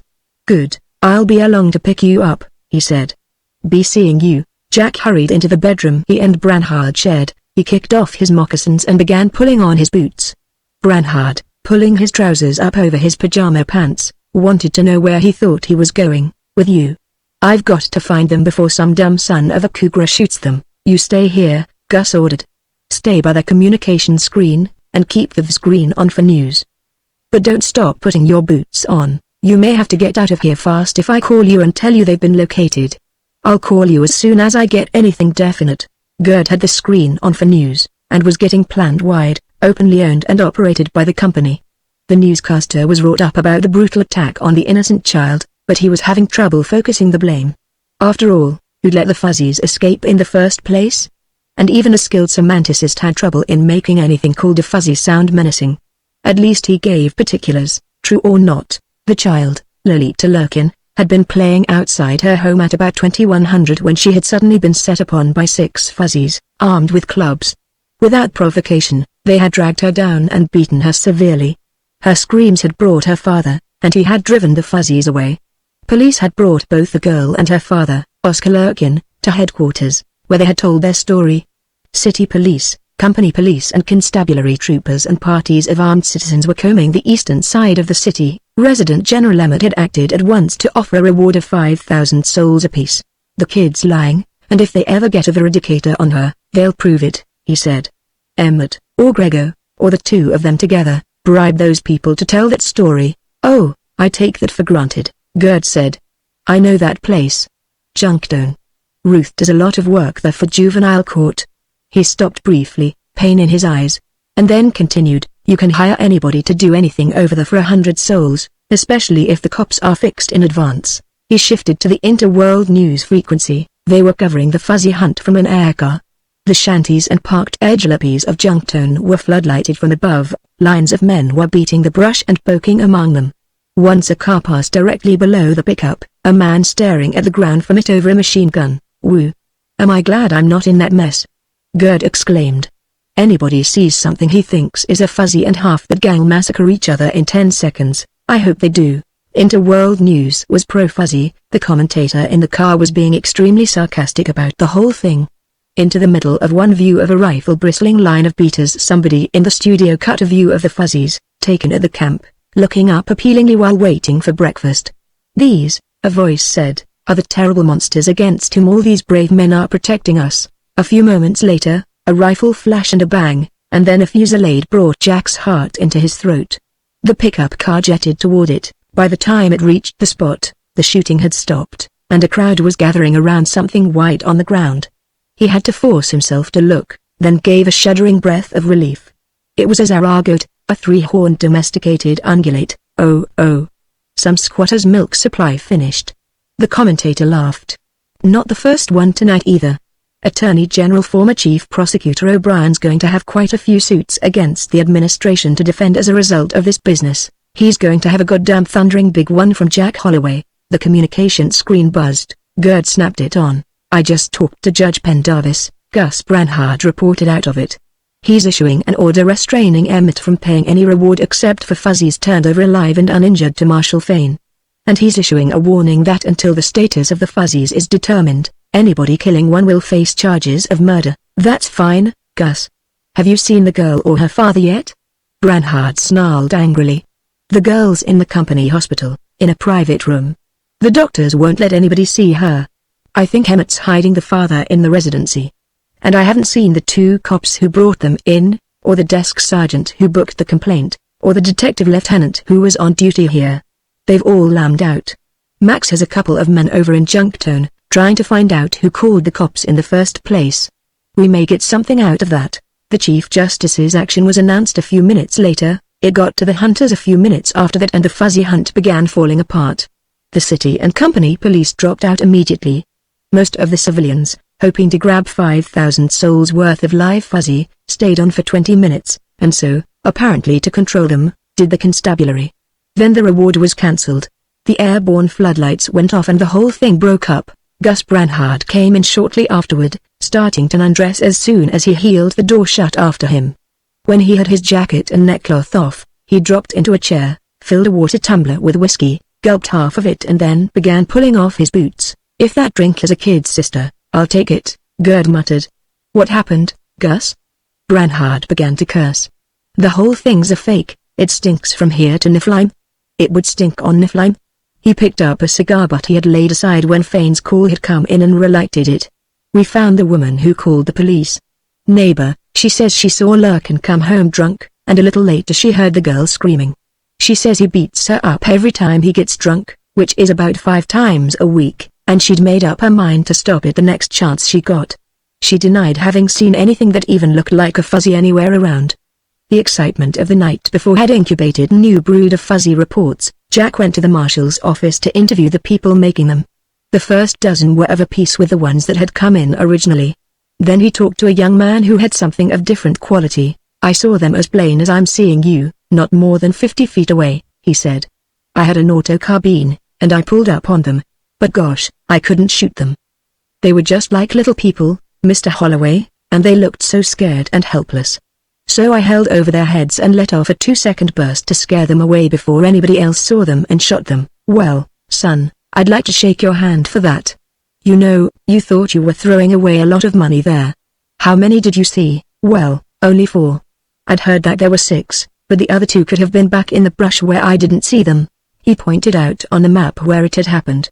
There were 3 other people who had actually seen fuzzies. None were sure how many, but they were all positive about locations and times. Plotting the reports on the map, it was apparent that the fuzzies were moving north and west across the outskirts of the city. Branhard showed up for lunch at the hotel, still swearing, but half amusedly. "They've exhumed Ham O'Brien, and they've put him to work harassing us," he said. "Whole flock of civil suits and dangerous nuisance complaints and that sort of thing. Ideas to keep me amused with them while Leslie Coombs is working up his case for the trial. Even tried to get the manager here to evict baby. I threatened him with a racial discrimination suit, and that stopped that. And I just filed suit against the company for 7 million souls on behalf of the fuzzies, $1 million apiece for them and $1 million for their lawyer." This evening, Jack said, "I'm going out in a car with a couple of Max's deputies. We're going to take baby, and we'll have a loudspeaker on the car." He unfolded the city map. "They seem to be traveling this way. They ought to be about here, and with baby at the speaker, we ought to attract their attention." They didn't see anything, though they kept at it till dusk. Baby had a wonderful time with the loudspeaker. When he yeeked into it, he produced an ear-splitting noise, until the 3 humans in the car flinched every time he opened his mouth. It affected dogs too. As the car moved back and forth, it was followed by a chorus of howling and baying on the ground. The next day, there were some scattered reports, mostly of small thefts. A blanket spread on the grass behind a house had vanished. A couple of cushions had been taken from a porch couch. A frenzied mother reported having found her 6-year-old son playing with some fuzzies. When she had rushed to rescue him, the fuzzies had scampered away and the child had begun weeping. Jack and Gerd rushed to the scene. The child's story, jumbled and imagination-colored, was definite on one point: the fuzzies had been nice to him and hadn't hurt him. They got a recording of that on the air at once. When they got back to the hotel, Gus Branhard was there, bubbling with glee. "The Chief Justice gave me another job of special prosecuting," he said. "I'm to conduct an investigation into the possibility that this thing, the other night, was a frame-up, and I'm to prepare complaints against anybody who's done anything prosecutable. I have authority to hold hearings, and subpoena witnesses, and interrogate them under veridication. Max Fane has specific orders to cooperate. We're going to start, tomorrow, with Chief of Police Dumont and work down. And maybe we can work up, too, as far as Nick Emmett and Victor Grego." He gave a rumbling laugh. "Maybe that'll give Leslie Coombs something to worry about." Gerd brought the car down beside the rectangular excavation. It was 50 feet square and 20 feet deep, and still going deeper, with a power shovel in it and a couple of dump scows beside. 5 or 6 men in coveralls and ankle boots advanced to meet them as they got out. "Good morning, Mr. Holloway," one of them said. "It's right down over the edge of the hill. We haven't disturbed anything. Mind running over what you saw again?" My partner here wasn't in when you called. The foreman turned to Gerd. We put off a couple of shots about an hour ago. Some of the men, who'd gone down over the edge of the hill, saw these fuzzies run out from under that rock ledge down there, and up the hollow, that way. He pointed. They called me, and I went down for a look, and saw where they'd been camping. The rock's pretty hard here, and we used pretty heavy charges.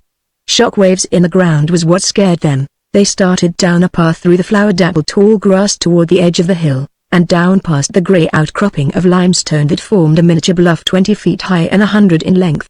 Under an overhanging ledge, they found 2 cushions, a red and grey blanket, and some odds and ends of old garments that looked as though they had once been used for polishing rags.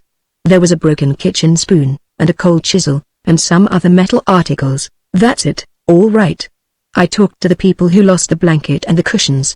They must have made camp last night. After your gang stopped work, the blasting chased them out. You say you saw them go up that way? He asked, pointing up the little stream that came down from the mountains to the north. The stream was deep and rapid, too much so for easy fording by fuzzies. They follow it back into the foothills. He took everybody's names and thanked them. If he found the fuzzies himself and had to pay off on an information received basis, it would take a mathematical genius to decide how much reward to pay whom. Gerd, if you were a fuzzy, where would you go up there? He asked. Gerd looked up the stream that came rushing down from among the wooded foothills. There are a couple more houses farther up, he said. I'd get above them. Then I'd go up one of those side ravines, and get up among the rocks, where the damn things couldn't get me. Of course, there are no damn things this close to town, but they wouldn't know that. We'll need a few more cars. I'll call Colonel Ferguson and see what he can do for me. Max is going to have his hands full with this investigation Gus started. Bart Dumont, the Malarisport chief of police, might have been a good cop once, but for as long as Gus Branhard had known him, he had been what he was now, an empty shell of unsupported arrogance, with a sagging waistline and a puffy face that tried to look tough and only succeeded in looking unpleasant. He was sitting in a seat that looked like an old-fashioned electric chair, or like one of those instruments of torture to which beauty shop customers submit themselves. There was a bright conical helmet on his head, and electrodes had been clamped to various portions of his anatomy. On the wall behind him was a circular screen which ought to have been a calm turquoise blue, but which was flickering from dark blue through violet to mauve. That was simple nervous tension and guilt and anger at the humiliation of being subjected to veridicated interrogation. Now and then there would be a stabbing flicker of bright red as he toyed mentally with some deliberate misstatement of fact. You know, yourself, that the fuzzies didn't hurt that girl, Branhard told him. I don't know anything of the kind. The police chief retorted. All I know's what was reported to me. That had started out a bright red, gradually it faded into purple. Evidently Pierre Dumont was adopting a rules of evidence definition of truth. Who told you about it, Luther Waller? Detective lieutenant on duty at the time. The veridicator agreed that that was the truth and not much of anything but the truth. But you know that what really happened was that Lurkin beat the girl himself, and Waller persuaded them both to say the fuzzies did it. Max Fane said. I don't know anything of the kind. Dumont almost yelled. The screen blazed red. All I know's what they told me. Nobody said anything else. Red and blue, juggling in a typical quibbling pattern. As far as I know, it was the fuzzies done it. Now, Pyatt, Fane told him patiently. You've used this same veridicator here often enough to know you can't get away with lying on it. Waller's making you the patsy for this, and you know that, too. Isn't it true, now, that to the best of your knowledge and belief those fuzzies never touched that girl, and it wasn't till Waller talked to Lurkin and his daughter at headquarters that anybody even mentioned fuzzies? The screen darkened to midnight blue, and then, slowly, it lightened. Yeah, that's true, Dumont admitted. He avoided their eyes, and his voice was surly. I thought that was how it was, and I asked Waller. He just laughed at me and told me to forget it.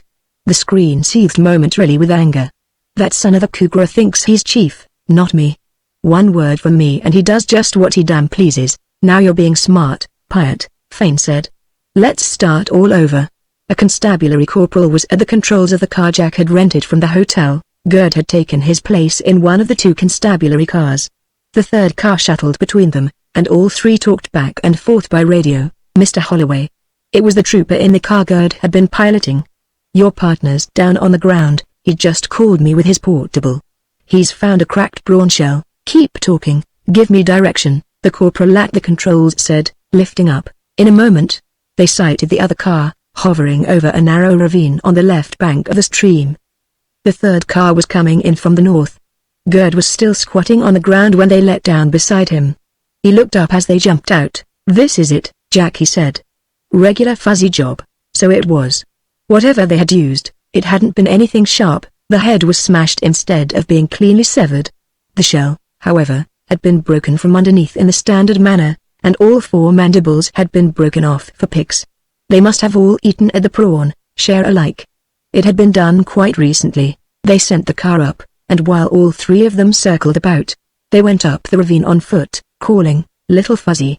Little Fuzzy!" They found a footprint, and then another, where seepage water had moistened the ground. Gerd was talking excitedly into the portable radio he carried slung on his chest. "One of you, go ahead a quarter of a mile, and then circle back. They're in here somewhere. I see them. I see them." A voice whooped out of the radio. "They're going up the slope on your right, among the rocks. Keep them in sight. Somebody come and pick us up, and we'll get above them and head them off." The rental car dropped quickly, the corporal getting the door open.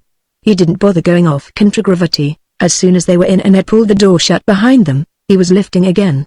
For a moment, the hill swung giddily as the car turned, and then Jack saw them, climbing the steep slope among the rocks. Only 4 of them, and one was helping another. He wondered which ones they were, what had happened to the other 2, and if the one that needed help had been badly hurt. The car landed on the top, among the rocks, settling at an awkward angle.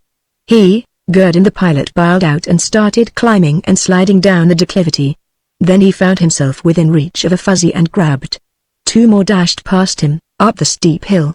The one he snatched at had something in his hand, and aimed a vicious blow at his face with it. He had barely time to block it with his forearm. Then he was clutching the Fuzzy and disarming him. The weapon was a 1/4-pound ball-peen hammer. He put it in his hip pocket and then picked up the struggling Fuzzy with both hands. "You hit Pappy, Jack," he said reproachfully. "Don't you know Pappy anymore? Poor scared little thing." The Fuzzy in his arms yeeked angrily. Then he looked, and it was no Fuzzy he had ever seen before, not Little Fuzzy, nor funny, pompous Coco, nor mischievous Mike. It was a stranger Fuzzy. "Well, no wonder, of course you didn't know Pappy Jack. You aren't one of Pappy Jack's Fuzzies at all." At the top, the constabulary corporal was sitting on a rock, clutching 2 Fuzzies, one under each arm. They stopped struggling and yeeked piteously when they saw their companion also a captive. "Your partner's down below, chasing the other one," the corporal said. "You better take these 2, you know them and I don't. Hang on to them, they don't know me any better than they do you." With one hand, he got a bit of XT3 out of his coat and offered it. The Fuzzy gave a cry of surprised pleasure, snatched it and gobbled it. He must have eaten it before. When he gave some to the corporal, the other 2, a male and a female, also seemed familiar with it. From below, Gerd was calling. "I got one. It's a girl Fuzzy. I don't know if it's Mitzi or Cinderella. And, my God, wait till you see what she was carrying." Gerd came into sight, the 4th Fuzzy struggling under one arm and a little kitten, black with a white face, peeping over the crook of his other elbow. He was too stunned with disappointment to look at it with more than vague curiosity. "They aren't our Fuzzies, Gerd. I never saw any of them before." "Jack, are you sure?" "Of course I'm sure." He was indignant. "Don't you think I know my own Fuzzies? Don't you think they'd know me? Where'd the pussy come from?" The corporal wanted to know. "God knows. They must have picked it up somewhere. She was carrying it in her arms, like a baby. They're somebody's Fuzzies. They've been fed XT3. We'll take them to the hotel. Whoever it is, I'll bet he misses them as much as I do mine, his own Fuzzies, whom he would never see again." The full realization didn't hit him until he and Gerd were in a car again. There had been no trace of his Fuzzies from the time they had broken out of their cages at Science Center.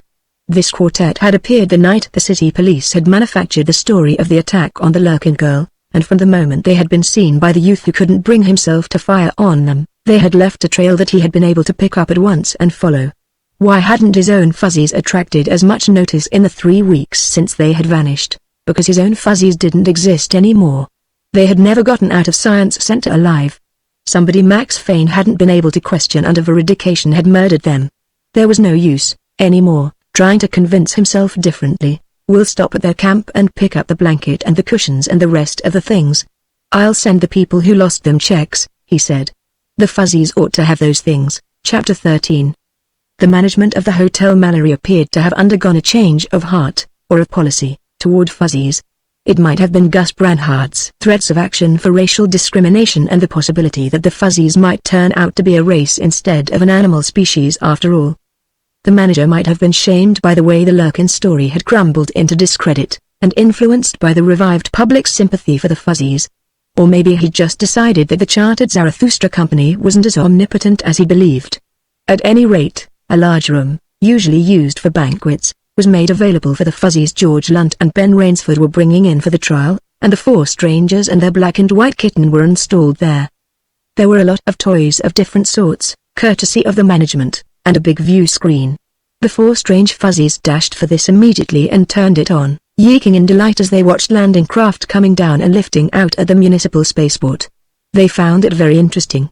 It only bored the kitten. With some misgivings, Jack brought Baby down and introduced him. They were delighted with Baby, and Baby thought the kitten was the most wonderful thing he had ever seen. When it was time to feed them, Jack had his own dinner brought in, and ate with them. Gus and Gerd came down and joined him later. "We got the Lurkin kid and her father," Gus said, and then falsettoed, "No, Pop gimme a bitin, and the cops told me to say it was the fuzzies." "She say that?" Under veridication, with the screen blue as a sapphire, in front of half a dozen witnesses and with audio visuals on. Interworld's putting it on the air this evening. Her father admitted it, too, named Waller and the desk sergeant. "We're still looking for them. Till we get them, we aren't any closer to Emmett or Grego. We did pick up the 2 car cops, but they don't know anything on anybody but Waller." That was good enough, as far as it went, Branhard thought, but it didn't go far enough. There were those 4 strange fuzzies showing up out of nowhere, right in the middle of Nick Emmett's drive hunt. They'd been kept somewhere by somebody. That was how they'd learned to eat XT3 and found out about screens. Their appearance was too well synchronized to be accidental. The whole thing smelled to him of a booby trap. One good thing had happened.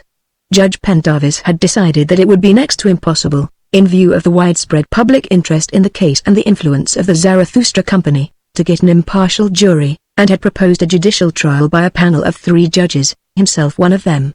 Even Leslie Coombs had felt forced to agree to that. He told Jack about the decision.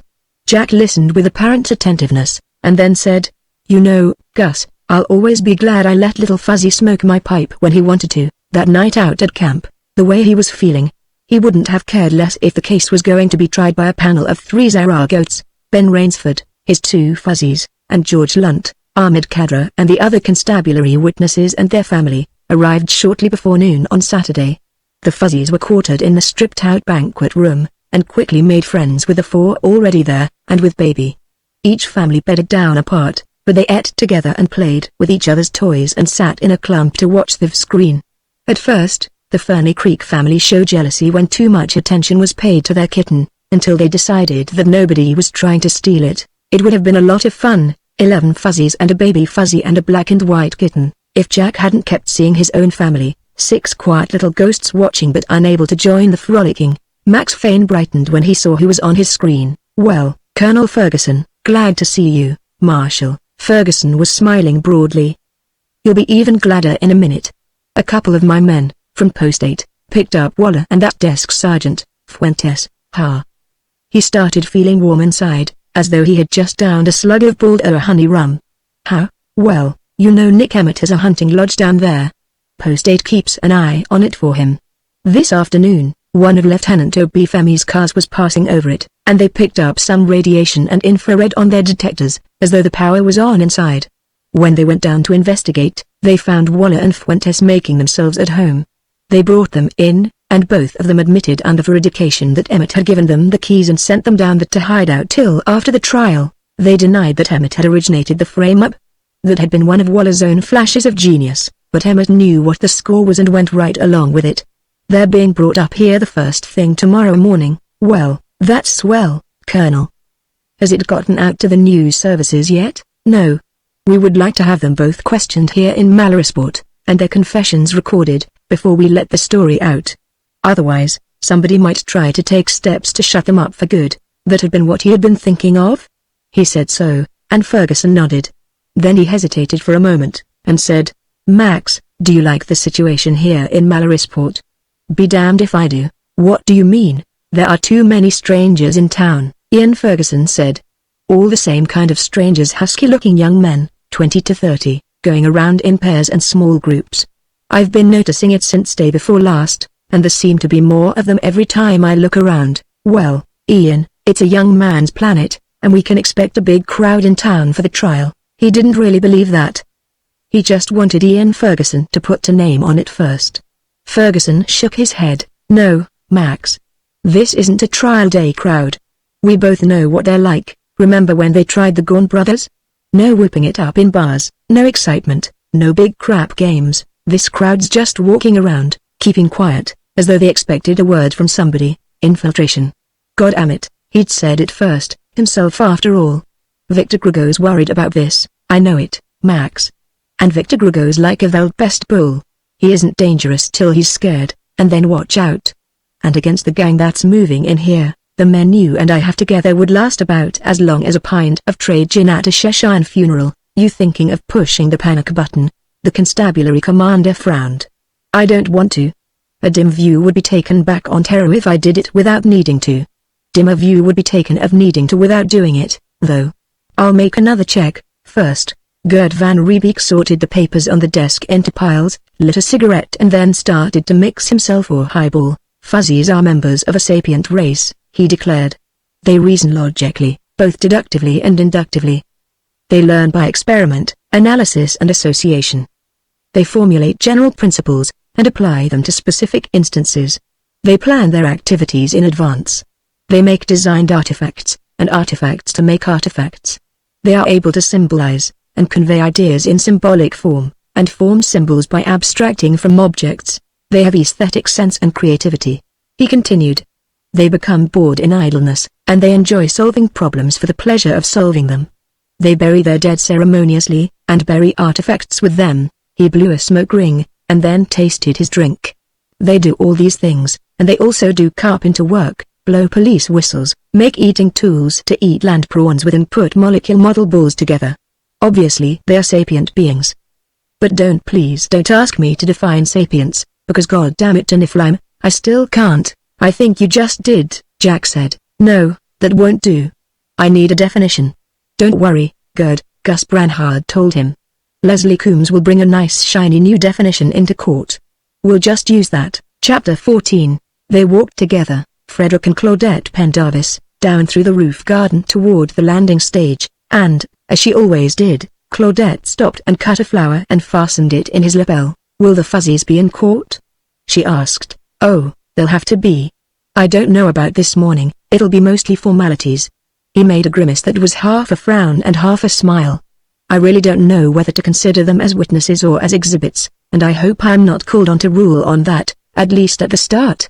Either way, Coombs or Branhard would accuse me of showing prejudice. I want to see them.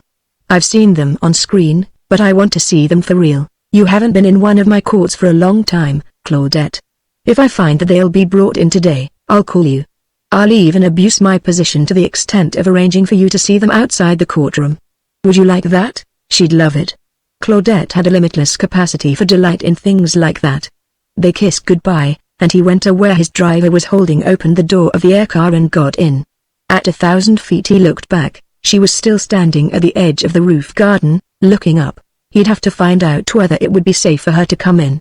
Max Fane was worried about the possibility of trouble, and so was Ian Ferguson, and neither was given to timorous imaginings.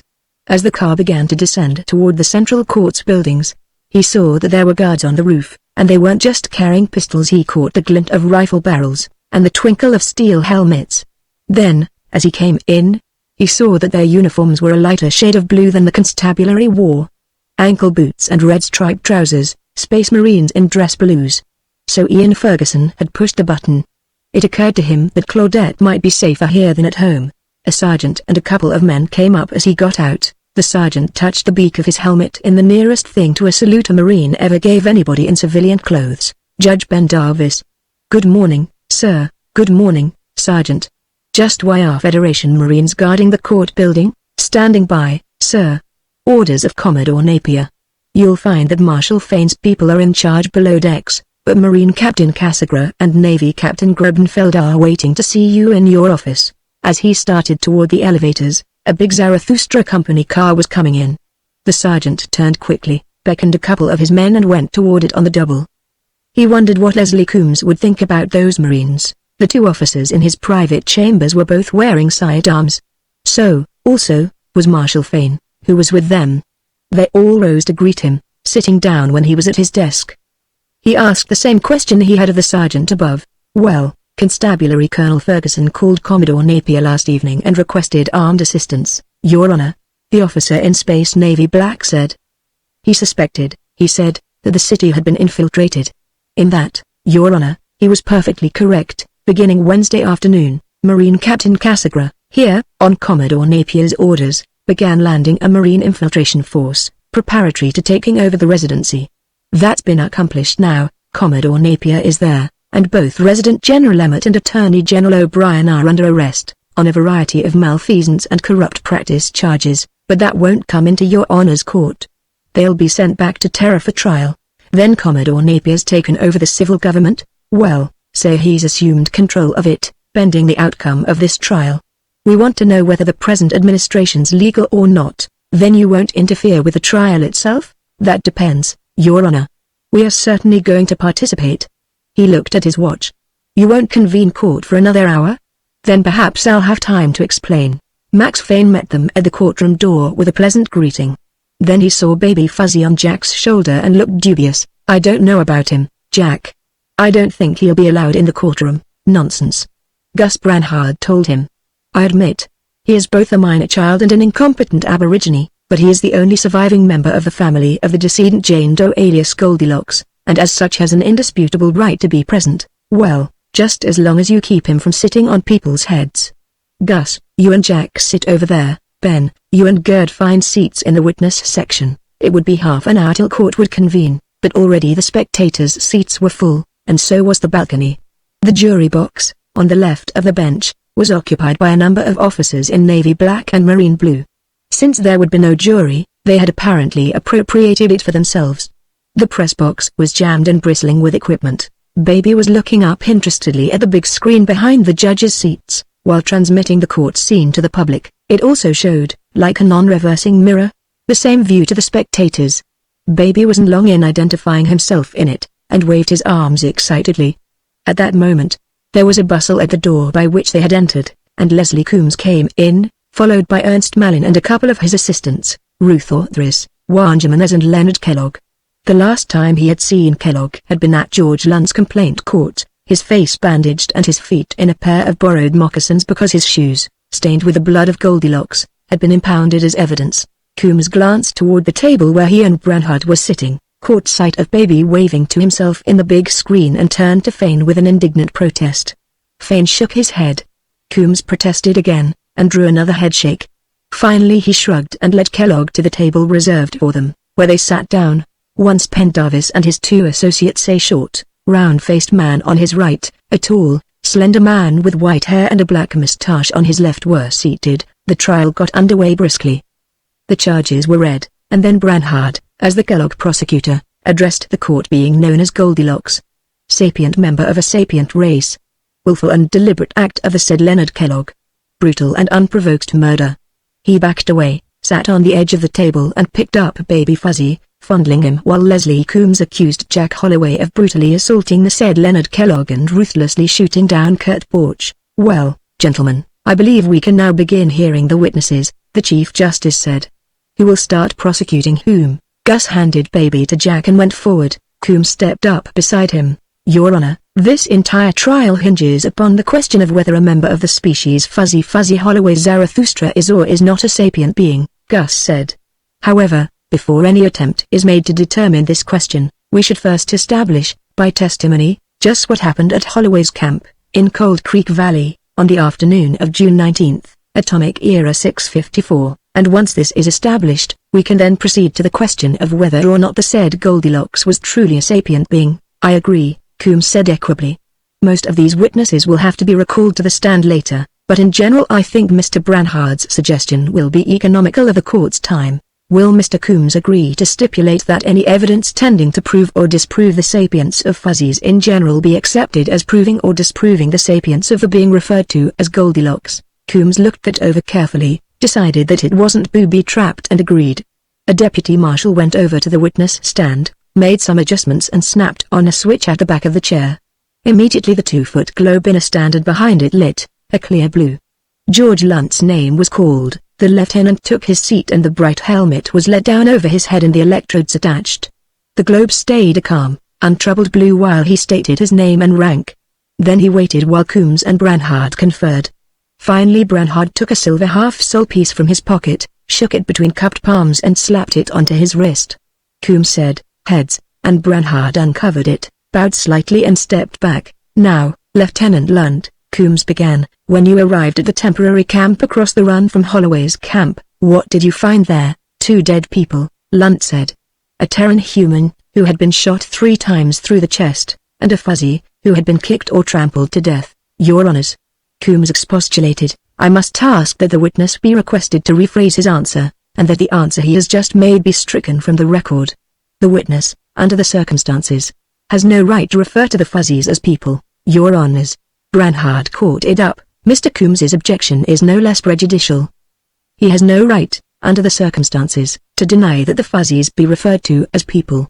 This is tantamount to insisting that the witness speak of them as non-sapient animals." It went on like that for 5 minutes. Jack began doodling on a notepad.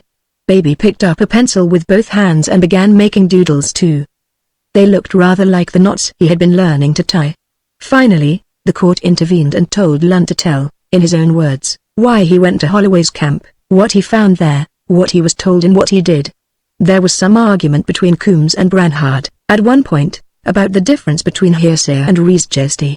When he was through, Coombs said, "No questions, Lieutenant, you placed Leonard Kellogg under arrest on a complaint of homicide by Jack Holloway.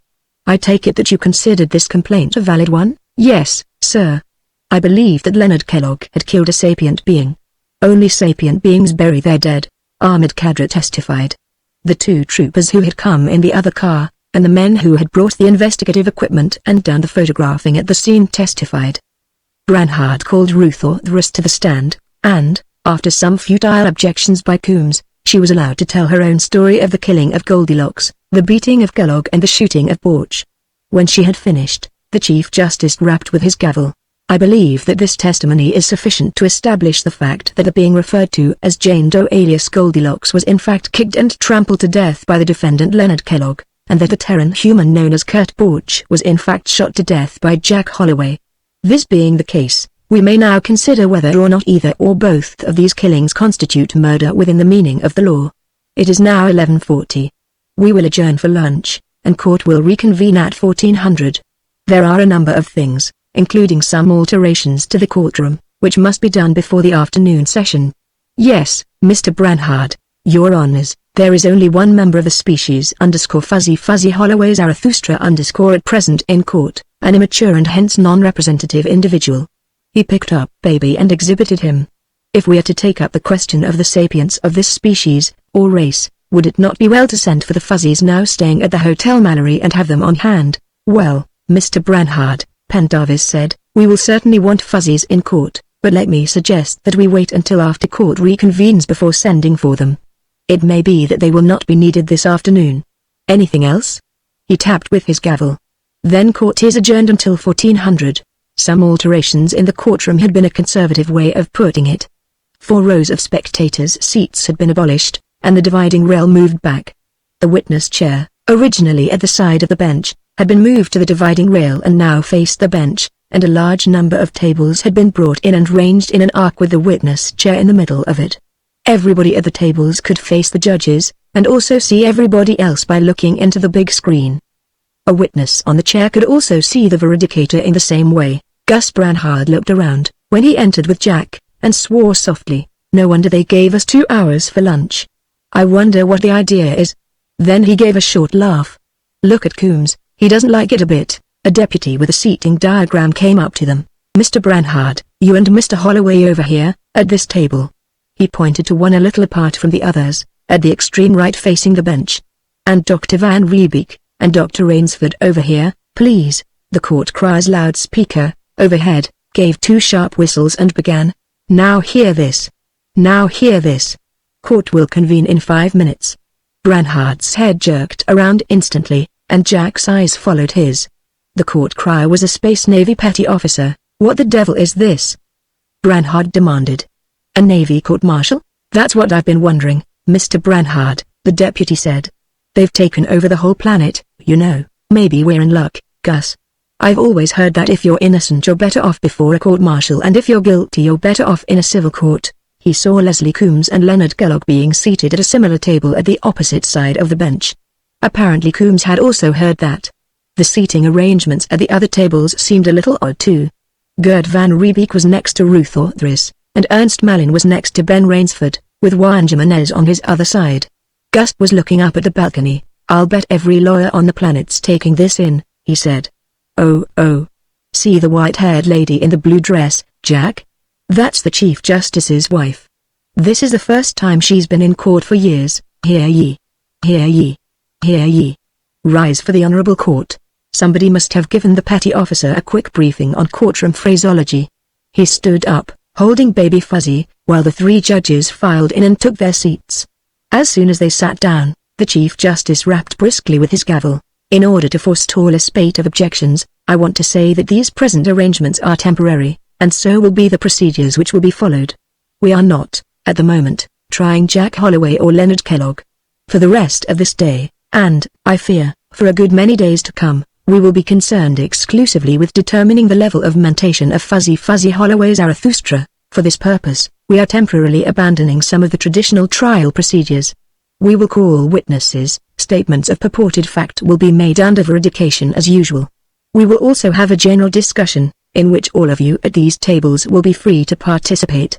I and my associates will preside, as we can't have everybody shouting disputations at once. Anyone wishing to speak will have to be recognized.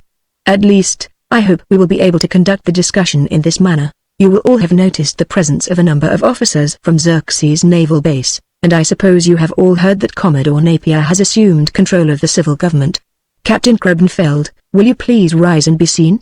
He is here participating as amicus curiae, and I have given him the right to question witnesses and to delegate that right to any of his officers he may deem proper.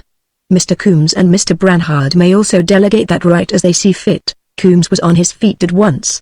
Your Honors, if we are now to discuss the sapience question, I would suggest that the first item on our order of business be the presentation of some acceptable definition of sapience. I should, for my part, very much like to know what it is that the Kellogg prosecution and the Holloway defense mean when they use that term. That's it. They want us to define it. Gert van Riebeek was looking chagrined, Ernst Malin was smirking. Gus Branhard, however, was pleased. Jack, they haven't any more damn definition than we do, he whispered. Captain Krebenfeld, who had seated himself after rising at the request of the court, was on his feet again. Your Honors, during the past month we at Xerxes Naval Base have been working on exactly that problem. We have a very considerable interest in having the classification of this planet established, and we also feel that this may not be the last time a question of disputable sapience may arise. I believe, Your Honors, that we have approached such a definition. However, before we begin discussing it, I would like the court's permission to present a demonstration which may be of help in understanding the problems involved. Captain Krebenfeld has already discussed this demonstration with me, and it has my approval. Will you please proceed, Captain? The Chief Justice said. Krebenfeld nodded, and a deputy marshal opened the door on the right of the bench. Two spacemen came in, carrying cartons. One went up to the bench, the other started around in front of the tables, distributing small battery-powered hearing aids. Please put them in your ears and turn them on, he said. Thank you. Baby Fuzzy tried to get Jack's. He put the plug in his ear and switched on the power. Instantly he began hearing a number of small sounds he had never heard before, and Baby was saying to him, _hintasawa ka, Igasajida, my god, Gus, he's talking. Yes, I hear him. What do you suppose? Ultrasonic. God, why didn't we think of that long ago? He snapped off the hearing aid. Baby Fuzzy was saying, yeek. When he turned it on again, Baby was saying, Kukinazazva. No, Baby, Pappy Jack doesn't understand. We'll have to be awfully patient, and learn each other's language, Papi Jack. Baby cried. _Babi Zahinga, Papi Jack Zazagahiatsu !_. That eking is just the audible edge of their speech. Bet we have a lot of transonic tones in our voices, too. Well, he can hear what we say. He's picked up his name and yours, Mr. Branhard. Mr. Holloway, Judge Pendarvis was saying, may we please have your attention? Now, Have you all your earplugs in and turned on? Very well, carry on, Captain. This time, an ensign went out and came back with a crowd of enlisted men, who had 6 fuzzies with them. They set them down in the open space between the bench and the arc of tables and backed away. The fuzzies drew together into a clump and stared around them, and he stared, unbelievingly, at them. They couldn't be, they didn't exist anymore. But they were Little Fuzzy and Mama Fuzzy and Mike and Mitzi and Coco and Cinderella. Baby whooped something and leapt from the table, and Mama came stumbling to meet him, clasping him in her arms. Then they all saw him and began clamoring, "Papi Jake! Papi Jake!" He wasn't aware of rising and leaving the table. The next thing he realized, he was sitting on the floor, his family mobbing him and hugging him, gabbling with joy. Dimly he heard the gavel hammering, and the voice of Chief Justice Pendarvis, "Court is recessed for 10 minutes. By that time, Gus was with him, gathering the family up. They carried them over to their table. They stumbled and staggered when they moved, and that frightened him for a moment. Then he realized that they weren't sick or drugged. They'd just been in low G for a while and hadn't become reaccustomed to normal weight. Now he knew why he hadn't been able to find any trace of them. He noticed that each of them was wearing a little shoulder bag, a marine cow first aid pouch slung from a webbing strap. Why the devil hadn't he thought of making them something like that? He touched one and commented, trying to pitch his voice as nearly like theirs as he could. They all babbled in reply and began opening the little bags and showing him what they had in them: little knives and miniature tools and bits of bright or colored junk they had picked up. Little Fuzzy produced a tiny pipe with a hardwood bowl, and a little pouch of tobacco from which he filled it. Finally, he got out a small lighter. "Your Honors," Gus shouted, "I know court is recessed, but please observe what Little Fuzzy is doing." While they watched, Little Fuzzy snapped the lighter and held the flame to the pipe bowl, puffing. Across on the other side, Leslie Coombs swallowed once or twice and closed his eyes. When Pendarvis rapped for attention and declared court reconvened, he said, "Ladies and gentlemen, you have all seen and heard this demonstration of Captain Grubenfeld's. You have heard these fuzzies uttering what certainly sounds like meaningful speech, and you have seen one of them light a pipe and smoke. Incidentally, while smoking in court is discountenanced, we are going to make an exception, during this trial, in favor of fuzzies. Other people will please not feel themselves discriminated against." That brought Coombs to his feet with a rush. He started around the table and then remembered that under the new rules he didn't have to. "Your Honors, I objected strongly to the use of that term by a witness this morning. I must object even more emphatically to its employment from the bench. I have indeed heard these fuzzies make sounds which might be mistaken for words, but I must deny that this is true speech. As to this trick of using a lighter, I will undertake, in not more than 30 days, to teach it to any Terran primate or Freyan Kolf." Grubenfeld rose immediately. "Your Honors, in the past 30 days, while these fuzzies were at Xerxes Naval Base, we have compiled a vocabulary of 100-odd fuzzy words, for all of which definite meanings have been established, and a great many more for which we have not as yet learned the meanings. We even have the beginning of a fuzzy grammar. As for this so-called trick of using a lighter, Little Fuzzy, we didn't know his name then and referred to him as to learn that for himself, by observation. We didn't teach him to smoke a pipe either. He knew that before we had anything to do with him." Jack rose while Grubenfeld was still speaking. As soon as the Space Navy captain had finished, he said, "Captain Grubenfeld, I want to thank you and your people for taking care of the fuzzies, and I'm very glad you learned how to hear what they're saying, and thank you for all the nice things you gave them. But why couldn't you have let me know they were safe? I haven't been very happy the last month, you know."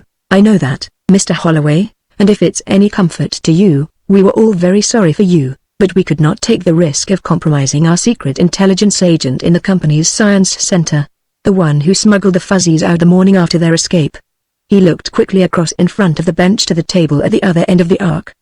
Kellogg was sitting with his face in his hands, oblivious to everything that was going on, but Leslie Coombs's well-disciplined face had broken, briefly, into a look of consternation. "By the time you and Mr. Branhard and Marshal Fane arrived with an order of the court for the fuzzies' recovery, they had already been taken from Science Center and were on a Navy landing craft for Xerxes. We couldn't do anything without exposing our agent. That, I am glad to say, is no longer a consideration." "Well, Captain Grubenfeld," the Chief Justice said, "I assume you mean to introduce further testimony about the observations and studies made by your people on Xerxes. For the record, we'd like to have it established that they were actually taken there, and when, and how." "Yes, Your Honor. If you will call the fourth name on the list I gave you, and allow me to do the questioning, we can establish that." The Chief Justice picked up a paper. "Lieutenant J.G. Ruth Orthris, TFN Reserve," he called out. This time, Jack Holloway looked up into the big screen, in which he could see everybody. Gert van Riebeek, who had been trying to ignore the existence of the woman beside him, had turned to stare at her in amazement. Coombs's face was ghastly for an instant, then froze into corpse-like immobility. Ernst Malin was tithering in incredulous anger. Beside him Ben Rainsford was grinning in just as incredulous delight. As Ruth came around in front of the bench, the Fuzzies gave her an ovation. They remembered and liked her. Gus Branhard was gripping his arm and saying, "Oh, brother. This is it, Jack, it's all over but shooting the cripples." Lieutenant J.G. Orthris, under a caramely blue globe, testified to coming to Zarathustra as a Federation Naval Reserve officer recalled to duty with intelligence, and taking a position with the company. As a regularly qualified doctor of psychology, I worked under Dr. Malin in the scientific division, and also with the school department and the juvenile court. At the same time I was regularly transmitting reports to Commander Elbog, the chief of intelligence on Xerxes. The object of this surveillance was to make sure that the Zarathustra Company was not violating the provisions of their charter or Federation law. Until the middle of last month, I had nothing to report beyond some rather irregular financial transactions involving Resident General Emmett. Then, on the evening of June 15, that was when Ben had transmitted the tape to Juan Jimenez, she described how it had come to her attention. As soon as possible, I transmitted a copy of this tape to Commander Elbog. The next night, I called Xerxes from the screen on Dr. Van Riebeek's boat and reported what I'd learned about the Fuzzies. I was then informed that Leonard Kellogg had gotten hold of a copy of the Holloway-Rainsford tape and had alerted Victor Grego, that Kellogg and Ernst Malin were being sent to Beta Continent with instructions to prevent publication of any report claiming sapience for the Fuzzies and to fabricate evidence to support an accusation that Dr. Rainsford and Mr. Holloway were perpetrating a deliberate scientific hoax. "Here, I'll have to object to this, Your Honor," Coombs said, rising. "This is nothing but hearsay. This is part of a Navy intelligence situation estimate given to Lieutenant Orthris, based on reports we had received from other agents," Captain Grubenfeld said. "She isn't the only one we have on Zarathustra, you know. Mr. Coombs, if I hear another word of objection to this officer's testimony from you, I am going to ask Mr. Branhard to subpoena Victor Grego and question him under veridication about it." "Mr. Branhard will be more than happy to oblige, Commander," Gus said loudly and distinctly. Coombs sat down hastily. "Well, Lieutenant Orthris, this is most interesting, but at the moment, what we're trying to establish is how these Fuzzies got to Xerxes Naval Base," the chubby Associate Justice, Ruiz, put in. "I'll try to get them there as quickly as possible, Your Honor," she said. On the night of Friday the 22nd, the Fuzzies were taken from Mr. Holloway and brought into Malarisport. They were turned over by Muhammad O'Brien to Juan Jimenez, who took them to Science Center and put them in cages in a room back of his office. They immediately escaped. I found them the next morning, and was able to get them out of the building, and to turn them over to Commander Elbog, who had come down from Xerxes to take personal charge of the Fuzzy operation. I will not testify as to how I was able to do this. I am at present and was then an officer of the Terran Federation Armed Forces. The courts have no power to compel a Federation officer to give testimony involving breach of military security. I was informed, through my contact in Malarisport, from time to time, of the progress of the work of measuring the Fuzzies' mental level there. I was able to pass on suggestions occasionally.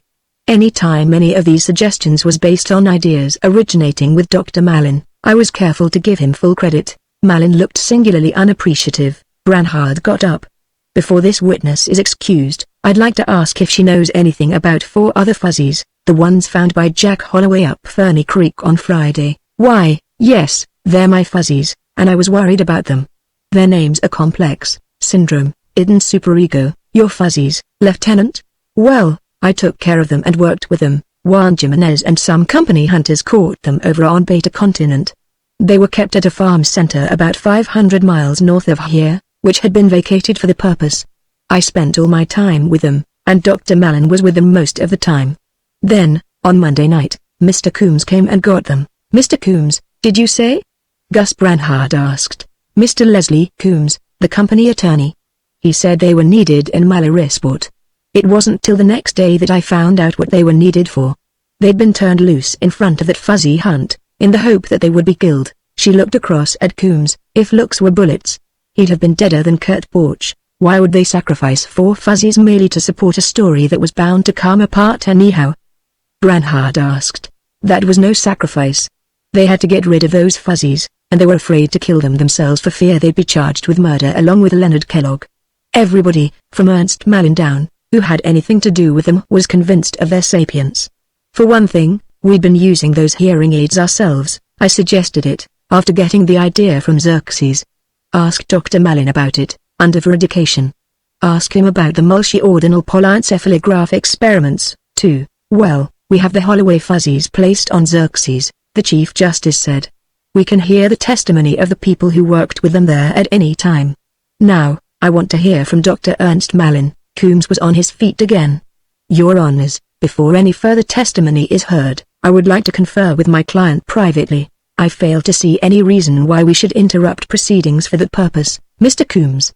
You can confer as much as you wish with your client after this session, and I can assure you that you will be called upon to do nothing on his behalf until then. He gave a light tap with his gavel and then said, Dr. Ernst Malin will please take the stand. Chapter 15. Ernst Malin shrank, as though trying to pull himself into himself, when he heard his name. He didn't want to testify. He had been dreading this moment for days.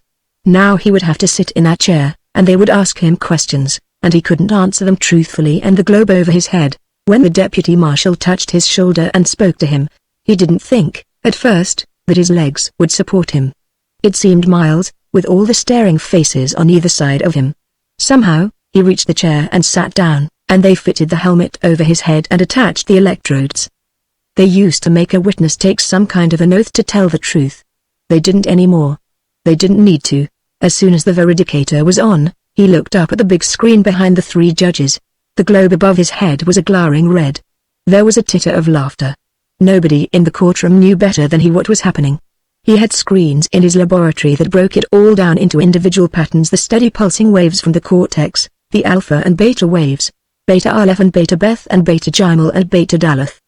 The thalamic waves. He thought of all of them, and of the electromagnetic events which accompanied brain activity. As he did, the red faded and the globe became blue. He was no longer suppressing statements and substituting other statements he knew to be false. If he could keep it that way. But, sooner or later, he knew, he wouldn't be able to. The globe stayed blue while he named himself and stated his professional background. There was a brief flicker of red while he was listing his publication, that paper, entirely the work of one of his students, which he had published under his own name. He had forgotten about that, but his conscience hadn't. Dr. Malin, the oldest of the three judges, who sat in the middle, began, What, in your professional opinion, is the difference between sapient and non-sapient mentation? The ability to think consciously, he stated. The globe stayed blue. Do you mean that non-sapient animals aren't conscious, or do you mean they don't think? Well, neither. Any life form with a central nervous system has some consciousness, awareness of existence and of its surroundings. And anything having a brain thinks, to use the term at its loosest. What I meant was that only the sapient mind thinks and knows that it is thinking. He was perfectly safe so far. He talked about sensory stimuli and responses, and about conditioned reflexes. He went back to the 1st century pre-atomic, and Pavlov and Korzybski and Freud. The globe never flickered. The non-sapient animal is conscious only of what is immediately present to the senses and responds automatically. It will perceive something and make a single statement about it. This is good to eat, this sensation is unpleasant, this is a sex gratification object, this is dangerous. The sapient mind, on the other hand, is conscious of thinking about these sense stimuli, and makes descriptive statements about them, and then makes statements about those statements, in a connected chain. I have a structural differential at my seat. If somebody will bring it to me, well, never mind now, Dr. Malin. When you're off the stand and a discussion begins, you can show what you mean. We just want your opinion in general terms, now. Well, the sapient mind can generalize. To the non-sapient animal, every experience is either totally novel or identical with some remembered experience. A rabbit will flee from one dog because to the rabbit mind it is identical with another dog that has chased it. A bird will be attracted to an apple, and each apple will be a unique red thing to peck at. The sapient being will say, these red objects are apples, as a class, they are edible and flavorsome. He sets up a class under the general label of apples. This, in turn, leads to the formation of abstract ideas, redness, flavor, etc. conceived of apart from any specific physical object, and to the ordering of abstractions, fruit as distinguished from apples, food as distinguished from fruit. The globe was still placidly blue. The three judges waited, and he continued. Having formed these abstract ideas, it becomes necessary to symbolize them, in order to deal with them apart from the actual object. The sapient being is a symbolizer, and a symbol communicator. He is able to convey to other sapient beings his ideas in symbolic form, like Papi Jack. The judge on his right, with the black mustache, asked. The globe flashed red at once. Your Honors, I cannot consider words picked up at random and learned by rote speech. The fuzzies have merely learned to associate that sound with a specific human, and use it as a signal, not as a symbol. The globe was still red. The Chief Justice, in the middle, rapped with his gavel. Dr. Malin. Of all the people on this planet, you at least should know the impossibility of lying under veridication. Other people just know it can't be done. You know why. Now I'm going to rephrase Judge Janiva's question, and I'll expect you to answer truthfully. If you don't, I'm going to hold you in contempt. When those fuzzies cried out, Papi Jack, do you or do you not believe that they were using a verbal expression which stood, in their minds, for Mr. Holloway? He couldn't say it. This sapience was all a big fake. He had to believe that. The fuzzies were only little mindless animals. But he didn't believe it. He knew better. He gulped for a moment. Yes, Your Honor. The term Papi Jack is, in their minds, a symbol standing for Mr. Jack Holloway. He looked at the globe. The red had turned to mauve, the mauve was becoming violet, and then clear blue. He felt better than he had felt since the afternoon Leonard Kellogg had told him about the fuzzies. Then fuzzies do think consciously. Dr. Malin? That was Pendarvis. Oh, yes. The fact that they use verbal symbols indicates that, even without other evidence. And the instrumental evidence was most impressive. The mentation pictures we got by encephalography compare very favorably with those of any human child of 10 or 12 years old, and so does their learning and puzzle-solving ability. On puzzles, they always think the problem out first, and then do the mechanical work with about the same mental effort. Say, as a man washing his hands or tying his neckcloth, the globe was perfectly blue. Malin had given up trying to lie. He was simply gushing out everything he thought. Leonard Kellogg slumped forward, his head buried in his elbows on the table, and misery washed over him in tides. I am a murderer, I killed a person. Only a funny little person with fur, but she was a person, and I knew it when I killed her. I knew it when I saw that little grave out in the woods, and they'll put me in that chair and make me admit it to everybody, and then they'll take me out in the jail yard and somebody will shoot me through the head with a pistol, and and all the poor little thing wanted was to show me her new jingle. Does anybody want to ask the witness any questions? The Chief Justice was asking. I don't, Captain Grubenfeld said. Do you, Lieutenant? No, I don't think so, Lieutenant Barra said. Dr. Malin's given us a very lucid statement of his opinions. He had, at that, after he decided he couldn't beat the veridicator. Jack found himself sympathizing with Malin. He disliked the man from the first. But he looked different now, sort of cleaned and washed out inside. Maybe everybody ought to be veridicated, now and then, to teach them that honesty begins with honesty to self. Mr. Coombs? Mr. Coombs looked as though he never wanted to ask another witness another question as long as he lived. Mr. Branhard. Gus got up, holding a sapient member of a sapient race who was hanging onto his beard, and thanked Ernst Malin fulsomely. In that case, we'll adjourn until 0900 tomorrow. Mr. Coombs, I have here a check on the Chartered Zarathustra Company for 25,000 souls. I am returning it to you and I am cancelling Dr. Kellogg's bail, Judge Pendarvis said, as a couple of attendants began getting Malin loose from the veridicator. Are you also cancelling Jack Holloway's? No, and I would advise you not to make an issue of it, Mr. Coombs. The only reason I haven't dismissed the charge against Mr. Holloway is that I don't want to handicap you by cutting off your foothold in the prosecution. I do not consider Mr. Holloway a bail risk. I do so consider your client, Dr. Kellogg. Frankly, Your Honor, so do I, Coombs admitted. My protest was merely an example of what Dr. Malin would call conditioned reflex. Then a crowd began pushing up around the table, Ben Rainsford, George Lunt and his troopers, Gerd and Ruth, shoving in among them, their arms around each other. We'll be at the hotel after a while, Jack, Gerd was saying. Ruth and I are going out for a drink and something to eat. We'll be around later to pick up her fuzzies. Now his partner had his girl back, and his partner's girl had a fuzzy family of her own. This was going to be real fun. What were their names now? Syndrome, Complex, Id and Superego. The things some people named fuzzies. Chapter 16. They stopped whispering at the door, turned right, and ascended to the bench, bearing themselves like images in a procession. Rue is first, then himself and then Janiver. They turned to the screen so that the public whom they served might see the faces of the judges, and then sat down. The court crier began his chant. They could almost feel the tension in the courtroom. Eve Janiver whispered to them. They all know about it. As soon as the crier had stopped, Max Fane approached the bench, his face blankly expressionless. Your Honors, I am ashamed to have to report that the defendant, Leonard Kellogg, cannot be produced in court. He is dead. He committed suicide in his cell last night. While in my custody, he added bitterly. The stir that went through the courtroom was not shocked surprise, it was a sigh of fulfilled expectation. They all knew about it. How did this happen, Marshal? He asked, almost conversationally. The prisoner was put in a cell by himself. There was a pickup eye, and one of my deputies was keeping him under observation by screen. Fane spoke in a toneless, almost robot-like voice. At 22:30, the prisoner went to bed, still wearing his shirt. He pulled the blankets up over his head. The deputy observing him thought nothing of that. Many prisoners do that, on account of the light. He tossed about for a while, and then appeared to fall asleep. When a guard went in to rouse him this morning, the cot, under the blanket, was found saturated with blood.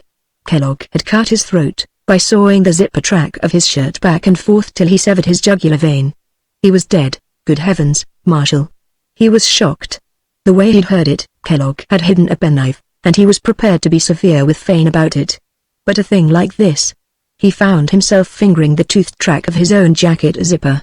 I don't believe you can be at all censured for not anticipating a thing like that. It isn't a thing anybody would expect. Janiver and Rue spoke briefly in agreement. Marshal Fane bowed slightly and went off to one side. Leslie Coombs, who seemed to be making a very considerable effort to look grieved and shocked, rose. Your Honors, I find myself here without a client, he said. In fact, I find myself here without any business at all. The case against Mr. Holloway is absolutely insupportable. He shot a man who was trying to kill him, and that's all there is to it. I therefore pray your Honors to dismiss the case against him and discharge him from custody. Captain Krobenfeld bounded to his feet. Your Honors, I fully realize that the defendant is now beyond the jurisdiction of this court, but let me point out that I and my associates are here participating in this case in the hope that the classification of this planet may be determined, and some adequate definition of sapience established. These are most serious questions, Your Honors, but, Your Honors, Coombs protested, we can't go through the farce of trying a dead man. People of the colony of Baphomet vs. Jamshar Singh, deceased, charge of arson and sabotage, AE 604, the Honorable Gustavus Adolphus Branhard interrupted. Yes, you could find a precedent in colonial law for almost anything. Jack Holloway was on his feet, a fuzzy cradled in the crook of his left arm, his white moustache bristling truculently. I'm not a dead man, Your Honors, and I am on trial here. The reason I'm not dead is why I am on trial. My defense is that I shot Kurt Borch while he was aiding and abetting in the killing of a fuzzy. I want it established in this court that it is murder to kill a fuzzy. The judge nodded slowly. I will not dismiss the charges against Mr. Holloway, he said. Mr. Holloway had been arraigned on a charge of murder. If he is not guilty, he is entitled to the vindication of an acquittal. I am afraid, Mr. Coombs, that you will have to go on prosecuting him. Another brief stir, like a breath of wind over a grain field, ran through the courtroom. The show was going on after all. All the fuzzies were in court this morning, Jack's 6, and the 5 from the constabulary post, and Ben's flora and fauna, and the 4 Ruth Orthrus claimed. There was too much discussion going on for anybody to keep an eye on them. Finally one of the constabulary fuzzies, either Dilliner or Dr. Crippen, and Ben Rainsford's flora and fauna, came sauntering out into the open space between the tables and the bench dragging the hose of a vacuum duster. Ahmed Kadra ducked under a table and tried to get it away from them. This was wonderful. Screaming in delight, they all laid hold of the other end, and Mike and Mitzi and Superego and Complex ran to help them. The 7 of them dragged Kadra about 10 feet before he gave up and let go. At the same time, an incipient fight broke out on the other side of the arc of tables between the head of the language department at Malarisport Academy and spinsterish amateur phoneticist. At this point, Judge Ben Davis, deciding that if you can't prevent it, relax and enjoy it, rapped a few times with his gavel, and announced that court was recessed. You will all please remain here. This is not an adjournment.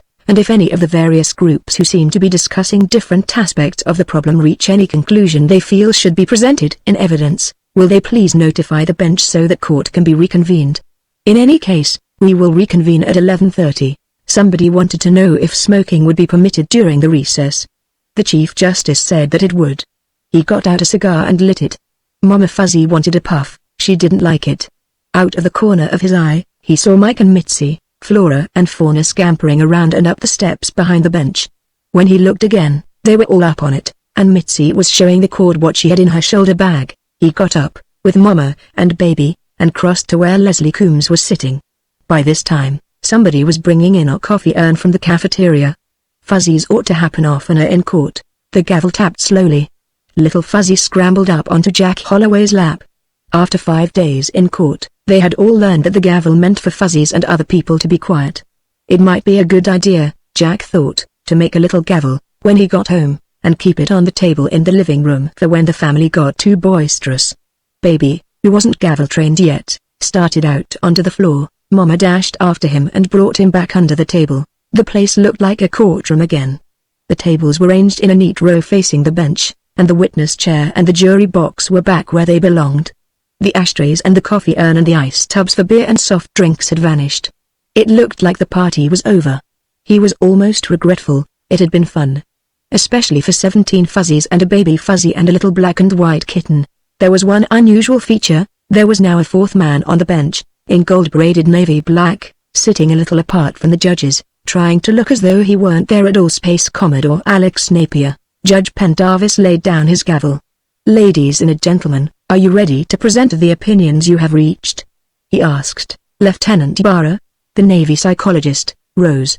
There was a reading screen in front of him. He snapped it on. "Your Honors," he began, "there still exists considerable difference of opinion on matters of detail, but we are in agreement on all major points. This is quite a lengthy report, and it has already been incorporated into the permanent record. Have I the court's permission to summarize it?" The court told him he had. Barra glanced down at the screen in front of him and continued. "It is our opinion," he said, "that sapience may be defined as differing from non-sapience in that it is characterized by conscious thought, by ability to think in logical sequence and by ability to think in terms other than mere sense data. We, meaning every member of every sapient race, think consciously, and we know what we are thinking. This is not to say that all our mental activity is conscious. The science of psychology is based, to a large extent, upon our realization that only a small portion of our mental activity occurs above the level of consciousness, and for centuries we have been diagramming the mind as an iceberg, 1/10 exposed and 9/10 submerged. The art of psychiatry consists largely in bringing into consciousness some of the content of this submerged 9/10, and as a practitioner I can testify to its difficulty and uncertainty. We are so habituated to conscious thought that when we reach some conclusion by any non-conscious process, we speak of it as a hunch, or an intuition, and question its validity. We are so habituated to acting upon consciously formed decisions that we must laboriously acquire, by systematic drill, those automatic responses upon which we depend for survival in combat or other emergencies. And we are by nature so unaware of this vast submerged mental area that it was not until the 1st century pre-atomic that its existence was more than vaguely suspected, and its nature is still the subject of acrimonious professional disputes. There had been a few of those, off and on. During the past 4 days, too. If we depict sapient mentation as an iceberg, we might depict non-sapient mentation as the sunlight reflected from its surface. This is a considerably less exact analogy. While the non-sapient mind deals, consciously, with nothing but present sense data, there is a considerable absorption and re-emission of subconscious memories. Also, there are occasional flashes of what must be conscious mental activity, in dealing with some novel situation. Dr. Van Riebeek, who is especially interested in the evolutionary aspect of the question, suggests that the introduction of novelty because of drastic environmental changes may have forced non-sapient beings into more or less sustained conscious thinking and so initiated mental habits which, in time, gave rise to true sapience. The sapient mind not only thinks consciously by habit, but it thinks in connected sequence. It associates one thing with another. It reasons logically, and forms conclusions, and uses those conclusions as premises from which to arrive at further conclusions. It groups associations together, and generalizes. Here we pass completely beyond any comparison with non-sapience. This is not merely more consciousness, or more thinking, it is thinking of a radically different kind. The non-sapient mind deals exclusively with crude sensory material. The sapient mind translates sense impressions into ideas, and then forms ideas of ideas, in ascending orders of abstraction, almost without limit. This, finally, brings us to one of the recognized overt manifestations of sapience. The sapient being is a symbol user. The non-sapient being cannot symbolize, because the non-sapient mind is incapable of concepts beyond mere sense images. Bara drank some water, and twisted the dial of his reading screen with the other hand. The sapient being, he continued, can do one other thing. It is a combination of the three abilities already enumerated, but combining them creates something much greater than the mere sum of the parts. The sapient being can imagine. He can conceive of something which has no existence whatever in the sense available world of reality, and then he can work and plan toward making it a part of reality. He can not only imagine, but he can also create. He paused for a moment. This is our definition of sapience. When we encounter any being whose mentation includes these characteristics, we may know him for a sapient brother. It is the considered opinion of all of us that the beings called fuzzies are such beings. Jack hugged the small sapient one on his lap, and little Fuzzy looked up and murmured, "Ginter, you're in, kid," he whispered. "You just joined the people," Bara was saying, "they think consciously and continuously. We know that by instrumental analysis of their electroencephalographic patterns, which compare closely to those of an intelligent human child of 10. They think in connected sequence. I invite consideration of all the different logical steps involved in the invention, designing and making of their prawn-killing weapons, and in the development of tools with which to make them. We have abundant evidence of their ability to think beyond present sense data, to associate, to generalize, to abstract and to symbolize. And above all, they can imagine, not only a new implement, but a new way of life. We see this in the first human contact with the race which, I submit, should be designated as Fuzzy Sapiens. Little Fuzzy found a strange and wonderful place in the forest, a place unlike anything he had ever seen, in which lived a powerful being. He imagined himself living in this place, enjoying the friendship and protection of this mysterious being. So he slipped inside, made friends with Jack Holloway and lived with him. And then he imagined his family sharing this precious comfort and companionship with him, and he went and found them and brought them back with him. Like so many other sapient beings, Little Fuzzy had a beautiful dream. Like a fortunate few, he made it real. The Chief Justice allowed the applause to run on for a few minutes before using his gavel to silence it. There was a brief colloquy among the three judges, and then the Chief Justice rapped again. Little Fuzzy looked perplexed. Everybody had been quiet after he did it the first time, hadn't they? It is the unanimous decision of the court to accept the report already entered into the record and just summarized by Lieutenant Bara, DFN, and to thank him and all who have been associated with him. It is now the ruling of this court that the species known as _Fuzzy Holloway Zarathustra is in fact a race of sapient beings, entitled to the respect of all other sapient beings and to the full protection of the law of the Terran Federation. He rapped again, slowly, pounding the decision into the legal framework. Space Commodore Napier leaned over and whispered. All three of the judges nodded emphatically. The naval officer rose. Lieutenant Bara, on behalf of the service and of the Federation, I thank you and those associated with you for a lucid and excellent report, the culmination of work which reflects credit upon all who participated in it. I also wish to state that a suggestion made to me by Lieutenant Bara regarding possible instrumental detection of sapient mentation is being credited to him in my own report, with the recommendation that it be given important priority by the Bureau of Research and Development. Perhaps the next time we find people who speak beyond the range of human audition, who have fur and live in a mild climate, and who like their food raw, we'll know what they are from the beginning. Bet Bara gets another stripe, and a good job out of this. Jack hoped so. Then Pendarvis was pounding again. I had almost forgotten, this is a criminal trial? He confessed. It is the verdict of this court that the defendant, Jack Holloway, is not guilty as here charged. He is herewith discharged from custody. If he or his attorney will step up here, the bail bond will be refunded. He puzzled Little Fuzzy by hammering again with his gavel to adjourn court. This time, instead of keeping quiet, everybody made all the noise they could, and Uncle Gus was holding him high over his head and shouting. The winner.